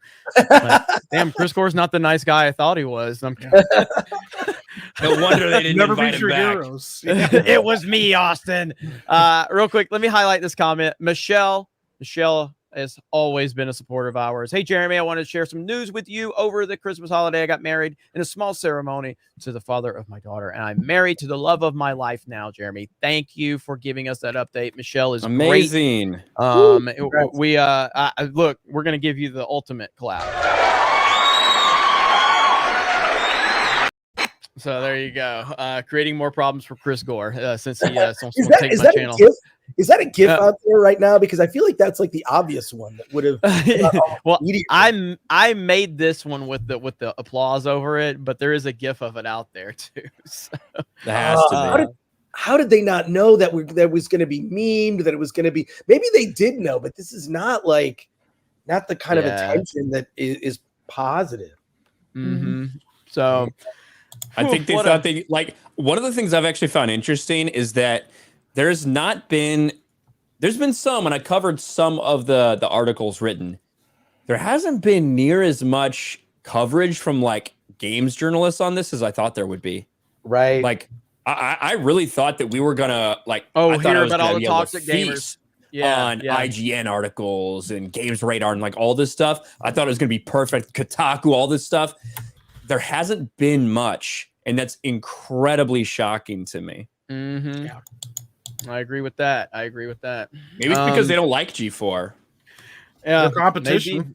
They may look at it like that. By the way, we do have 3 new members tonight, so thank you guys for becoming members of the channel. You make Krista happy because Krista, tell them what can happen if more members become part of the channel. We get more emojis, and I love emojis because I love making them. I love making funny ones of Ryan, especially. Nugs, not drugs. Nugs, not drugs. That's the most Krista thing ever. Right? Someone thought that my Dragon Ball was a pizza. Let's see. It looks like a fucking pizza. It does look like a pizza. It's not. It's a 7 Dragon Ball. Oh, I didn't even know there was an actual Dragon Ball. I thought that was just like the name of the show. I just see a bunch of dudes with blue hair getting mad about shit. Sounds like you. Just get them out of here. Just I don't have blue hair. Yeah. Maybe you will. Yeah. If I wanted to get into it right now, where the fuck there's like 8,000 episodes of Dragon Ball across like a million different series. What would I fucking do? You start on Dragon Ball Z, man. Come on. It's too late. Yeah. It's not too late. It's never too late. I started it later on. Scream on the stream, and you already got me yelling. Okay, it's not too late. Ryan, just go back and fucking watch. I don't have time for that bullshit. Everybody has time for Dragon Ball Z. I don't have time to watch stuff I like.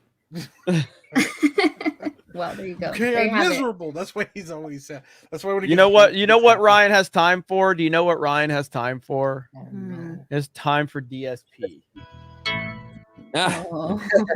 Again, asking your financial support. Time for the stream, guys. We're only at $37. That's not good. I like Halo Infinite, but every time you guys come, we get a lot of people tuning in. It looks like people are enjoying themselves, but you're not supporting the stream. I want to play. I like to play, and I appreciate all the support you guys give me, but we just can't keep going if this is going to be the case. I got, I love the super chats. I appreciate the super chats and the channel members, but I need money now. I got bills to pay. I've got 2 utility bills coming out. I have like taxes that I have to worry about. I got to go get groceries this week for me and my wife. I need the cash. So the best thing for me right now is Tippy. So we're halfway to the goal. We got another hour to go. We're having a lot of fun. Thank you guys for the support. Thank you. But definitely give me money. When was this? That was last week. And then let's see. There's one more. I got to show you guys this one. Why am I here? Man, Krista dominated that whole race and then got destroyed. It was so bad. What is happening?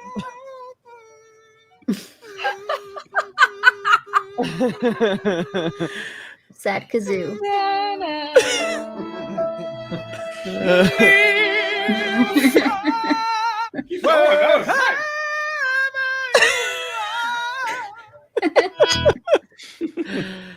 Go subscribe to Geeks and Gamers Clips for more of those random uploads. Jay Hellstorm, Krista doing a great job. I want to share something. All right, so go there's for this it. picture that makes Ryan look really easy on the eyes. You know what I'm saying? Wow. This is Sailor Uranus. I didn't know we were on this kind of stream, but I'm gonna save your day. Why are my legs so fucking long? You're asking me. that's what I was. That's the question I was asking myself. Ryan Wow. skips leg day confirmed. Wow. There you go. I feel if I had legs that long and I tried to do squats, they just break. Snap. The flamingo. Screenshotted that one. She put that in a thumbnail on a stream I wasn't even in the other day. Look at David. Look at David. I'd objectify that. I'm already objectifying it, Ryan. We got problems now, man. Well, what about this one? Right here. Ryan skips leg day. Oh! No! Whoa! Whoa! I mean, we didn't like it before, but Is now that I not really easy on the eyes for you, or what? No. Or is the other one? No. Disgusting. Disgusting. Bring back Sailor Uranus. Come on. You're gonna kill me. The nose ring. Ryan has no power here. It's just Who did that? Gee, I don't know who could have done that. But whoever made that is probably really pretty. Just saying. Okay, that's Jay a good Hailstorm? comment. Wait, that's a good comment right there. D-Day no bruh. Oh damn. Or is it D-Day no bra? No bra. Oh, that was terrible. Screenshot we Sailor read Uranus. super chats now. Jesus Christ. Sure thing, Sailor Uranus. Steve Frompa for 5. How did Solo? Rest of message deleted by Lucasfilm. Thank you, Steve Frompa. Ancient Mariner for 5. Message deleted by Abby, Gabby, Vicky, Zipper, Dish, Towel, Garden Hose, and Brenda. He used to be Ben from our parts department. Thank you, Ancient Mariner. That's fucking funny. Derail Gaming for 5. Nancy Pelosi saw this coming. Yeah. Marcus Henry for 2. No Lofty. Google is the most expensive IP. There you go for Lofty. Yeah. Stormcraft for 5. Okay, here we go. EA 38 billion, Take-Two 18 billion, Nexon 15 billion, Bandai 15 billion, Embracer 10 billion, Netmarble 7 billion, Ubisoft 7 billion, Konami 6 billion, Square 5.6, Capcom 5, Sega $3.6 billion. That's so much fucking money, though. I mean, then, jeez. Yep. Gaming is king. Fuck you, Mazza. Just get the fuck out of the stream. Oh, you going full Frost? You going Frost? Just- Are paying fans, and you're just like, okay, listen. You're like, oh, Listen. racism I'm not- in gaming. That's what I'm Mike's not about to attacking do. the fans. I'm attacking Mazza. Mazza's not a fan. Mazza's an Australian troll. Were you guys supposed to have like a 1v1 or something? No, he does it to everybody. Every single fucking person. He does it in the chat all the time. Listen, he literally will single people out in the fucking chat and be like, 1v1 me. And then he claims that they're dodging him. He's chasing down Yellow Flash right now. He's screaming at him in live streams. A lot of wows. A lot of wows. Wow. Yep. Uh-oh. Careful, Fucking Black Mazza. Toad. Leave my boy Mazza alone. Listen, Mazza needs to leave me alone. Goodness, he just chases me down in streams. He finds me and he just tells me. Marxist says, "Fight him, you coward." He never asked me to 1v1 him. That's never been a conversation we've had. Mazza wants to 1v1 me in Animal Crossing. Says somebody already. It's a real problem, okay? Lethal has to protect me all the time. Oh, that's good. You sound like I don't know. You sound like you couldn't survive a Modern Warfare 2 lobby there if you're running from Mazza. I'm not running from Mazza. That's what I'm saying. I'm not running from him. He just, I don't know what he does. You're calling him a liar. Hey, speaking of surviving a Modern Warfare 2 lobby, ladies, gentlemen, this is how you do it. Shut your goofy ass up and go back to the kitchen. You're 35. Go make your kid a sandwich. I'm going to fuck your dad and give him a child he actually loves.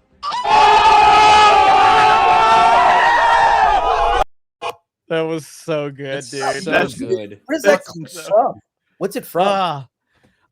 It's Mike. You were telling us about it last week. Do you know I don't not remember the name of her channel. I need to find it because I feel bad that I used to have it and I lost it. But yeah, we need to give her a shout out. This is like a thing she does all the time, and she is fucking brutal. That's not the only one. She has really fucking great insults, and she'll just go into like a lobby with her buddies, like they're all girl gamers, and they'll just fucking like wipe teams and stuff. They're actually really fucking great at Hell yeah. Find out her channel name. We'll give her a shout out next week. So sounds like absolutely. The bully hunters. What they were supposed to be. Like no, that actually sounds like them. A that's team how of you elite do it. Girl gamers. Yeah. To go bully the bullies. Also, I love you, Mazza. I just wanted to say that real quick. But good save. Yeah. Nice save there, buddy. I know, because he's gonna find me later. So Nuclear Winter Gamer for 5. Check out the Cuphead show trailer that dropped today. It's gaming related, I guess. Cuphead show. They have a Cuphead show. Yeah, Netflix is doing a Cuphead animated show, and they dropped the trailer today on the Netflix channel. That sounds really bad.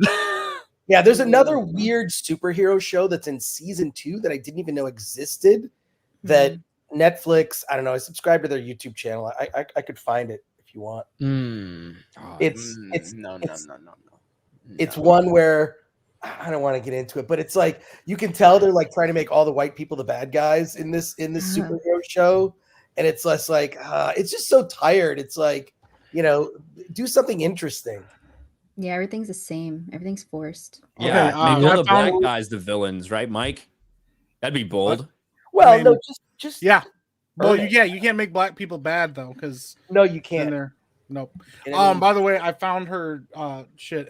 Hey, okay, before we do that one, Matt from Tinder said this in the chat, and I caught it, and he's 100% right. Right there. Yeah. Let's get Film Threat to 25K. All right, let's do that. All right, come on. Let's make that happen. We can do that. Let's make that happen. Oh, yeah. So I think we can make that happen. Let's hit the refresh. Come on, peeps. All right, so 200 away. So you're like 200 away. I think we can make that happen. There's still 2,000 people watching this. And by the way, I don't remember Ryan putting this one on his stream, so this stream's automatically better. Fuck you, Chris. Yeah, you know why? Because I was plugging Attack of the Doc YouTube channel. Yeah, no, fuck you, That's Ryan. Why. Fuck you. Saying. Well, you know what? Appreciate it. You know what, Ryan?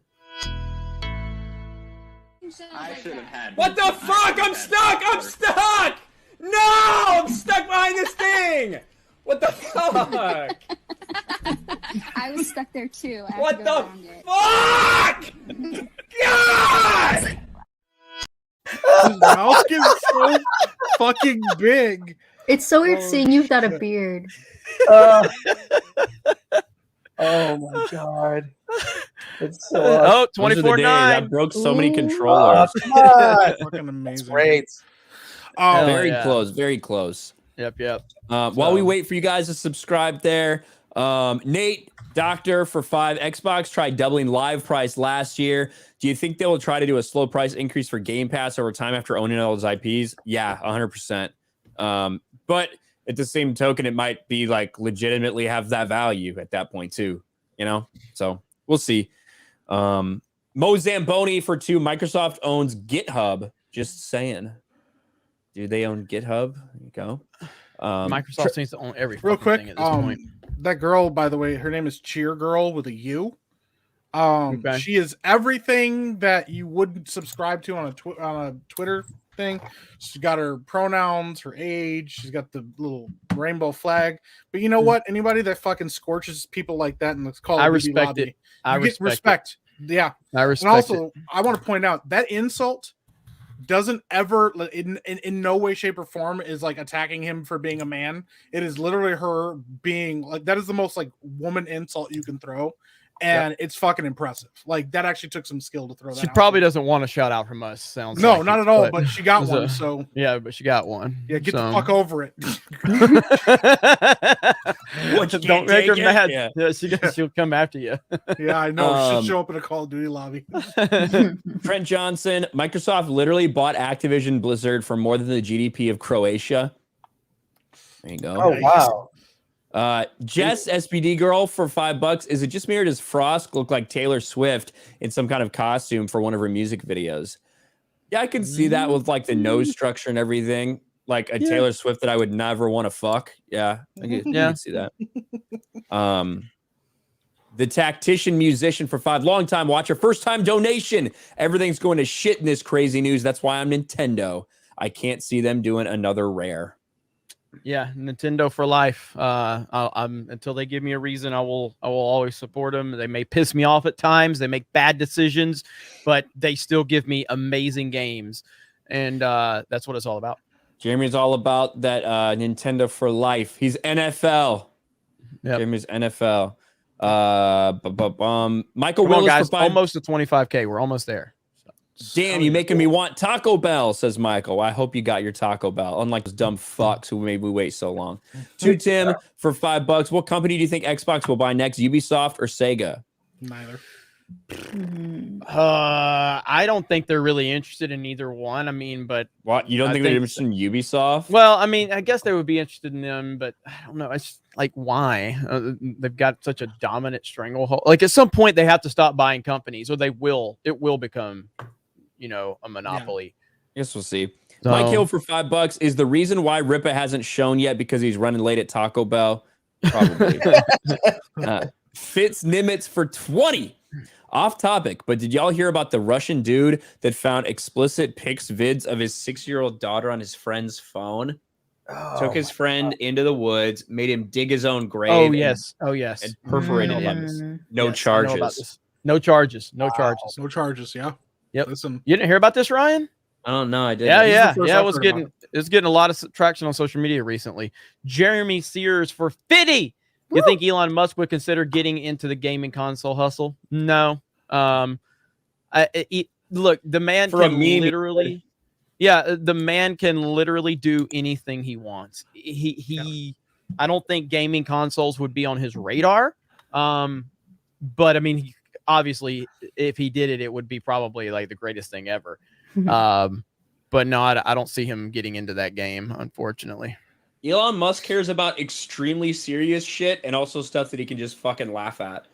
Like, yeah, those are his two like polar opposites. Yeah, dude, he's the coolest person, man. He's cool as hell. Let's see. The Phantom Crusader for 5. I like you guys a lot. Thanks for playing that video. All in good fun. Oh, I think Phantom Crusader might be the one who did. Yes. Phantom Crusader is the one that did the drunk Ryan. Drunk me. Yeah. Matt from Tinder. My prediction: Gay Moon Knight. Oh, probably. That's what's going to happen. He's saying that's what he predicts is going to happen in the series. I wouldn't be surprised. I wouldn't be surprised. Sense. It makes sense. The only way you can make a dark manly show is if he takes it in the ass. Brian Schaefer for $2 doesn't say anything. Thank you. Gerald Armstrong says, read my Streamlabs. Does Gerald have a Streamlabs? I already read it. I read it. Yeah. Okay. Jake the Movie Geek. He said, come on, Sony, go hard, buy EA. There you go. Jake the Movie Geek for $10. Krista, Jeremy, and Ivan, what are your spoiler-free thoughts on the Attack on Titan episode? Tuesday night's main event is awesome. Keep it up. We need more angry Ryan Taco Bell stories. Love it. Yeah, we talked about it a little bit earlier, but we definitely I think everybody's enjoying it. It's like I said, I shared my criticism about the animation, but again, that's not a criticism of it because we're expecting that. That's been happening for the last, was last season the first time they changed it up, Krista, the animation, or was it season before that? Season 3, after season 3. Okay, so season 4 is where it started. So obviously that's not something we, but it is distracting for me. It's tough for me to buy into these characters completely like I want to. Yeah. 25K, ladies and gentlemen. Whoa. Thank you. Hell yeah. Krista, give him that. We've got your old buddy's happy for you, Chris. So yeah, seriously, thank you guys. Appreciate that. That is awesome. I'll turn my camera on for a second. Just see. Oh, there he is. There he is. I'm seriously just chilling on my couch. I look like the angle was like a Jack Murphy kind of angle. Hey, Jack Murphy if he shaved. So this is why. Hey. 69 for 69. Oh my God. Wait a second. What happened to Jack Murphy? Did he just disappear? Like everyone was Actually, doing videos on we him. actually found out what happened to him. Oh, is it a video or a meme? Sounds like a meme right here. God damn it! I'm so fucking scared right now. I got so sick of looking at his. Yeah, this is kind of a spicy one here. Jeremy actually found him. He was in the Z car. Oh no! He was in the Z car. Oh, that's horrible. Oh no! We found Jack Murphy. Oh no! Did he literally just went silent? Like, I'm so not fucking happy about that. But it's so fucking good. But he just disappeared. One.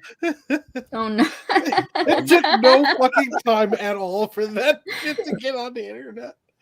Oh god. Sorry, Jeremy's Chris. dead. One, Tim Pool never addresses it, which I think is that's kind of, he could have addressed it in a completely simple way. Like, Pool doesn't like drama, doesn't want a part of it, clearly was unaware of this, and he's not going to be on. And then I don't know. I love that Sydney Watson, who just followed me on Twitter. I'm very happy about that. That's awesome. I don't know why she followed me. I followed her for years, but she doesn't know who the fuck I am. She's making those heartfelt shirts and sweatshirts, which is with the Yes, chicken. she is. Yeah. So Yeah, she tried to cover for him. The first time it came up, she tried to cover for him, like sort of like explaining away the cuck term, and like it was weird like that. I watched that live when it happened, and it was so fucked up. And then I also saw him on Tim Pool when when Jack Murphy was there, when he it was so strange. So what happened to him? He's just gone, right? He's just gone. He's laying low. He'll resurface in a little while. Apparently he's lost like potentially 500 of his 800 liminal order members. He's like desperately doing everything he can to salvage it. So I don't know. It's still crazy, a lot of money, man. Yeah, nah. It's just the whole thing's crazy. But shout out to Sydney Watson. We love Sydney Watson. she's She's great. great. Sydney's She's awesome. Mhm. Heartfelt. Heartfelt. Chicken.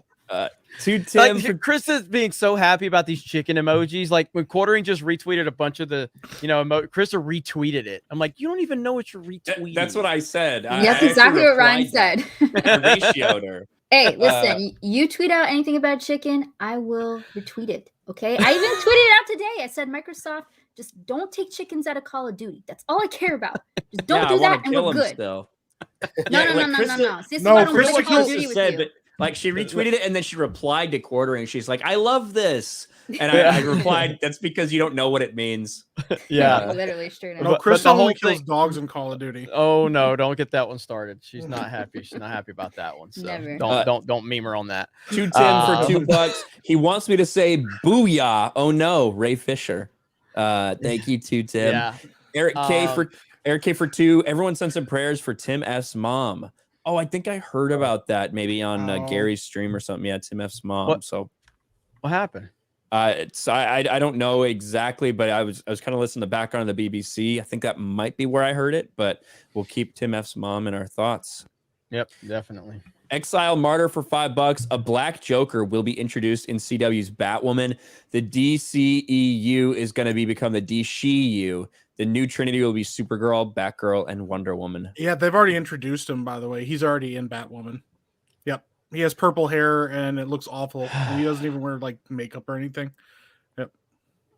And he's gonna become best friends with Ivy or some shit like that. I'm like, oh, you mean the Joker that will just like randomly murder people for just like talking to him and stuff? Yeah. Yep. Mikey for $5. This is again from a while ago. Right after he sent that 50, he says, Jeremy, one of the highest praises of Zack Snyder's Justice League was Ray Fisher's performance. Take the L. # restore the Snyderverse. I will say that I think that his character was way better in that movie than he was in the theatrical cut. It wasn't Ray Fisher's performance. It was well-directed scenes. Like anybody could have done those scenes and they would have worked. It didn't require, because literally you got to understand Ray Fisher's wearing like makeup for most of that movie. Like you can't even see. He's wearing pajamas. Yeah. I mean, like, so it's Yeah, he did okay, but anybody could have done that scene. Any actor, like with any level of like decency, could have done that scene. Like, he's just not a good actor, and he just isn't. And we live in a world where people are so terrified to like criticize a dude that's a black dude, because everybody calls everybody a fucking racist. Where I'm literally calling the non-black dude in the conversation a horrible human being, but I'm racist because I said the black guy's not a good actor. This is the fucking world we live in. You're not going to intimidate me by your stupid, baseless claims of everybody's a racist. I don't give a fuck what you Maybe think they were if I'm a saying you're racist, racist so- because you were mean to Joss Whedon and he's white. Maybe. Oh, we know that's not the case though. So Probably not. No, not at all. Epic Mike, you were talking earlier about like when you like encountered like people that are really racist where you grew up. Like I grew up outside of Detroit, and I encountered people who were like these skinheads, who had like, I'm talking about like they've got like the swastika tattoos. Those guys were fucking assholes. They were the true racists that I encountered, like because they would show up to some of the punk shows that I would go to. Back in the day. I'm fucking old, by the way, just so you know. But but like that's the like okay, so Jeremy not liking an actor's performance, which is his opinion, which he has a right to have. That's now the standard. Whereas, like, I remember going to punk shows and seeing these skinheads that would just like actively go out and just be fucking assholes to people, starting fights and doing fucked up shit. And Jeremy has an opinion about a movie and an actor that is like, those things do not fucking equate. Like I know it's so dumb. Like in Jeremy, you even said something like, just like you remember when you would hear the term like someone's a racist, you go, oh my God, that's like a serious charge. Like that's the thing. The way that term has just been, all those terms, those isinphobe terms have just been diluted because they're so overused. They mean nothing. They mean nothing. There's no real sense of what that means. I saw someone on one of these Twitter, people that are one of my reply guys, and they're basically, I can't remember. I think I made a joke about Abby or some shit on Last of Us, and they were like, why would he attack Abby? And they're like, because he hates the sight of women in video games. And I'm like, my favorite game of the year is Metroid Dread. By the way, Chris, I'm also from Michigan. I live like over here in Michigan, so oh wow, I got the podunk backwoods racists. Those were cool. Yeah, like I lived like over here. Like I lived like hour and a half north of Grand Rapids. So wow, you guys are bonding. Yeah, no, I know Grand Rapids. Sweet. This is I sweet. know Grand Rapids. Yeah, well, that's where I was born. So I moved from Grand Rapids to literally the middle of nowhere. Yeah. Oh wow, that's awesome. Look at that. Me and Chris are best friends. Sorry, Ryan. What? What? I'm sorry, I missed what you said. Hang on, I got Marksman for Streamlabs. This is a 1 of 2. No, it's actually 1 of 3. Mhm. Let's see. Are any of you familiar with the SCP Foundation, known as Secure Contained Protection, an open online lore book about the many supernatural and eldritch anomalies that exist in our reality and the secret military organization that exists to contain them. Even Royalty, an indie filmmaker, has made 2 short live-action films based on this series here on YouTube.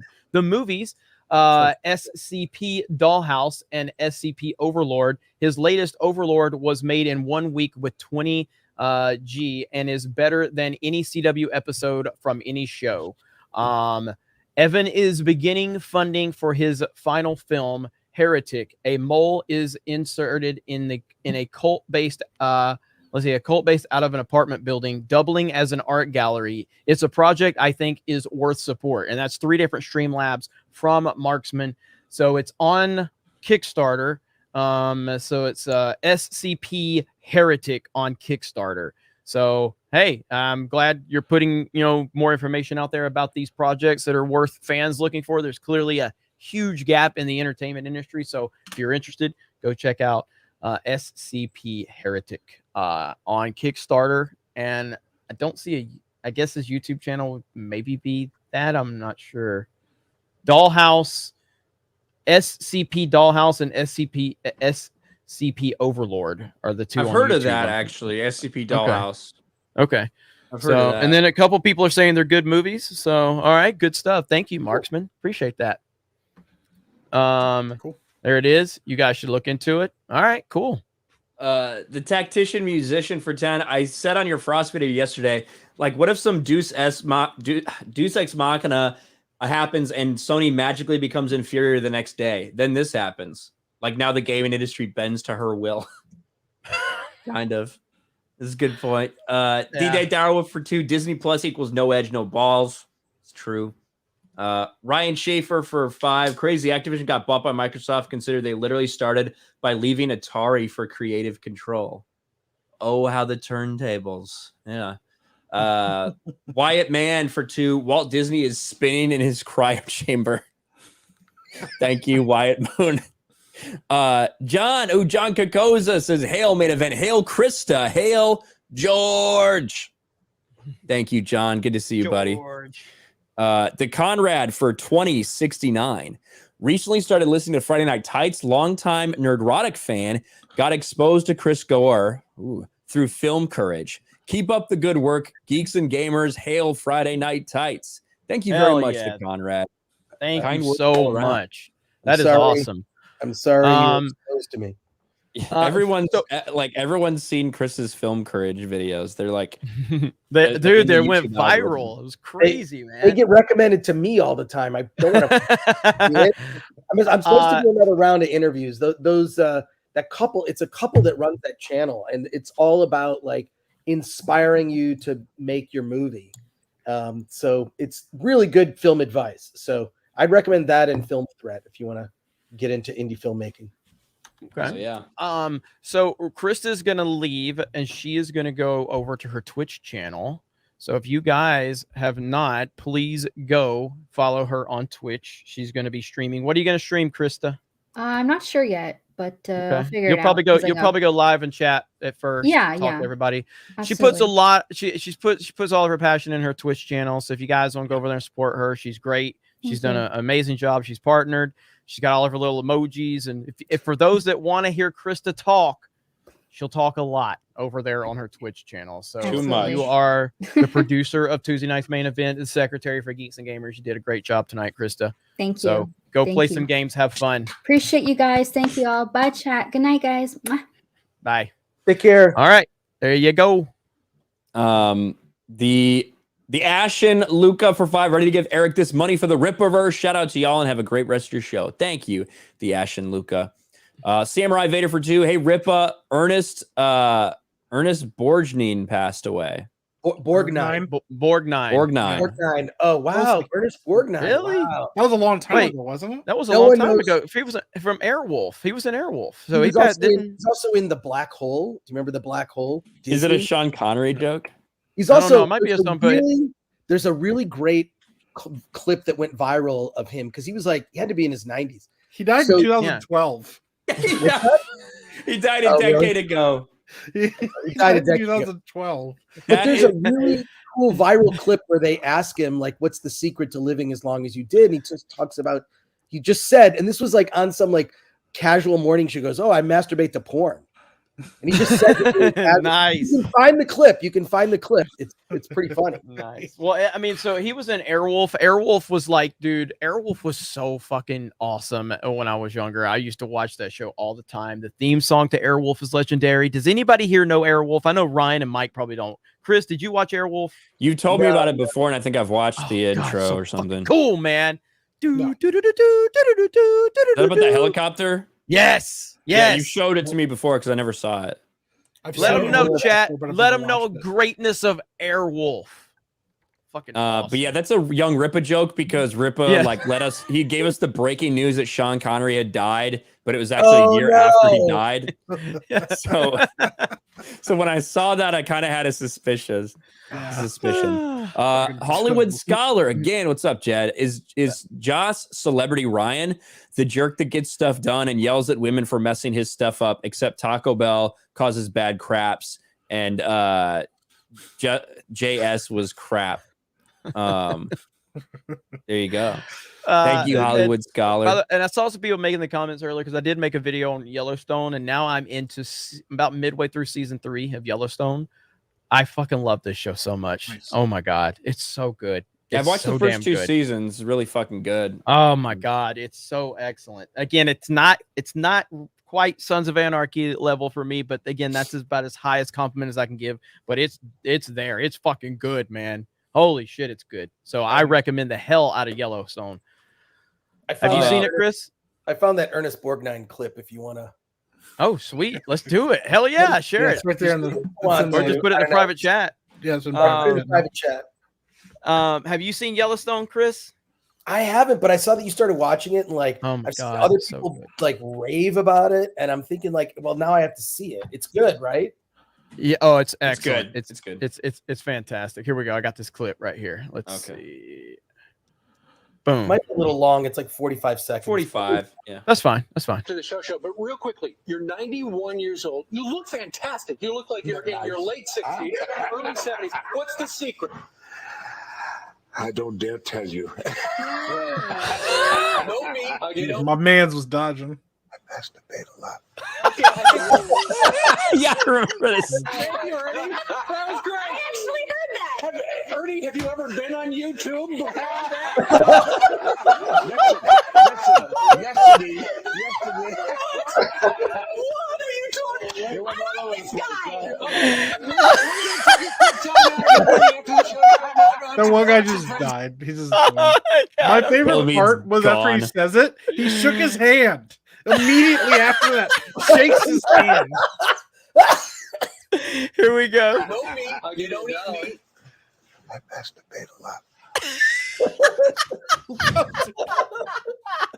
If that's the case, I'm gonna live till I'm 150. That's getting clipped. That's gonna be a new clip here on Tuesday night's main event where I'll just oh my god. That's good. Man. Good job, Chris, on that one. Nice find. I have never seen that. I've never seen that. Remember the black hole? Do you remember? I mean, it's such a weird movie now. Like, I don't remember that one. That was like in the early 80s. Was it 81 or it might have been 82? Like, it's weird. It was like Disney's response to Star Wars, right? Like, we're gonna do our own Star Wars. You must remember. Do you remember Vincent? You know, the robot Vincent. They're kind of like floating. All right, forget it. The chat somebody in the chat is going to know the movie The Black Hole. It's just Black Hole was an epic blockbuster. Disney's Black Hole. Black Hole. It tanked. It was so kind of milquetoast. It looks like it was made in the 50s, you know? I mean, the effects were good. They had like Harrison Ellenshaw did like the matte paintings. He also did Star Wars. So it's surprised that one got past me. It's just right around so it came out in 79. I think early 80s, but like check out, I think it's actually on Disney Plus in 4K and it's worth seeing. It's like they even had an overture. Remember going to the theater and it's like, do you remember when movies had overtures? You probably don't. You probably don't. I was born in 79. Yeah, they play the music, yeah. Yeah, well, there you go. But like, yeah, so it's I think it's on Disney Plus. I'm sort of stuck with my subscription because I bought it like a couple of years ago. They had this deal for D23 members. You could 3 years in advance. 3 years in advance, and I bought it, and I didn't even finish WandaVision, and that's the last time I looked at Disney Plus. Damn. Well, I think I don't know. I don't watch it, but I had it for free with Verizon. I don't know if that's still going or not. I have no idea. Right. So is that still a thing? The Verizon deal? I think I they don't know extended anymore. it, but they use that as paid subscribers. You know what I mean? Like they still put that Verizon's into their paying for it. Right. So I think that's still a thing though.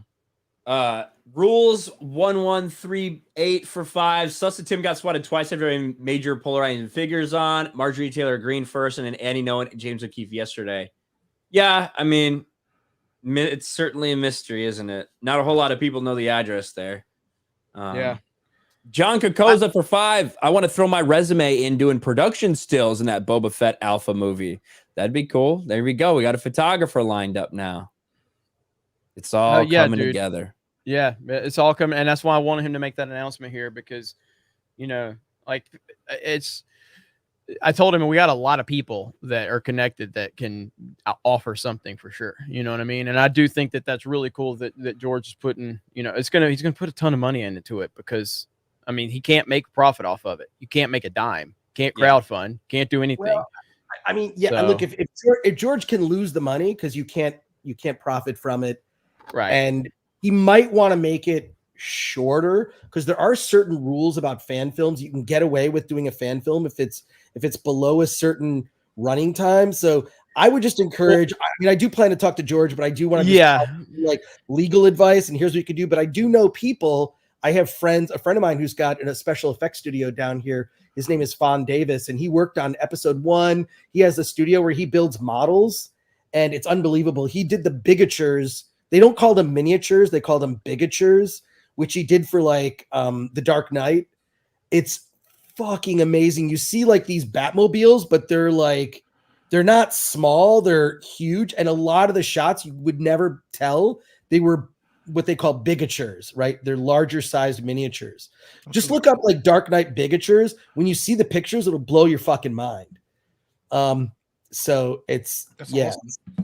So I just I sent George a message. I'm like, look, if I can help you out, my first thing would be legal advice. If you're going to drop $100,000 on a 25-minute short, like you got to know what you're getting into. You're going to lose money. There might be, but also I don't know George's situation. I don't know if he's a gajillionaire or like, is he a Bitcoin whatever? I mean, I talked a little bit to him the other day, just because, like, yeah, you can't.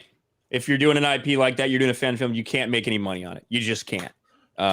So, and he understands that. So, but it's going to be really interesting to get into it. If his point is to, and thank you to the chat corrected me. It was 1979, so apologies. So you got to see that movie now, Jeremy. I can't believe you never saw it. Yep. It was Disney's attempt to do their own Star Wars. And there's some stuff that's cool in it, like Maximilian the robot and actually the ship itself. It's basically 20,000 Leagues Under the Sea, but done in outer space. So what is the little star for on Streamlabs? I'm sorry, Chris. I was looking at your comment, and I can put there's a little star. What is that, Ryan? What do you mean? Like highlight Chris's comment, and then there's a star.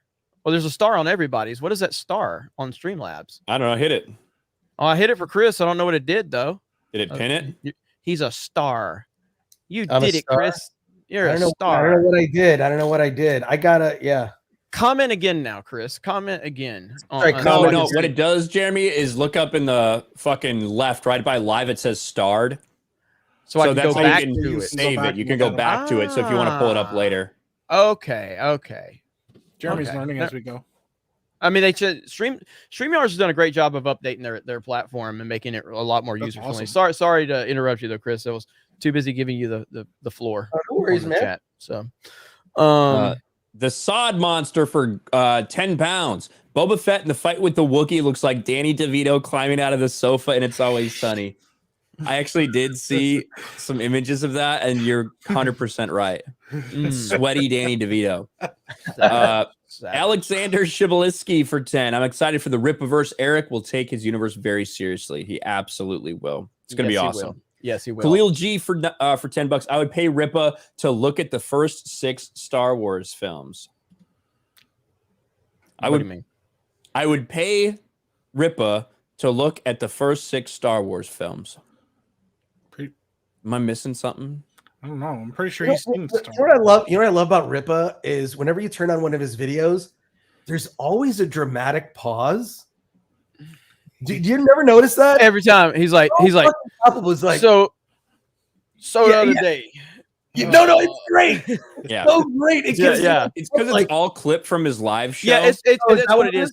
So what he does is he does his live show, and then he intentionally, formats it to where he can clip that portion out and put it as an individual video. So it's just so funny. That's what I started doing on my fucking streams, and I get like 5 videos out of my streams. But like when I'm about to get into it, I like stop for about 5 seconds and get ready because I know I'm about to roll like video mode as opposed to just kind of relaxed stream mode. But yeah, that's a great idea. I love it. I love when he does it because it always makes me lean in and like pay more attention. Yep. Rip, he's like, just awesome, man. He'd be like, so these crackheads, man. They've been telling you one thing. They've been telling us one thing for 2 fucking years now. 2 motherfucking years. My favorite I've been is sitting here saying this. Like that's how he starts it all. He kind of like tells you a story. My favorite is when his clips in with him swearing at somebody. He's like, "You stupid bitch," and then it's like, "You just heard from my podcast." Yeah, when he finishes it. Yeah, dude, Yeah. Man, you dumb crackhead bitch. Make sure you tune into 4K and say, yeah. It's so good. By the way, in the chat, and again, I know we roasted G4 for them deleting comments and everything like that. We don't delete comments here as long as you're not spamming the chat. You're welcome to criticize us. You can criticize anybody on the panel as long as you're not putting any, private information out there about people. Criticize us, talk shit about us.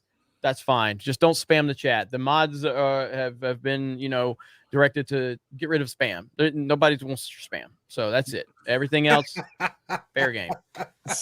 This is correct, actually. It was like a couple streams ago. And I was just so hard in the video mode. I kind of forgot I was live. I legitimately forgot I was live. I was like, let me know what you think in the comments below. Smash a like button, subscribe to the channel, share this video out there, and I'll talk to you later. I did that whole thing. And then I was like, oh, fuck, I'm live. Okay, wait, how many people are still watching? I don't know how many people we got. 1,600. Oh, yeah, geez. 17, right at 17. Okay, all right. The question for the chat: when you watch Ryan's videos, at the very end when he says share this video out there, I swear my brain says he's saying shit this video out there. I don't know if Ryan's doing it on purpose. Like seriously, he'll say it so fast. I'm like, shit this video out there. And I'm like, wait, did he say shit this video out there? Is he saying that to fuck with my head? Because I know he's saying share this video out there, but it sounds like he's saying shit this video out there. What is the chat? Because I'm interested to know what the chat thinks about that. Yeah. So because I would where I would say I would just mispronounce words. Yeah. Hey, I watch Ryan's videos. Well, the funny thing is too is like when he does a Geeks and Gamers video, because normally he's like, "What's up, Ryan? What's up, guys? This is Ryan for RK Outpost." But when he has to add the Geeks and Gamers thing, it sounds like it's an edited clip into it. He's like, I know. "What's up, guys? This is Ryan with RK Outpost and Geeksandgamers.com," and then he moves back into it. It sounds like that and Geeksandgamers.com is edited in every time. I'm gonna show you guys. We're gonna make fun of Ryan here for a minute. Go ahead though, Chris. I don't like saying it. I don't like saying what's going on, Geeks and Gamers. I don't like saying that. There's something about the double G's like that is bothersome to me when I say it. Mayor Darth Starweaver for $20. Hey gang, I'm a writer and writing an original sci-fi novel. I would like to offer everyone a big thank you. Does anyone have any pointers for writing? Would anyone like to help with the novel? There you go. Mayor Darth Starweaver. I was looking for some people to help out with the novel. So I don't know where you want people to reach out to you, Mayor Darth Starweaver. But I have a quick thing. So Mayor Darth Starweaver, wherever that came from, I will not help you with the novel. But what I will do is, if you want, you can message me if you go to filmthreat.com, and there's at the very bottom is a thing that says contact.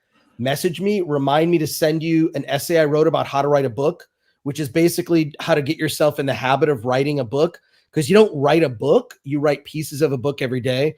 The average novel is about 60,000 words. And if you write like 1,000 words, when I've written books before, I usually write 1,000 to 3,000 words a day, and I can finish writing a book in about 4 to 6 weeks. So it's all about being consistent. Because like I say, you don't write a book, right? You don't you don't suddenly go from being someone who's necessarily out of shape to someone who goes to the gym and and is physically fit. It's all about just increments. So if you message me, I'll send you that. That'll actually help you out. And that goes for anybody who wants that essay.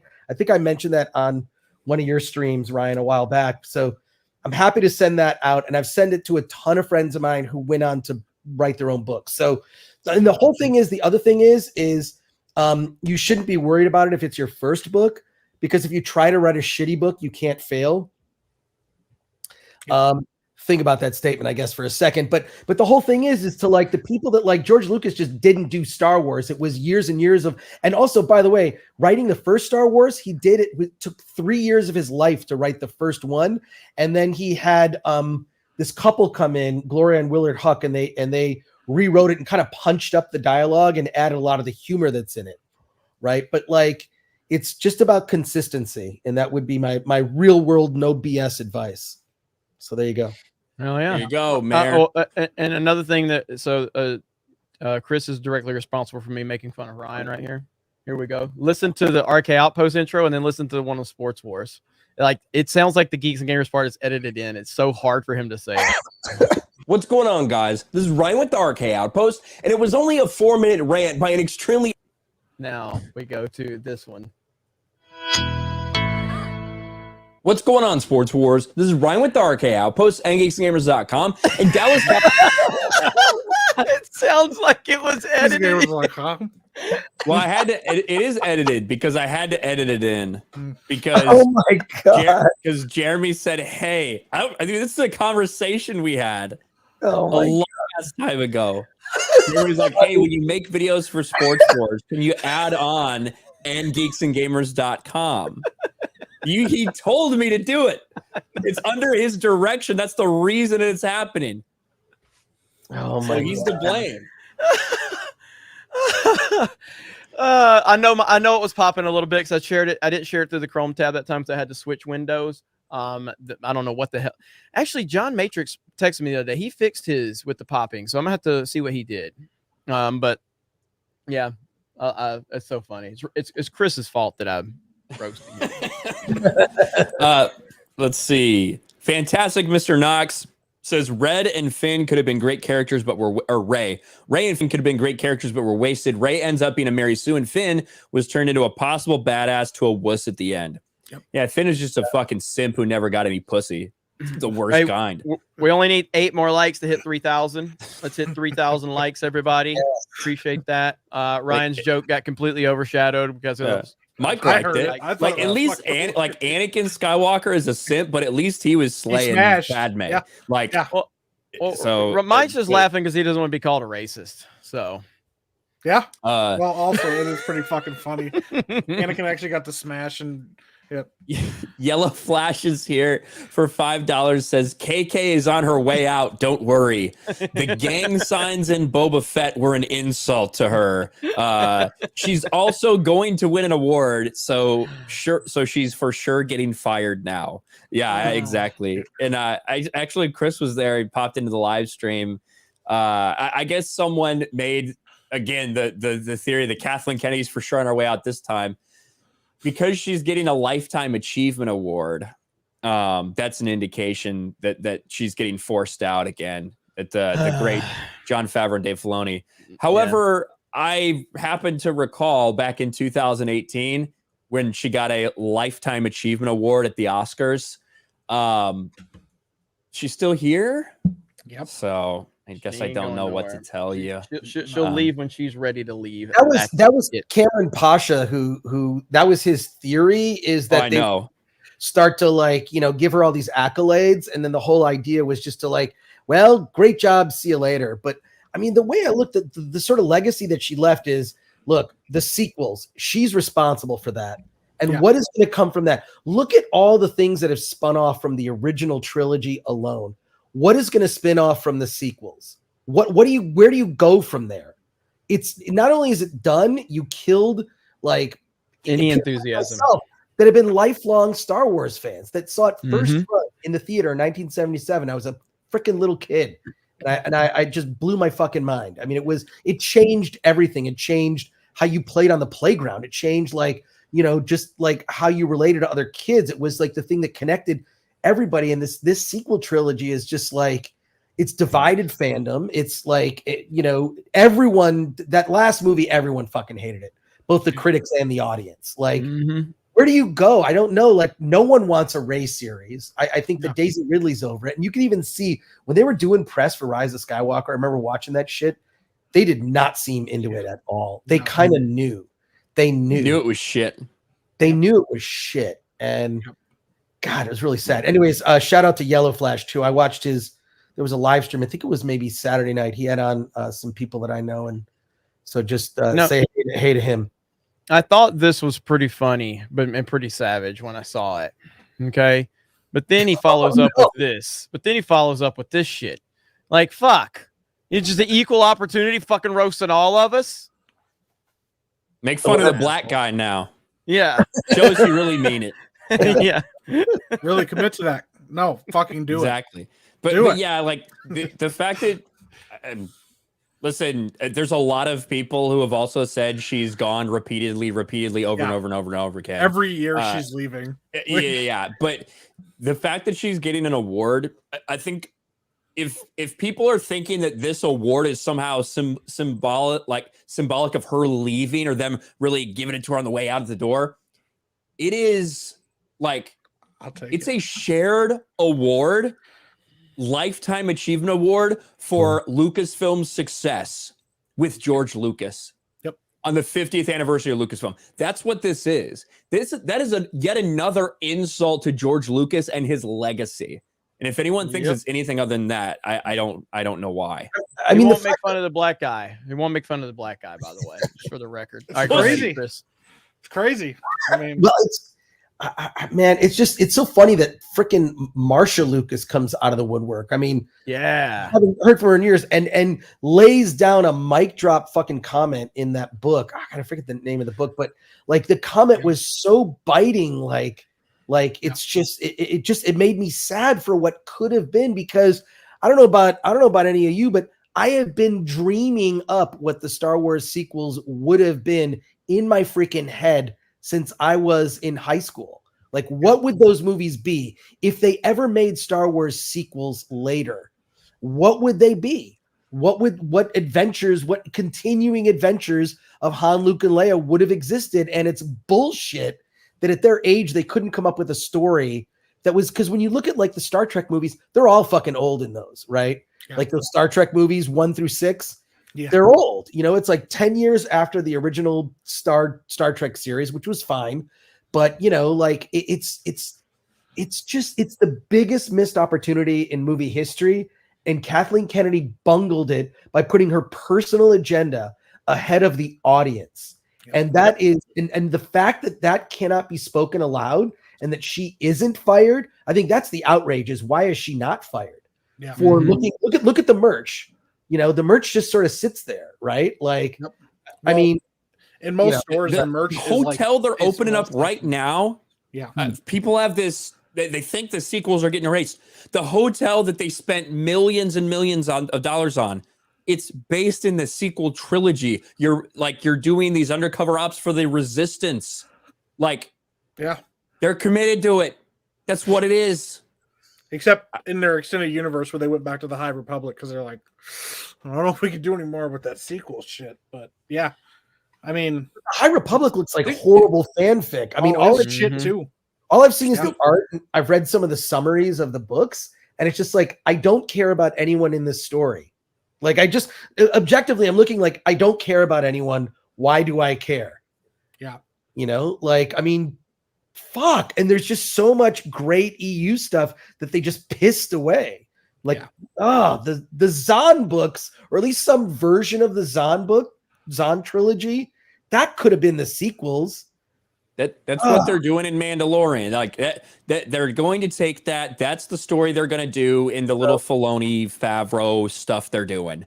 The bitched version of Grand Admiral Thrawn that they already actually ruined the character, truly ruined the character, is obviously going to be Thrawn. Ezra is going to be the Dark Jedi, Sabaoth. Ahsoka is going to take the place of Luke Skywalker as the main hero.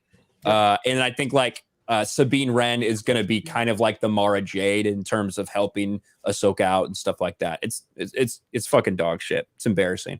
Yeah. But anyway, Yellow Flash 2 for $2 says Lefty Lofty. And then for another $5, he says Lofty is a Raylo. Oh my God. I didn't get to that one. 0 hour discussion with James Cruz. TNT has been essential viewing alongside FNT. Thanks for making my hours at work easier. Chris should be a regular. Emailed you something also, Jeremy. I would not bring Chris on regularly just because he's too damn cool for us. No, obviously, we'd love to have Chris on anytime. Punching up when he's around. Yeah. Well, hit me up. Like, because I've already got Ryan's going to be calling you and talking to you already. Oh yeah, already been tasked. Yeah. All right, that's cool. Yeah. Micah P for 5, a fan film suggestion. Samus, Doomslayer, and Master Chief versus Bioraptors for Pitch Black or Furries. Make it happen. What the fuck? Oh my god! I thought you were giving me a suggestion of one to watch, and then so I thought that thing was an actual thing. But that sounds crazy, Micah. Derail Gaming. Hang on. So, Mike, seriously, if you need to bounce or anything, man, you've been a trooper every week. So, like, if you need to bounce, bro, just let me know. I don't have a life. No, I was just, I got the look. I was like, I turned around and saw somebody standing behind me, and they were like, okay, I was just making sure you're good. You're good. Yeah, we're good. Derail Gaming for 5 says Ray Lofty. Lofty gets destroyed in the Flashcast every week, dude. It's so amazing. Funny. Dermy Wormy for 2 says Lofty likes sitting in the corner with Jack Murphy. Thank you, Dermy Wormy. CDH Chronothos for 5 doesn't say anything. Thank you. Thomas Self for $10 about the Darksaber. This isn't me running defense. I just always thought it was implied that people thought Bo-Katan was not a rightful ruler because it was gifted to her. No, and there's nothing in there about it, and like. That could be something that someone uses to try to explain it away, as we've seen people do it before. But no, everyone sees her as the rightful ruler of Mandalore. Like everyone. Yep. But then they decided to change things up. Yep. You know, because that's Dave Filoni. Yep, absolutely. Just like the argument. Never mind. I won't even get into some of the rants about that. But, Nate D for $2. Ripa spit truth and fire. Yeah, he does. Spider Claw for 2. It's a virus. They're all infected. I don't know what that's referring to. But... Just I think maybe because Chris is sick and I was sick. Yeah. Or like The Walking Dead. That's a line out of The Walking Dead. We spent too much time fucking together on streams. Yeah, she talks. She talks. Okay, people. She talks. Oh, did she draw that baby Yoda? Why is this even in the book? Who made this? Just wait until she finds out we're stream sniping. I could have done a better job. It looks like a penguin had a stroke. The drawing now. Yeah, really? It looks like a penguin had a I guess stroke. it's because I'm a Dragon Ball fan. Why is his foot all weird like that? It's got Down syndrome. What is going on there? She didn't draw that. She didn't. draw that. No, somebody else drew that. Why is his eyes so far apart? Now the doll is cuter than now she's roasting like Ryan would. Why he? Looks like somebody hit it in the head with a hammer. All right, let's get back to the super chats. So she does talk, just not on here. Oh, all those drawings are ugly as fuck. Brian Bresnay for $10. What webcam would you guys recommend for someone who's starting out to create YouTube content? What capture card? Right there. Logitech. Right. What is a Logitech C920 or a Razer Kio? Razer Kio right there. Oh, These are good. I'm using my Logitech 9220 or something like that. Get a $75, $80 Logitech or the Razer Kio. Seriously, do not spend more than that. Don't go out and buy a Canon, 70D or any shit like that. Don't get an M50. Just get a $80 webcam and get a Blue Yeti mic, and that's it. Like you don't need all this fancy fucking equipment. You just don't. Yep. And then if your channel grows, and then you can do some upgrades, but there's no reason to do that to start. I've had the same camera since the first video I made. Yeah. So, I did upgrade my mic though. In terms of capture card, just a standard Elgato capture card. Yep. If you're looking to do gaming stuff. I got an Elgato 60S or something like that. I think. Yep. Dylan Roger for 2. If No Way Home doesn't win awards, we riot. I don't know how many awards No Way Home's going to win, and I don't know how many it should. I don't think the movie should win awards because people liked it. I don't necessarily. I mean, I wouldn't say that's breaking any cinematic like rules or like breaking any boundaries. It's a good movie. Like it's fun. Yeah. Dude, Michael Amata for 10. All Kennedy cares about is how. Oh, go ahead. All Kennedy cares about is how many woke boxes she can check off. Content and fans be damned. It's a race to see which movie can check the most boxes, and it makes for shit content and development. 100%. Agreed, Michael. Chris, what is your favorite movie of the year? Of last year, yeah. I would say Dune, but I'm biased. You know what I mean? Like I would say Dune, and then on an indie level, I'd say like Licorice Pizza. I thought was really good. There's some really cool small indie movies. That animated movie, The Spine of Night, We just had the filmmakers do a watch party with us last week, which was freaking awesome. And then I got to interview, oh my God, I got to interview Lucy Lawless and Joey Manganiello. Do you know Joey Manganiello? Deathstroke. Yeah. So before I recorded this interview with Joey Manganiello, he looks at me and goes, "Hey man, I've been watching your videos on YouTube. You were really speaking like," and I was like, oh, what? Like, apparently some of the videos, The Film Courage ones. Yeah. But like, that's a guy that if you know anything about him, he's just, there's a lot of people in Hollywood that I feel like can't speak freely. Like I just, that story about the actor, that's from Cobra Kai. I put that much earlier. That I think it's a story that you guys are going to be talking about. I think so too. In the private chat, I put the Paul Walter Hauser, the guy from he's in Cobra Kai. Yeah, Stingray. Stingray. Freaking hilarious. So he went on this freaking rant. He ended up deleting his Twitter account today. Like over like a rant about the stupid how dumb the Oscars are, which, that's sort of whatever. But I don't know. People started calling him basically racist and sexist because he was talking about the Oscars. Right, and, exactly. It's so stupid. I saw the story. Like, I need to do a little more research to find his shit that he said, like all of it in context. Because it's screenshotted. It's screenshotted, but I don't think it was that bad. It's just like him like complaining that like a lot of things are chosen. Like I get into debates all the time with a lot of people I know who cover film stuff in LA, and they're kind of like, it's weird. It's like you have to speak in hushes about shit, but I don't give a fuck. I just, and by the way, also Avatar 2 is trending. I just put in the private chat. If you want to see their pictures from Avatar 2, it looks like a PS2 game to me. I don't know.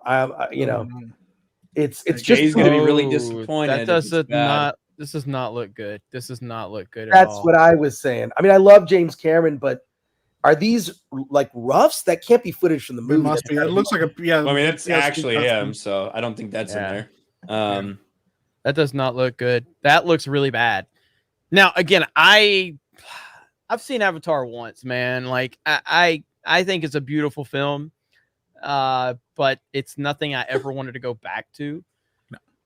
Never wanted to go back to it and watch it again. But I will say, the Land of Avatar at Walt Disney World in Orlando is the most incredible experience in a theme park I've ever had. Like it's cool. The flight of passage. That is the best attraction I've ever been on, and the attention to detail that went into that land is second to none.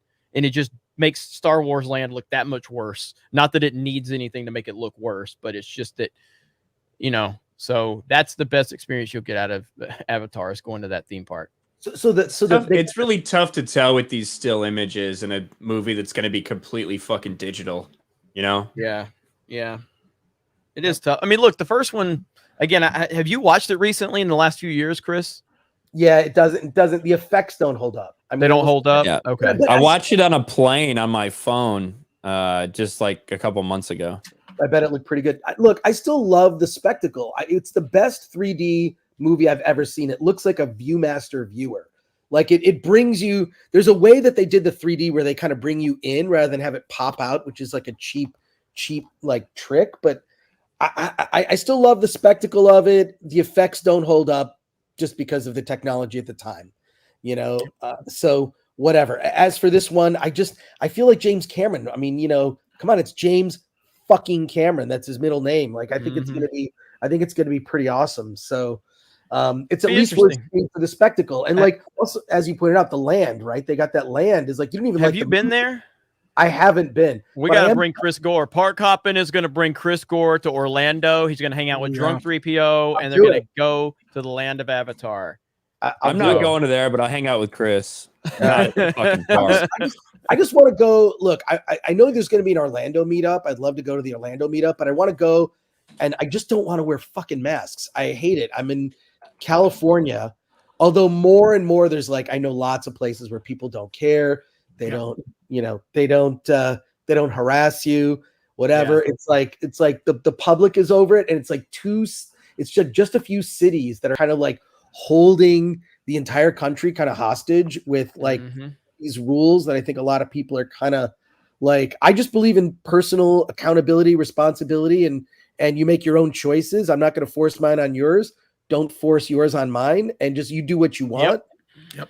But I don't get why that's not like, and that's not even a conservative or a liberal value. That's just Common sense. Common sense. Yeah. It's common sense, and Which everything that's isn't so happening- common anymore, apparently. No. So- Yeah, Well, no, here- it's fucked up. Here in Michigan, they were like, if you're vaccinated, you don't have to wear a mask, and nobody was wearing a mask the next day. Nobody, Yeah. like everybody was fucking like, well, we're done. Yeah. Yeah. So Yeah, Ryan, your message. Yeah, I mean that when Chris said that.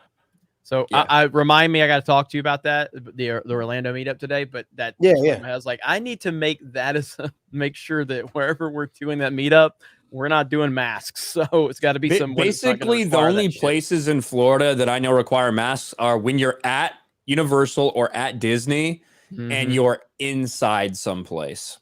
Oh, really? That's Yeah. pretty much it. Which is it makes it really dumb. Like you guys know some of those lines you have to wait in for rides will go inside. Yeah. Like so sometimes people have to wait in those lines with the mask on in the portion that's inside. So That's the thing that's going to make that Galaxy Hotel suck so hard is everybody's going to be wearing a mask. yeah. That's so stupid. It just takes you out of the reality. You know what I mean? Yep. It's just like Well, luckily the reality is that hotel's a piece of fucking garbage, so maybe that'll be nice. Yeah. Yeah. you don't have to be seen in your pictures. Nobody knows Yeah. it was you. Like, no, I wasn't there. Yeah. You can go incognito.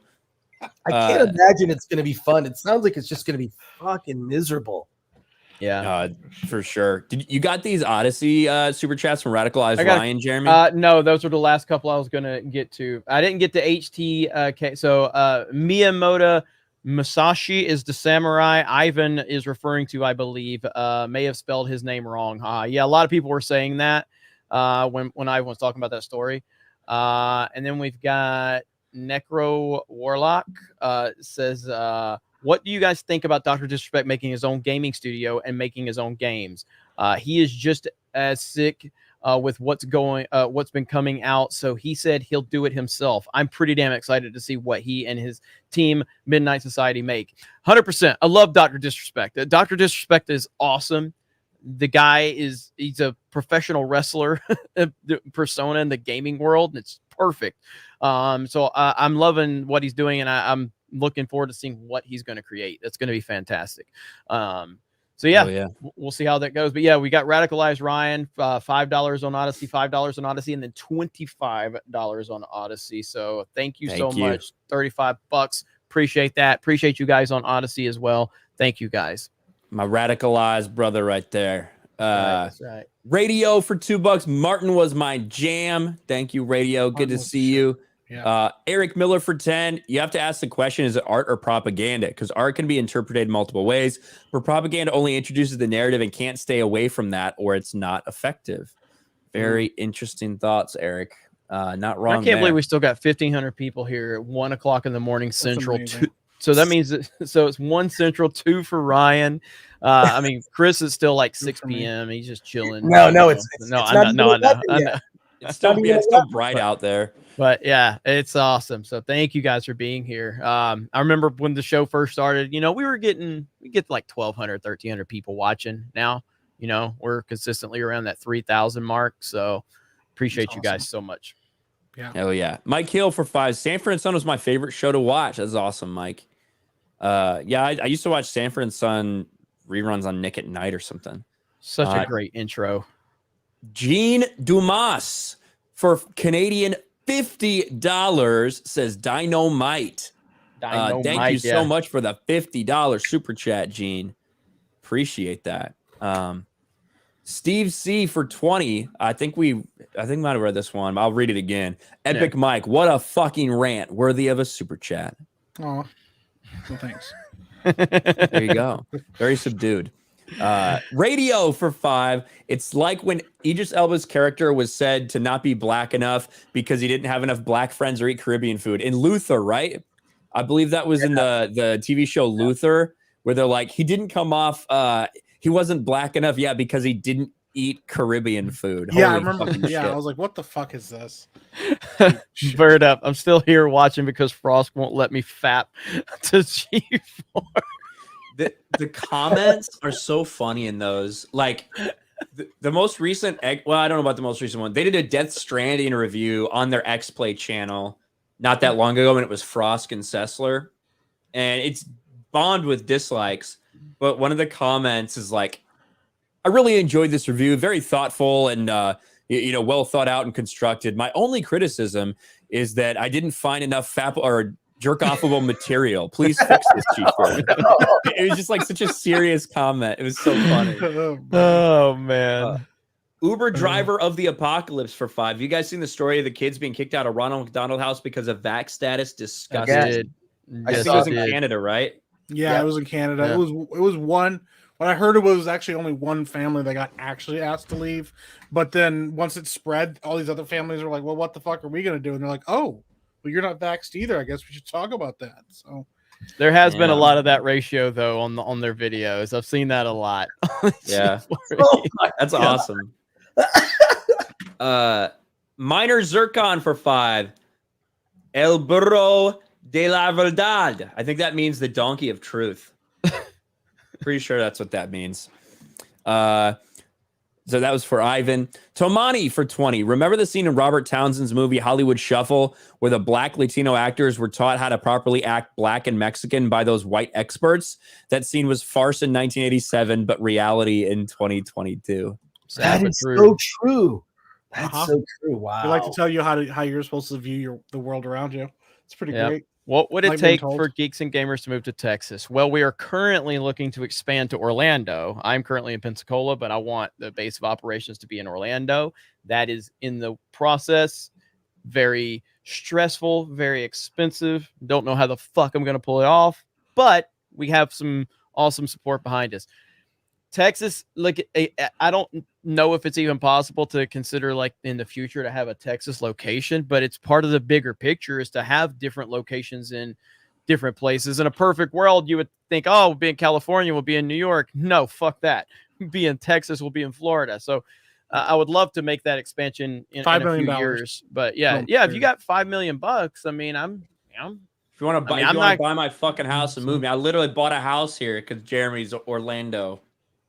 So yeah, there's the deal. We'll go to Texas if you guys buy Ryan's house and then maybe invest $100,000 into Geeks and Gamers. We can move my ass to Texas. I'll move my ass to Texas too. It's hot and warm. Chris Torr for Aussie 14. 14.99. Hey Rip, I can't wait for the Rippaverse. How would you handle if an opportunity arose where a company wanted to film the rights to your comics? What's your plan to protect your property long term? He's not here, but I can answer you because I've heard Rippa talk about this. If he does the Rippaverse, it goes off crazy, just selling tons of stuff, making tons of money. Netflix comes to him.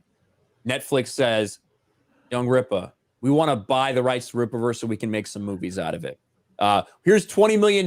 We want the rights to make stuff. Rippa's going to say, well, no. Here's the deal.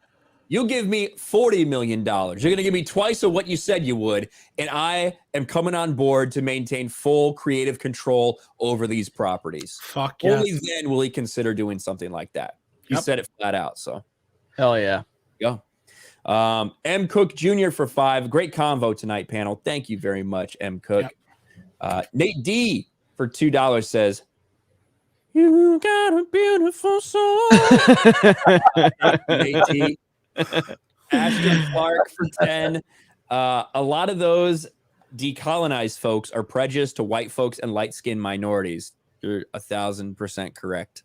The colonizer stuff, that started coming in like the past 5 years. The word colonizer started becoming mainstream. Yeah. Well, you got to find new terms when you run racist into the fucking ground. Yeah. King Dilly for 5. Mike is not only being racist, but now he's mansplaining too. You assume my gender. Get the fuck out. I'm just kidding. Gender assuming is toxic and it's wrong. It's weird. I saw somebody ask if we're come to Iowa.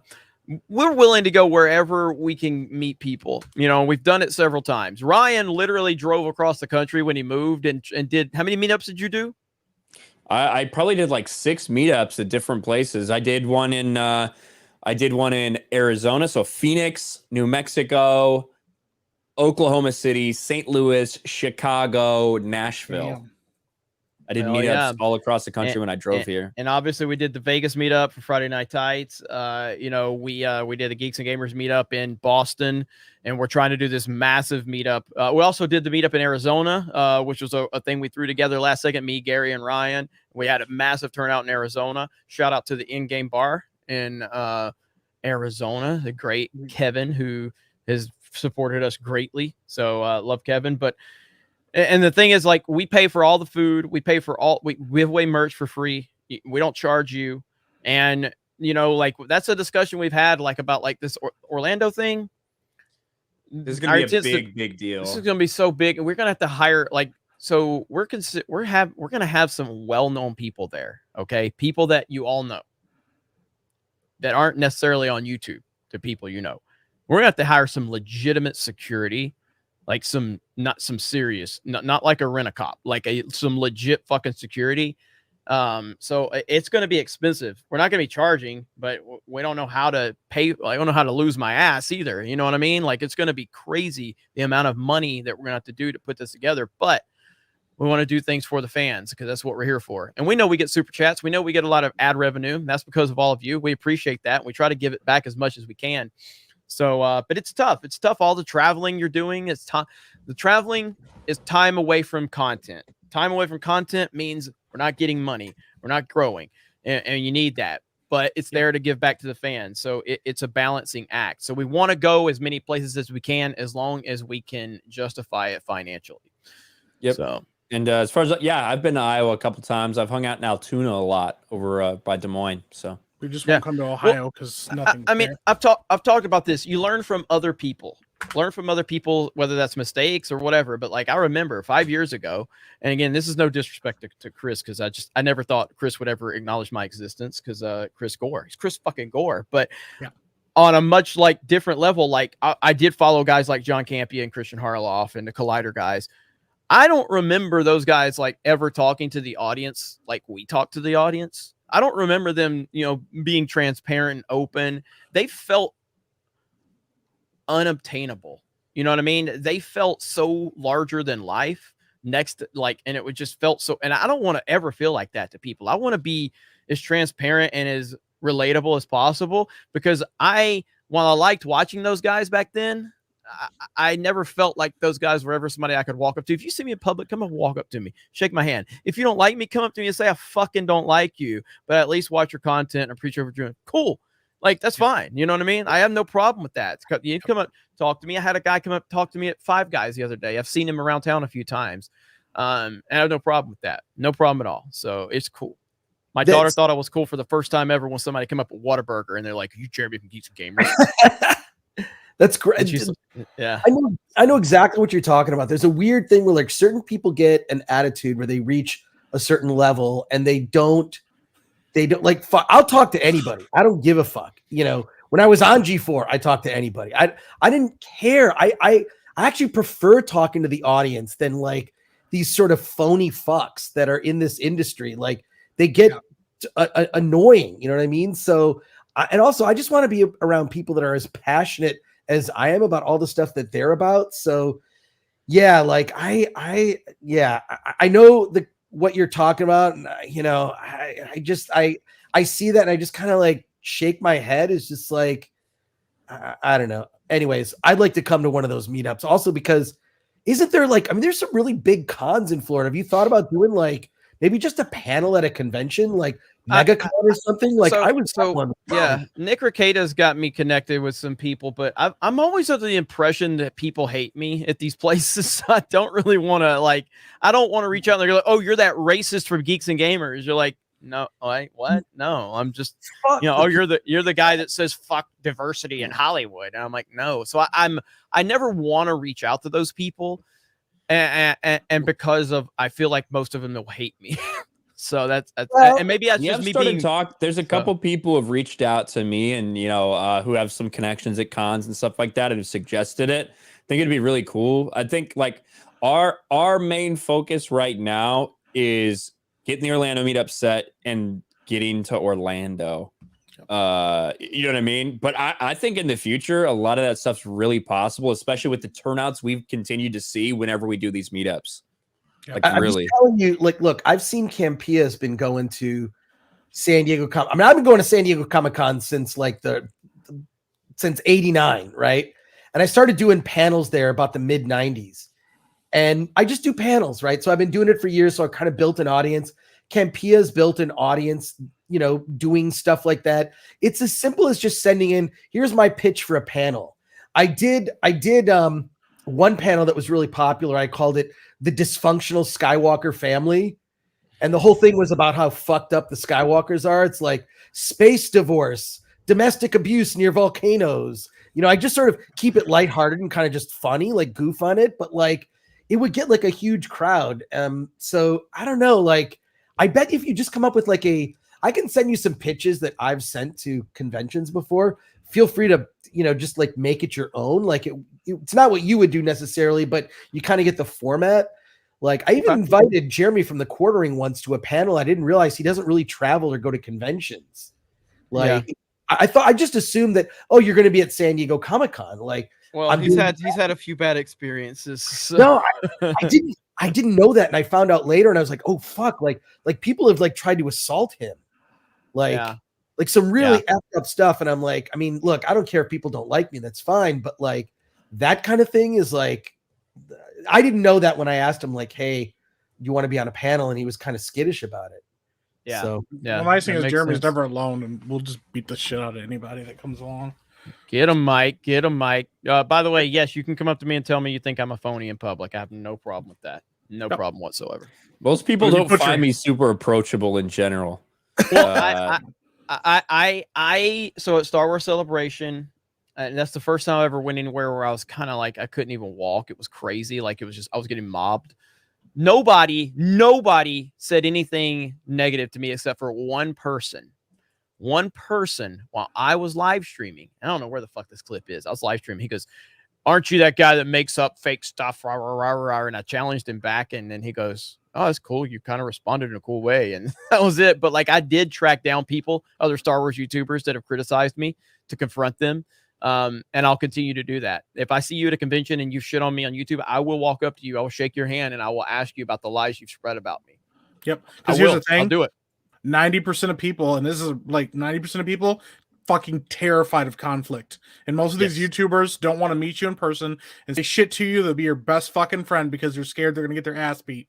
Like, that's just really what it is. Like, Not even so, I mean, just in general, like. Well, yeah, in general, but. A discussion where it gets contentious. Yeah. People. But anyway, Minor Zircon for $5. We read that one. Just AKSBD girl for $5. Ryan was happy when he opened my box with Bears stuff. I was. Thank you so much for my Bears stuff, Jess. That was amazing. Zach Richmond for $5. Christopher or Jeremy. I think we read that one. That's Attack on Titan. Jeremy Wormy for $2. Mike has become one of my favorite members of Geeks and Gamers. That's very kind. What? Good.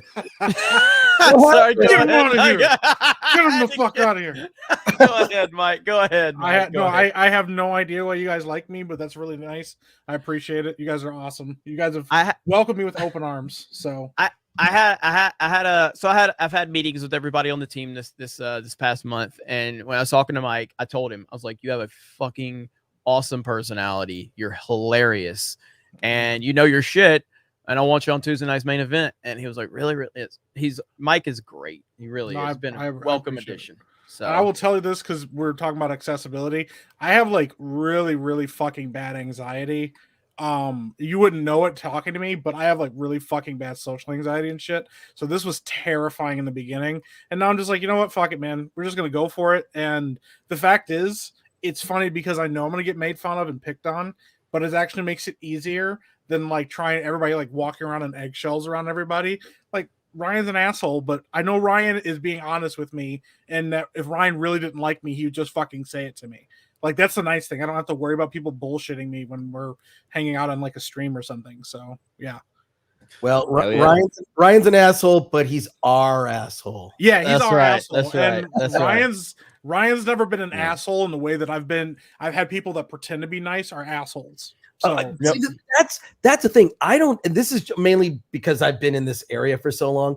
People that are overly nice, I think, are full of shit because I always think they have some other hidden agenda. I prefer to hang out with someone like Ryan who's telling everyone to fuck off all the time because I feel like that's real. At least I know what he's really thinking. Like, I don't really trust like the people. You have no idea, especially in the sometimes the indie film world I deal with. There's like the sort of esoteric, pretentious types.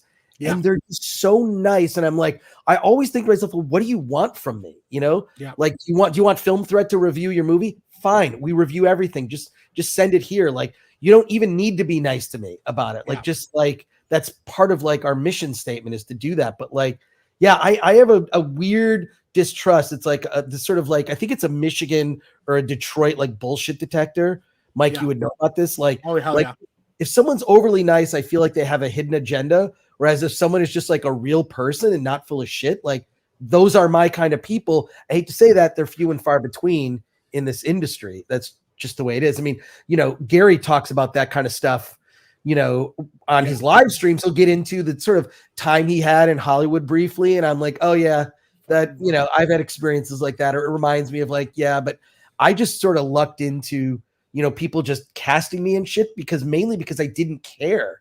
Yeah. And so that was sort of I didn't realize it till after. It's like, oh, people are really desperate and you can kind of smell that, you know, like, I mean, especially that comes into play. Like when I was single and dating, like the guys that I knew that had no game, it's because, oh, you're desperate. You've got no game. You don't know what the fuck you're doing. Like you have to not care so much. Just be real. You know, if it works out, fine. If it doesn't, whatever. They were acting like male feminists and thought it would get them laid. Yeah, exactly. That's it.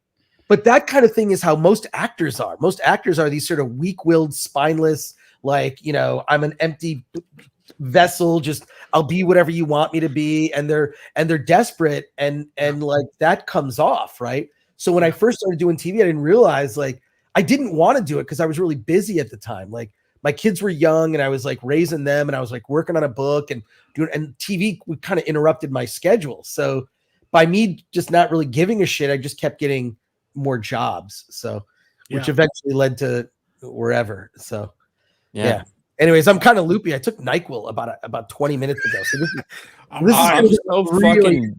I didn't take NyQuil, but I'm just dizzy as fuck. My sinuses are so fucked up. And Chris, if you need to bounce, I know you're not feeling good. No, it's fine. It's fine. If you guys are here, like fuck, but like what's great is I'm gonna wake up tomorrow morning and Ryan will already have 3 videos up. That's what's going to happen. Yeah. I put out a video out an hour ago, actually. I saw that. I'm like, what the fuck? Like, where are these coming from?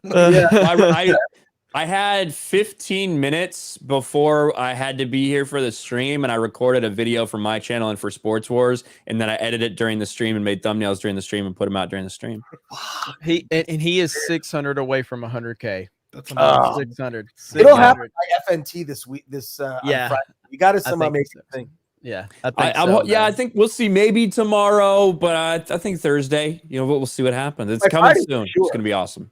By Friday for sure. It's fucking awesome. Let me get some of these. CJ for $10 agreed. In season 4, they started introducing a bunch of nobodies we don't care about, and then push them over like the guys we actually like. It reminds me of the sequel trilogy or Boruto. Thank you, CJ. Antbox for 15. Frost Karen and Machine Gun Kelly are the same person. I've never seen them in the same room together. Have you? I have not. But I think that Frost probably wishes she was Machine Gun Kelly. At least Megan Fox would want to fuck her. Grotto Rabbit for $5. Nuggies donation. Krista's gone, so we'll take that. Thank you, though, Grotto Rabbit. 0 hour discussions for 50 Philippine dollars says, was Mike accused as an R because he's morally white?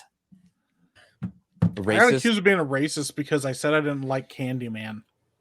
Oh, you son of a bitch. He called me and Josiah fucking cracker or like crackers. And I'm like, I'm not even fucking like what? Yeah. Well, maybe the white balance was off on the camera. Well, he also yelled at me about like a bunch of shit with Candyman, and he was wrong on all of it. So go ahead, Chris. Sorry. No, I know it's fine. A friend of mine, his name is. I end up becoming friends with people I work with just invariably. That just sort of happens. But my buddy Dante James, who happens to be black, if he doesn't like certain things that you're supposed to like, he gets shit on all the time, and it's mostly from, I hate to say this, it's mostly like white liberals like lecturing him about what he should do. And I'm like, 100%. Fuck off. Like we talk about this shit all the time. There's like an expectation of how he should be. He can't like think for himself. Like, and it's so, I don't know. Dante's great. His Twitter is like, don't troll Dante. And That's he gets awesome. in fights. He gets in fights all the time with people, but he writes for Film Threat. He's, you know, does a lot of cool shit. Hey, Chris, where's that GIF at? That it's Friday, or the one you're falling down on? What is that from? I don't know. I've got like a bunch of ones that other people made, and they'll send them to me, and then I'll like post them. But it's like that's from. I did a thing where I was in a spot in a comic shop or something, right? Yeah. Well, there's one where like that actually happened on the show. I fell on my mic pack, and it really hit my ass, which was funny. I mean, like I was trying not to swear, but they ended up showing it on the show. So I actually did this high kick, and I like fell out from under my legs, which was, I mean, whatever. They showed it on the show like 5 times, and then it's whatever day or it's Friday. That's from I was in a hot tub with a bunch of little balls with some girl on it. It was for some dumb thing on G4. But that's it's Saturday GIF. The it's Friday GIF is the one of you kicking. Oh, I'm kicking. Yeah, I'm kicking. Yeah, and then yeah, I don't know. I think someone made that and sent it to me. Yeah, here it is, so everybody can see what we're talking about, and then Ryan can keep going. Let's see right here. So I put that up 10 years ago. If you would have told me I'd be blocked on social media by Adam Sessler and also get to hang out on streams with Chris Gord, call you crazy, but here we are. And then right there. Yeah. So. Oh man, really hit my ass. Oh man. How long ago was that? Oh God, It's got a 90s, early 2000s vibe to it. That's got to be like 2008 or something, right, Chris? Yeah. No, it was later than that. It had to be like 2011, 2010. Oh, okay. Yeah, right around then. I don't know why that reminds me of Clerks. Just I don't know. Just seeing that just reminds me of Clerks. So. But it was this video store that we would go to, and we would do this segment called Asian Underground, and yeah, so we do a segment there talking about Asian cinema. So there was another one right here. Let's see. I think you put it on this one. Yeah, right. Yeah, that one. That's amazing. Yeah, what was it? I was in a hot. It was like a whatever hot tub with those balls and I don't even remember the bit, but yeah, I was from Attack of the Show.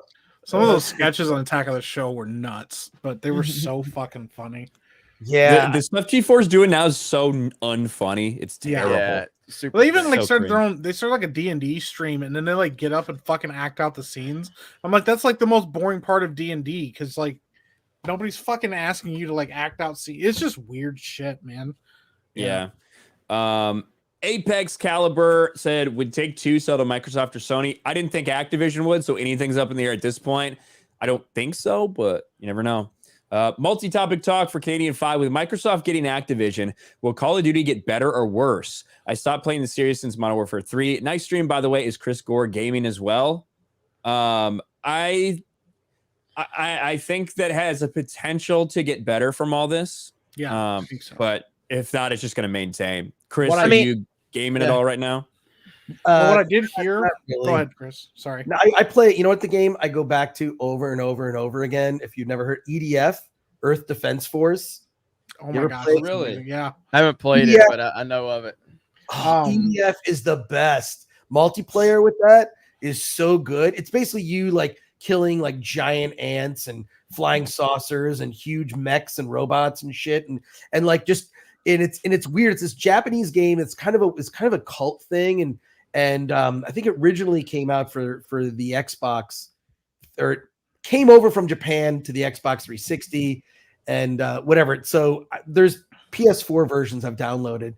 It's so good, that game, EDF. If you ever do an EDF stream, fuck, I'm all about it. And it's amazing. So the multiplayer is good. You know it. Go check it out. How many players can you have like in a lobby or team? How does it work? It's like four you can have. So you do like 4v4? Yeah. I'm it's so not- fucking it's not down. versus- you're fighting like you're trying to beat a level. So, but you can also pick that game 100%. up cheap. All right, we're gaming with geeks. Okay, go subscribe to Gaming with Geeks. I'm gonna get Chris Gore, and we're gonna have some of the Geeks and Gamers peeps. We're gonna play that. We're gonna make it happen. So hell, okay, if you do that, I'm in. Mario Kart. Chris Like, is so excited. Hell no, just as a story, it's fucking frightening because you hear people saying, "This is for my family," and you hear the people like dying, like its buildings are destroyed. It's the most destruction I've ever seen in a video game. It's amazing. It's apocalyptic. It's Hell so yeah. Hell yeah. I'm down. Bird Up for $2. Super chat deleted. There you go. Thank you, Bird Up. Apex Caliber for $2. Imagine Apple buys Sony movies and Game Division equals W. That would be pretty crazy, Apex Caliber. What the hell are you doing back? Well, I heard you guys talking about like waste of space, time, being Ryan's failures. ready to get through these super chats. Yeah, we've been going Ryan's for 5 dying fucking right hours. Also, just as a side thing, real quick, the chat is fucking blowing up with D&D shit. If you guys want to talk about D&D shit, Okay, listen. I am getting a lot of emails from D&D people that want to really want that. So Gaming with Geeks is something that we're going to be putting a lot of focus into. Mike is part of the Gaming with Geeks crew, along with Disbrew, Lethal. You know, Johnny 64 is over there.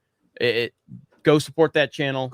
We're going to be doing a lot of stuff over there. Look at it. I've been doing D&D for years, man. So I'm a chaotic neutral ranger. So sounds about right. If you ever do like, we should do that, like a D&D session, like online. That would be super dope. We've had a lot of requests for it. I think we should. We should do it. We could do it better in G4. That's for fucking sure. Mike is more than just diversity. Okay. What? Maybe. You're saying that people are you gonna play an orc, Mike? No, I don't play orcs. I literally only play humans or elves. I'm actually kind of xenophobic in D&D. It's awful. As everyone should be. Antbox for $25. Frost Karen hangs out with Jack Murphy. Also, if Jeremy watches the good Cowboy Bebop, he will evolve from casual anime fan to full-blown weeb. You know what? Thank you for the $25 Antbox. That's awesome. Hell yeah. Jesus Davila for 10 for Jeremy's snack fun if he watches Cowboy Bebop. Man. There you go. Ivan, make it happen. Make it so. Antbox for another $5. Cuckboy Bebop starring Jack Murphy and Ethan Klein. That's perfect. God, Ethan's such a fucking bitch. Dr. Nate for $5. I feel bad for Frost co-host Gerard for being embroiled in the Frost mess. He's probably just a YouTuber whose dreams would be on G4. Yeah, the completionist didn't look like he was totally down with some of that stuff, or in the Xbox prediction video either. Moza for Aussie $10. Mike Dodgen. And then for another Aussie $10, love you too, Mike. Blue Sea for $2. Cowboy Bebop. Blue Sea for $2. FYI, Tim Pool was swatted again. We talked about that a little bit. Thank you, Blue Sea. Just Nova for $5. Not sure if you guys remember John Travolta's White Man's Burden. That movie isn't far off now. I remember that movie. I don't remember seeing it. I remember when it came out, though. About the day we would have been like, there would have been a bunch of Geeks and Gamers videos. Look what they're doing. Yeah, probably. Jeremy Sears for we did that one, $50. Thank you again, Jeremy. Bird Up for $5. Elon Musk should buy Sega. Glorious Master System, Master Race.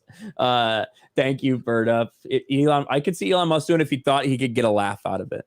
Yeah. Full Metal Vash for $5. You should check out the anime Hajime no Ippo. It's an anime about boxing. That's a good one. Did I pronounce it okay? For a white guy, yes. Perfect.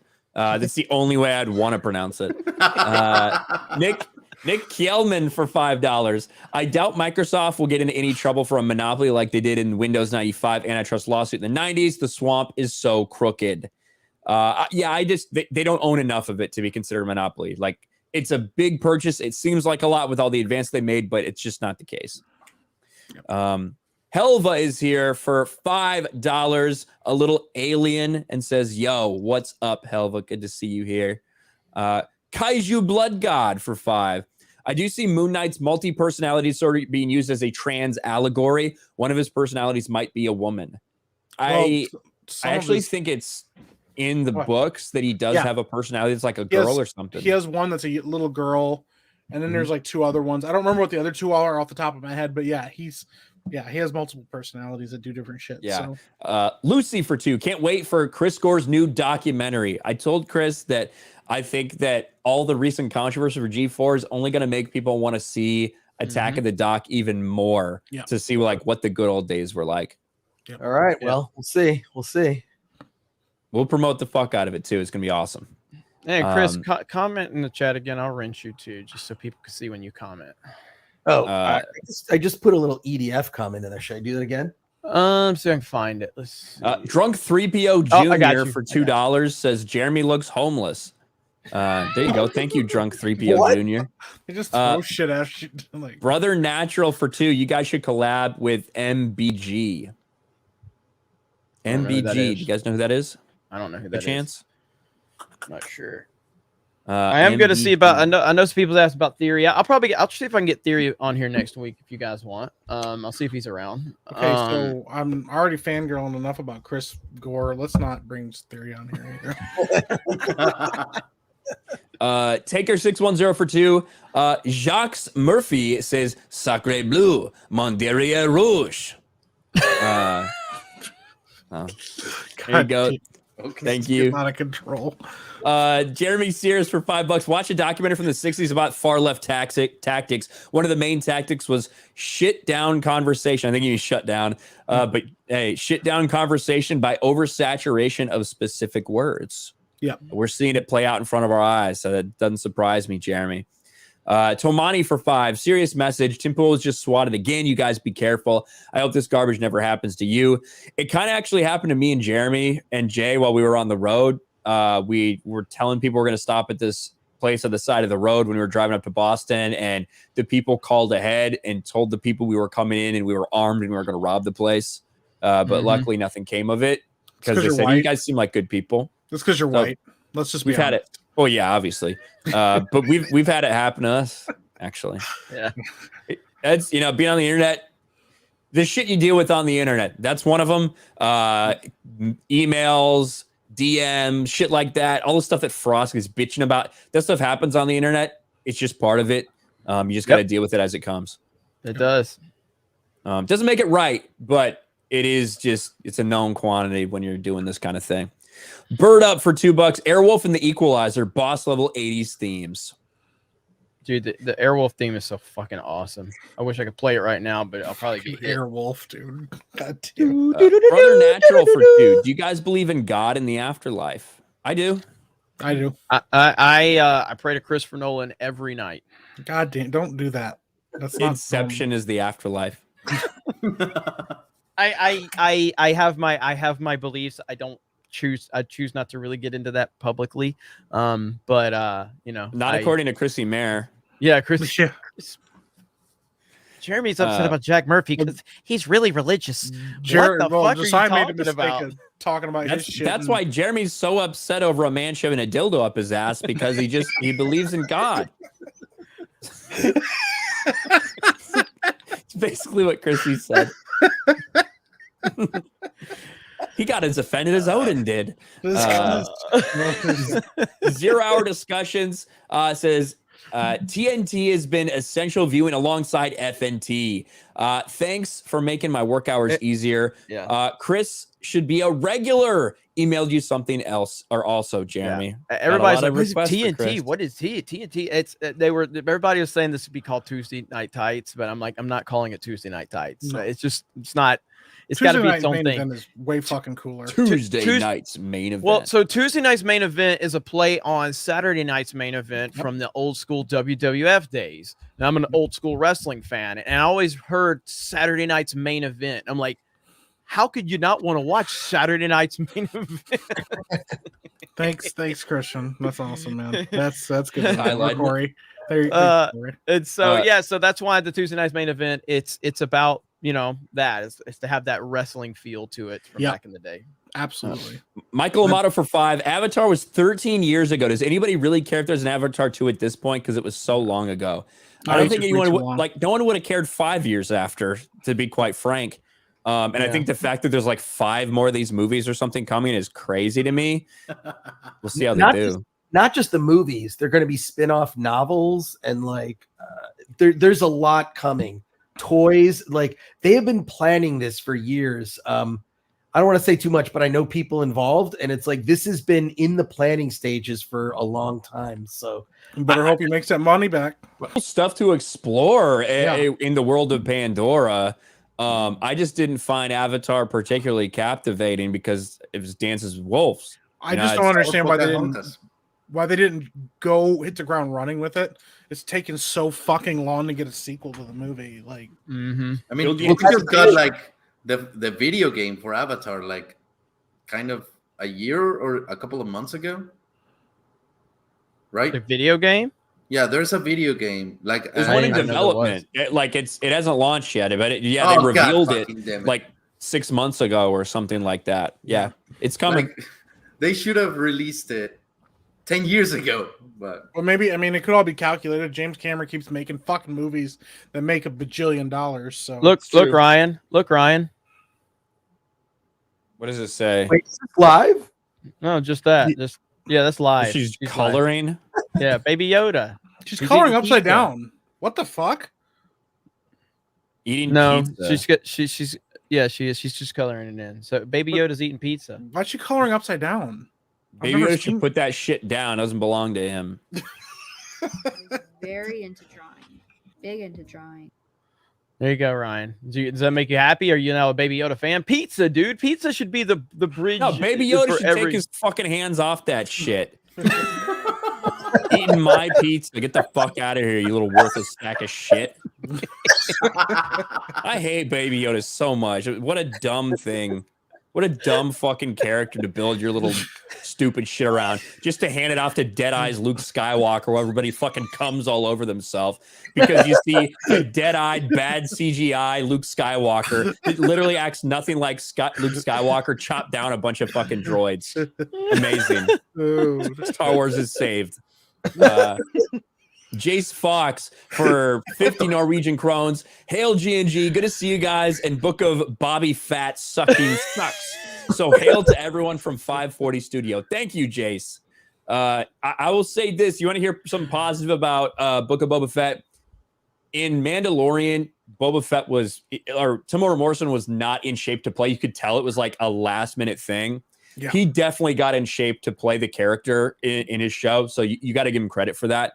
Took it seriously, got in good shape. So that's my good thing. Because you could see in when he first got in that costume, I was like, damn, dude, you gotta somehow the Sarlacc adds 50 pounds. Sinku Snow with a little dog super sticker. Thank you so much. Shinku Snow. What do we got here? Man, you guys are killing it tonight. Bird Up for $10. I brought this up on Midnight's Edge and it bears repeating. Go back and watch Galaxy Quest. Notice how that movie treats fandoms versus the way fandoms are treated today by Hollywood. It's a 180. Never give up. Never surrender. I fucking love Galaxy Quest. Yeah, it's such a good movie. There's a great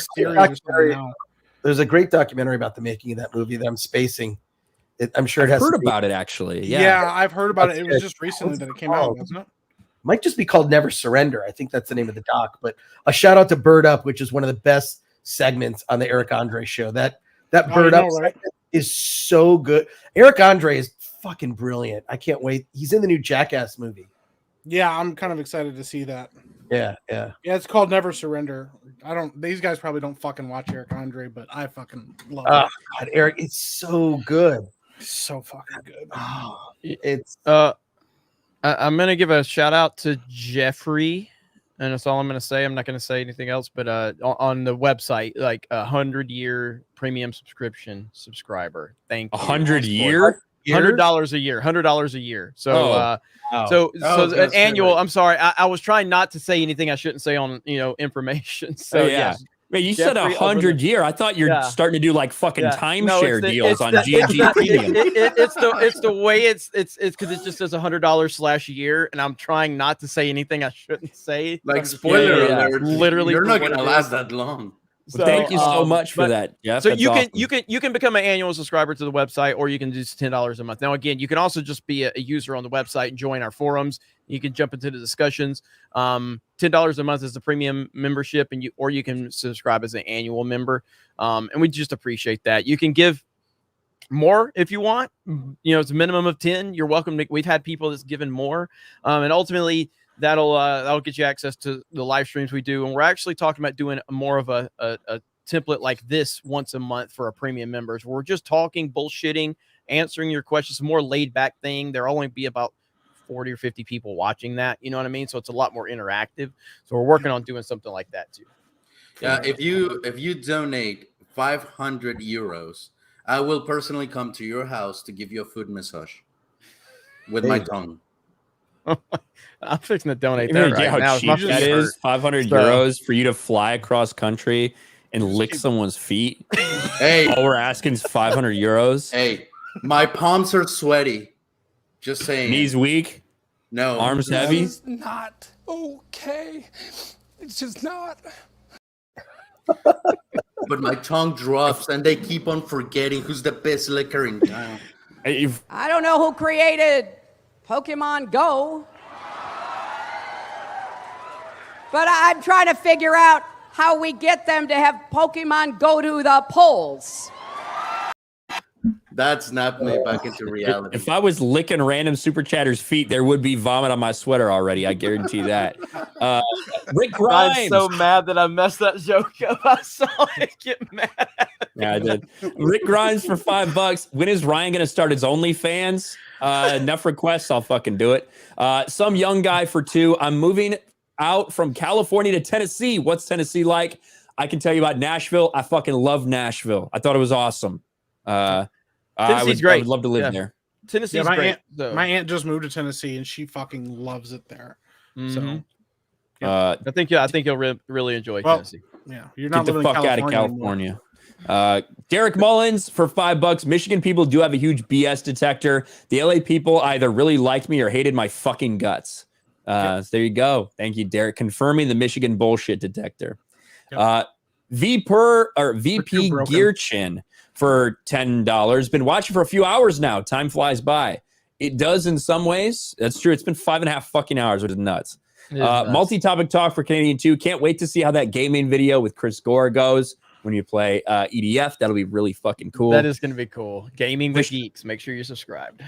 The Sharona for Canadian 5. With cancel culture happening in all industries, even banks, are any of you into Bitcoin? And if yes, do you save your own keys? And please, no shitcoin or NFT poop.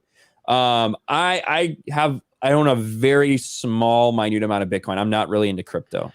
Yeah, I'm not either. The only thing I know about crypto is like Odyssey, because Library Coin and all that. I don't know anything about it. So when he says the only thing I know about crypto is Odyssey, he means he knows that we get paid in crypto there. That's it. Literally that's fucking knowledge. That's literally what I fucking said. And he can't even understand what it's worth. He has to ask me to look up the exchange rate. Yeah, well, something you can easily Google. Acknowledge me. Raging Rhino for Aussie $3. What's up, Raging Rhino? Says the Book of Boba Fett episode 4 is about to drop. Who's excited? I am. And then laughing emojis. I cannot imagine waiting up till 3 in the fucking morning to watch that literal garbage. Yeah. For you, it's like 11 in the morning or something. Australia, I don't know what the hell time it is. Honestly, I mean, if you guys want to stay up, we could watch it all together. Hell no. Nobody I've wants even watched that. the first 3 episodes, so I have any of it. So let me tell you, and I wanted to like it. Boba Fett has never been like one of my hype characters, to be honest with you, but I really wanted to like it because his introduction in The Mandalorian was kind of badass. Like he dismantled, completely hemmed out, and spread the butt cheeks of all of these stormtroopers. But now in this series, he's the opposite. Like he is just a giant teddy bear. Like I just want to hug him. It's terrible. He's the one getting his cheeks. He's not Boba Fett. Like it would actually be one thing if they hadn't had the Mandalorian. Yeah. You know, if just it was this show and he came out of the Sarlacc and he was all of a sudden changed. So they could make the argument that like, oh, his time in the Sarlacc is what did it. His time with the Tuskens is what made him different. Yeah. But no, you have him in Mandalorian acting like somewhat like the Boba Fett that all of us expected and were used to. Yep. Now he's completely different. Just murdered all This those is a dude who just walked in to fucking Jabba's old palace and fucking ruthlessly killed every single person there. Yeah. And now he's all of a sudden just fucking Merc Bib Fortuna. He's just a bitch. You know, I'm going to say it. The Mandalorian was a happy mistake. Like they made it, and because they weren't paying attention to it so much, it was good. Ended up good, and now because they were like, "Oh, this thing is good. Now let's put all of our hands into it." Now everything that will come after the Mandalorian will be complete. I think it was fine.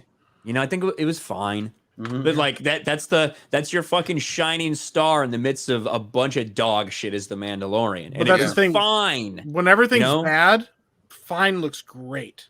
Yes, yeah. Sure. But that's Disney does that shit. So Journey Trials and Joyford 2, what will happen when they weaponize the banks? They already are. It just hasn't impacted a ton of people yet. It's gonna be really fucking bad. Mazit Wazad for 5. The Book of Boba Fett should have been the Wild West meets Goodfellas. Yeah, that would have been cool. I agree. Instead, it's just a lame soy-filled bitch. Ming-Na Wen looks really good, though. Yeah. How sad is it? Brian Stelter is like 36 and Ming-Na Wen's 58. Let's imagine that. Who? On Friday, I was about to go get dinner for my kids when Donald Trump Jr. attacked me in his speech at CPAC. Something about me looking like a gender-neutral potato head. God. Why? Smile. That guy just has a smile that looks so fake. Can't stand it. All right, but that is it. We're caught up with Super Chats, caught up with Odyssey. I don't know if we checked Streamlabs recently. Chris, since Chris is here, I haven't seen. So the last one I got was a radicalized Ryan. So if there's any more Streamlabs, but that was on Odyssey. So the last one I got was the $5 one about Dr. Disrespect's thing. So amazing episode tonight. Thank you guys. This will be re-uploaded to Geeks and Gamers Live. All of our streams are put over there, except for the Mario Kart stream from the past week, because I definitely have felt a big jump at Geeks and Gamers from like interest level. People are finding us because of the fallout from G4. So I felt like it was important to leave that Mario Kart stream up so people kind of can see, like, you know, it's more than just, you know, some asshole in a hat bitching about diversity and, you know, Hollywood. So I left that stream up because it was a really good stream. We had a lot of fun. But this stream was tonight was just kick ass, and I thank you all so much. It means the world to me and everybody else here that this Tuesday night's main event just continues to, you know, pick up steam, and you guys clearly are enjoying it. You stayed. The numbers were really strong all night. It's great having Chris on. So Chris, tell us what you got going on, man. Wow, appreciate it, Jeremy. This was awesome. I didn't know I'd stay this long, but thank you for the NyQuil and Taco Bell kept me going. Always does. Yeah, and I wanted to say thanks to Ryan, to Ivan, Mike. Good to get to know you and hang out with you all. Absolutely, man. This is a blast. I'm sure I'll be back. EDF, I would love to play EDF because my character is very leveled up, so it'll be fun. I'll help you all out. And just thank you to everyone in the chat. Everyone in the chat. Thank you for your kind words. Thank you for your words where you tell me to go F myself or when I got a fact wrong. I appreciate the 1979 is when the black hole came out. So thank you for that. And I'll be back. I'm fading, but you know, the episode 4 of Boba Fett's going to be out in 18 minutes. Should I stay up to watch it? I haven't seen the first 3, so I don't know if I care. I mean, but thank you. Yeah, you can follow my Instagram, @ChrisGore. I only post pictures of Batman, and then subscribe to my Attack of the Doc YouTube channel. Hell yeah. Hell yeah. Thank you. And this is a great comment from Ghost187. Says, I gotta say, had my reservations about Geeks Gamers because my first view of you were the G4 ramp, but this is actually pretty cool. Glad I subscribed, and it was good seeing Chris Gore again. Thank you so much. So yeah, I mean, we are, this main channel is obviously the biggest channel we have, but it's so much more. Sports Wars, cover sports. Park hopping, we cover theme parks. Obviously Gaming with Geeks, Geeks and Gamers Clips, Geeks and Gamers Live, the Twitch channel, Poor Choices, and then all of our individual channels. There's so much to offer here. And appreciate you guys and all the new followers. Really awesome. So let's see, Ivan, good to have you back. Glad you got all your legal troubles situated. So I mean, for now, as long as you don't see them and they don't find you, you're okay. What do you got going on, Ivan? Nothing much at the moment. I am being traumatized right now by the new episodes of Attack on Titan. Oh, look at that. Guts the Black Swordsman. Very inclusive and representative. I allow that comment. Thank you so much. And honestly, just being here and enjoying talking with you guys. Like I said, if you guys want to listen to some anime intros, you can go to my TikTok at Ivan Ortega Film Fix, and that's what I do. I just do music because I have no other talent whatsoever. But we'll see if we have enough support from the weeb community. We might see in the future some more anime being brought to Geeks and Gamers, which that would be fantastic because we don't have enough representation of the weeb community. Well said, Ivan. Thank you. Asking for more representation. Fucking typical. It's never enough. Epic Mike. And by the way, shout out to My Nerdy Home. Steph has been killing it tonight. Yes. All night, 6 hours. Jesus. Steph, seriously, like she's been here the entire time dropping links. Nonstop. That's incredible. She's fucking amazing. No, yeah. So you guys have no rock. idea. Stephanie is awesome. So thank you, Stephanie. Mike, what's up? Right now, I just got the Epic Man podcast. Like I said, we're still on Spotify and we're doing our shit there till Josiah fucking comes back and I don't have to keep doing it by myself. Gonna be about start my Twitch channel by the end of the month here. And until then, I'm just gonna point to everybody else and say go subscribe to their shit till I can start shilling my own stuff, No, for real. Also, listen, I know Jeremy is humble and doesn't talk about it a whole lot, but like seriously, go check out the fucking website. It's legit. I've been part of the website for a long time. Dude, it's a great time. And that's kind of how it all got started. And so, yeah, like go support Jeremy because he's in the middle of it. Just because he's not doing a movie or a comic book doesn't mean he's not fucking on the front lines, handling this shit. So, yeah. Appreciate that, man. And yeah, Alex, our editor-in-chief, does a fantastic job. The writing team, we've added some new writers. And if you're interested, I'm glad you brought that up, Mike. If you're interested in contributing to the website as a writer, you can put your application in. And I've been meaning to change it, but if you go to the website, if you go all the way down to the bottom, and it's like the most difficult thing ever to find, contribute down here on the bottom. But I need to add, and I was going to have the webmaster add one up to the top there. But if you want to hit contribute, you can fill it out. It's 100% volunteer position, but I don't make the decisions. Alex, our editor-in-chief, makes those decisions. So telling people me or you're a fan of me is not going to do you any favors. It really comes down to if Alex thinks you can bring something to the table or not. So if you guys it's easier to find a dude who wants to bang Frost than it is to find that contribute button.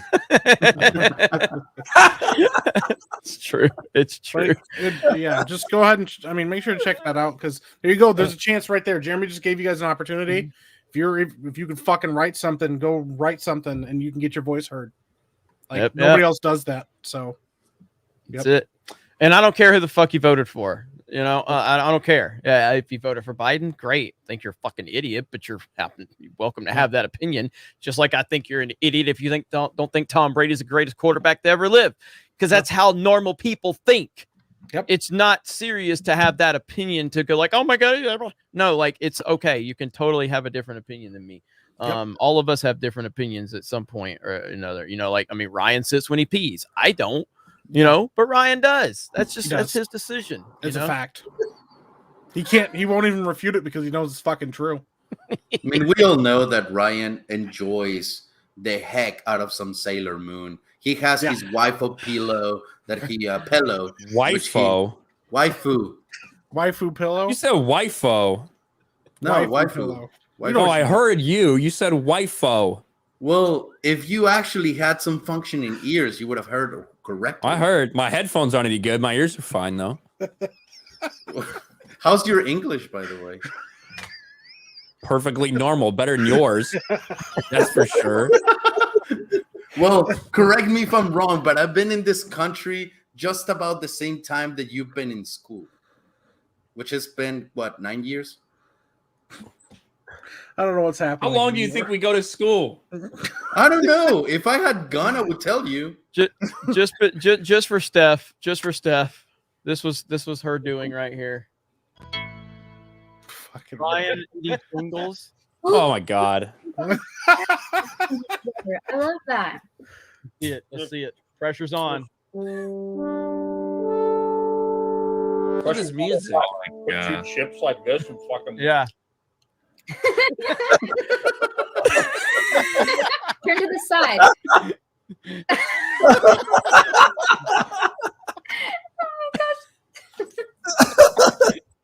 I wish I could do that.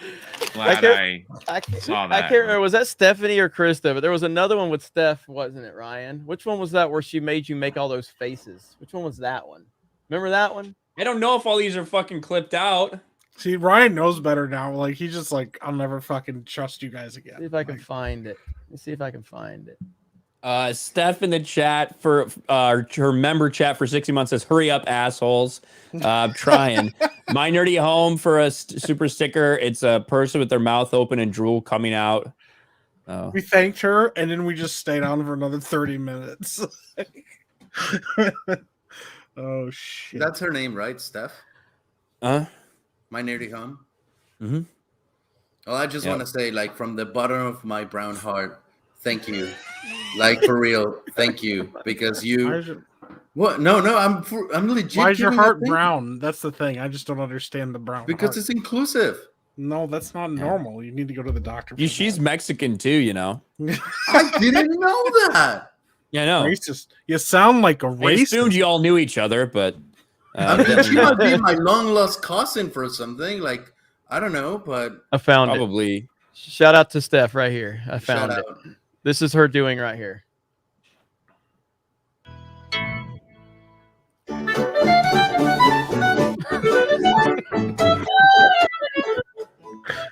First one's on the guy with his eyes and his mouth open with like drool coming out of his mouth. He's like.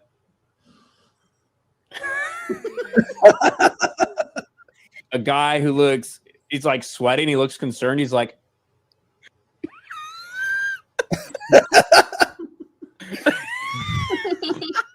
another one used for me. Another one is a guy. His head is like, the top of his head is like blue. He looks maybe scared. He's like,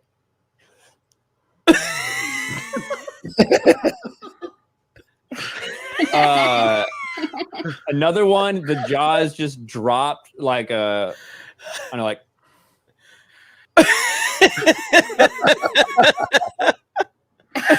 That's gonna have a dildo in your I don't even understand what this one is. It looks like he's throwing up or something, but his eyes are crooked. It looks like if looks like if Forrest Whitaker threw up. That'd be the super sticker. Like, I don't know. Oh, God. I didn't remember I said that.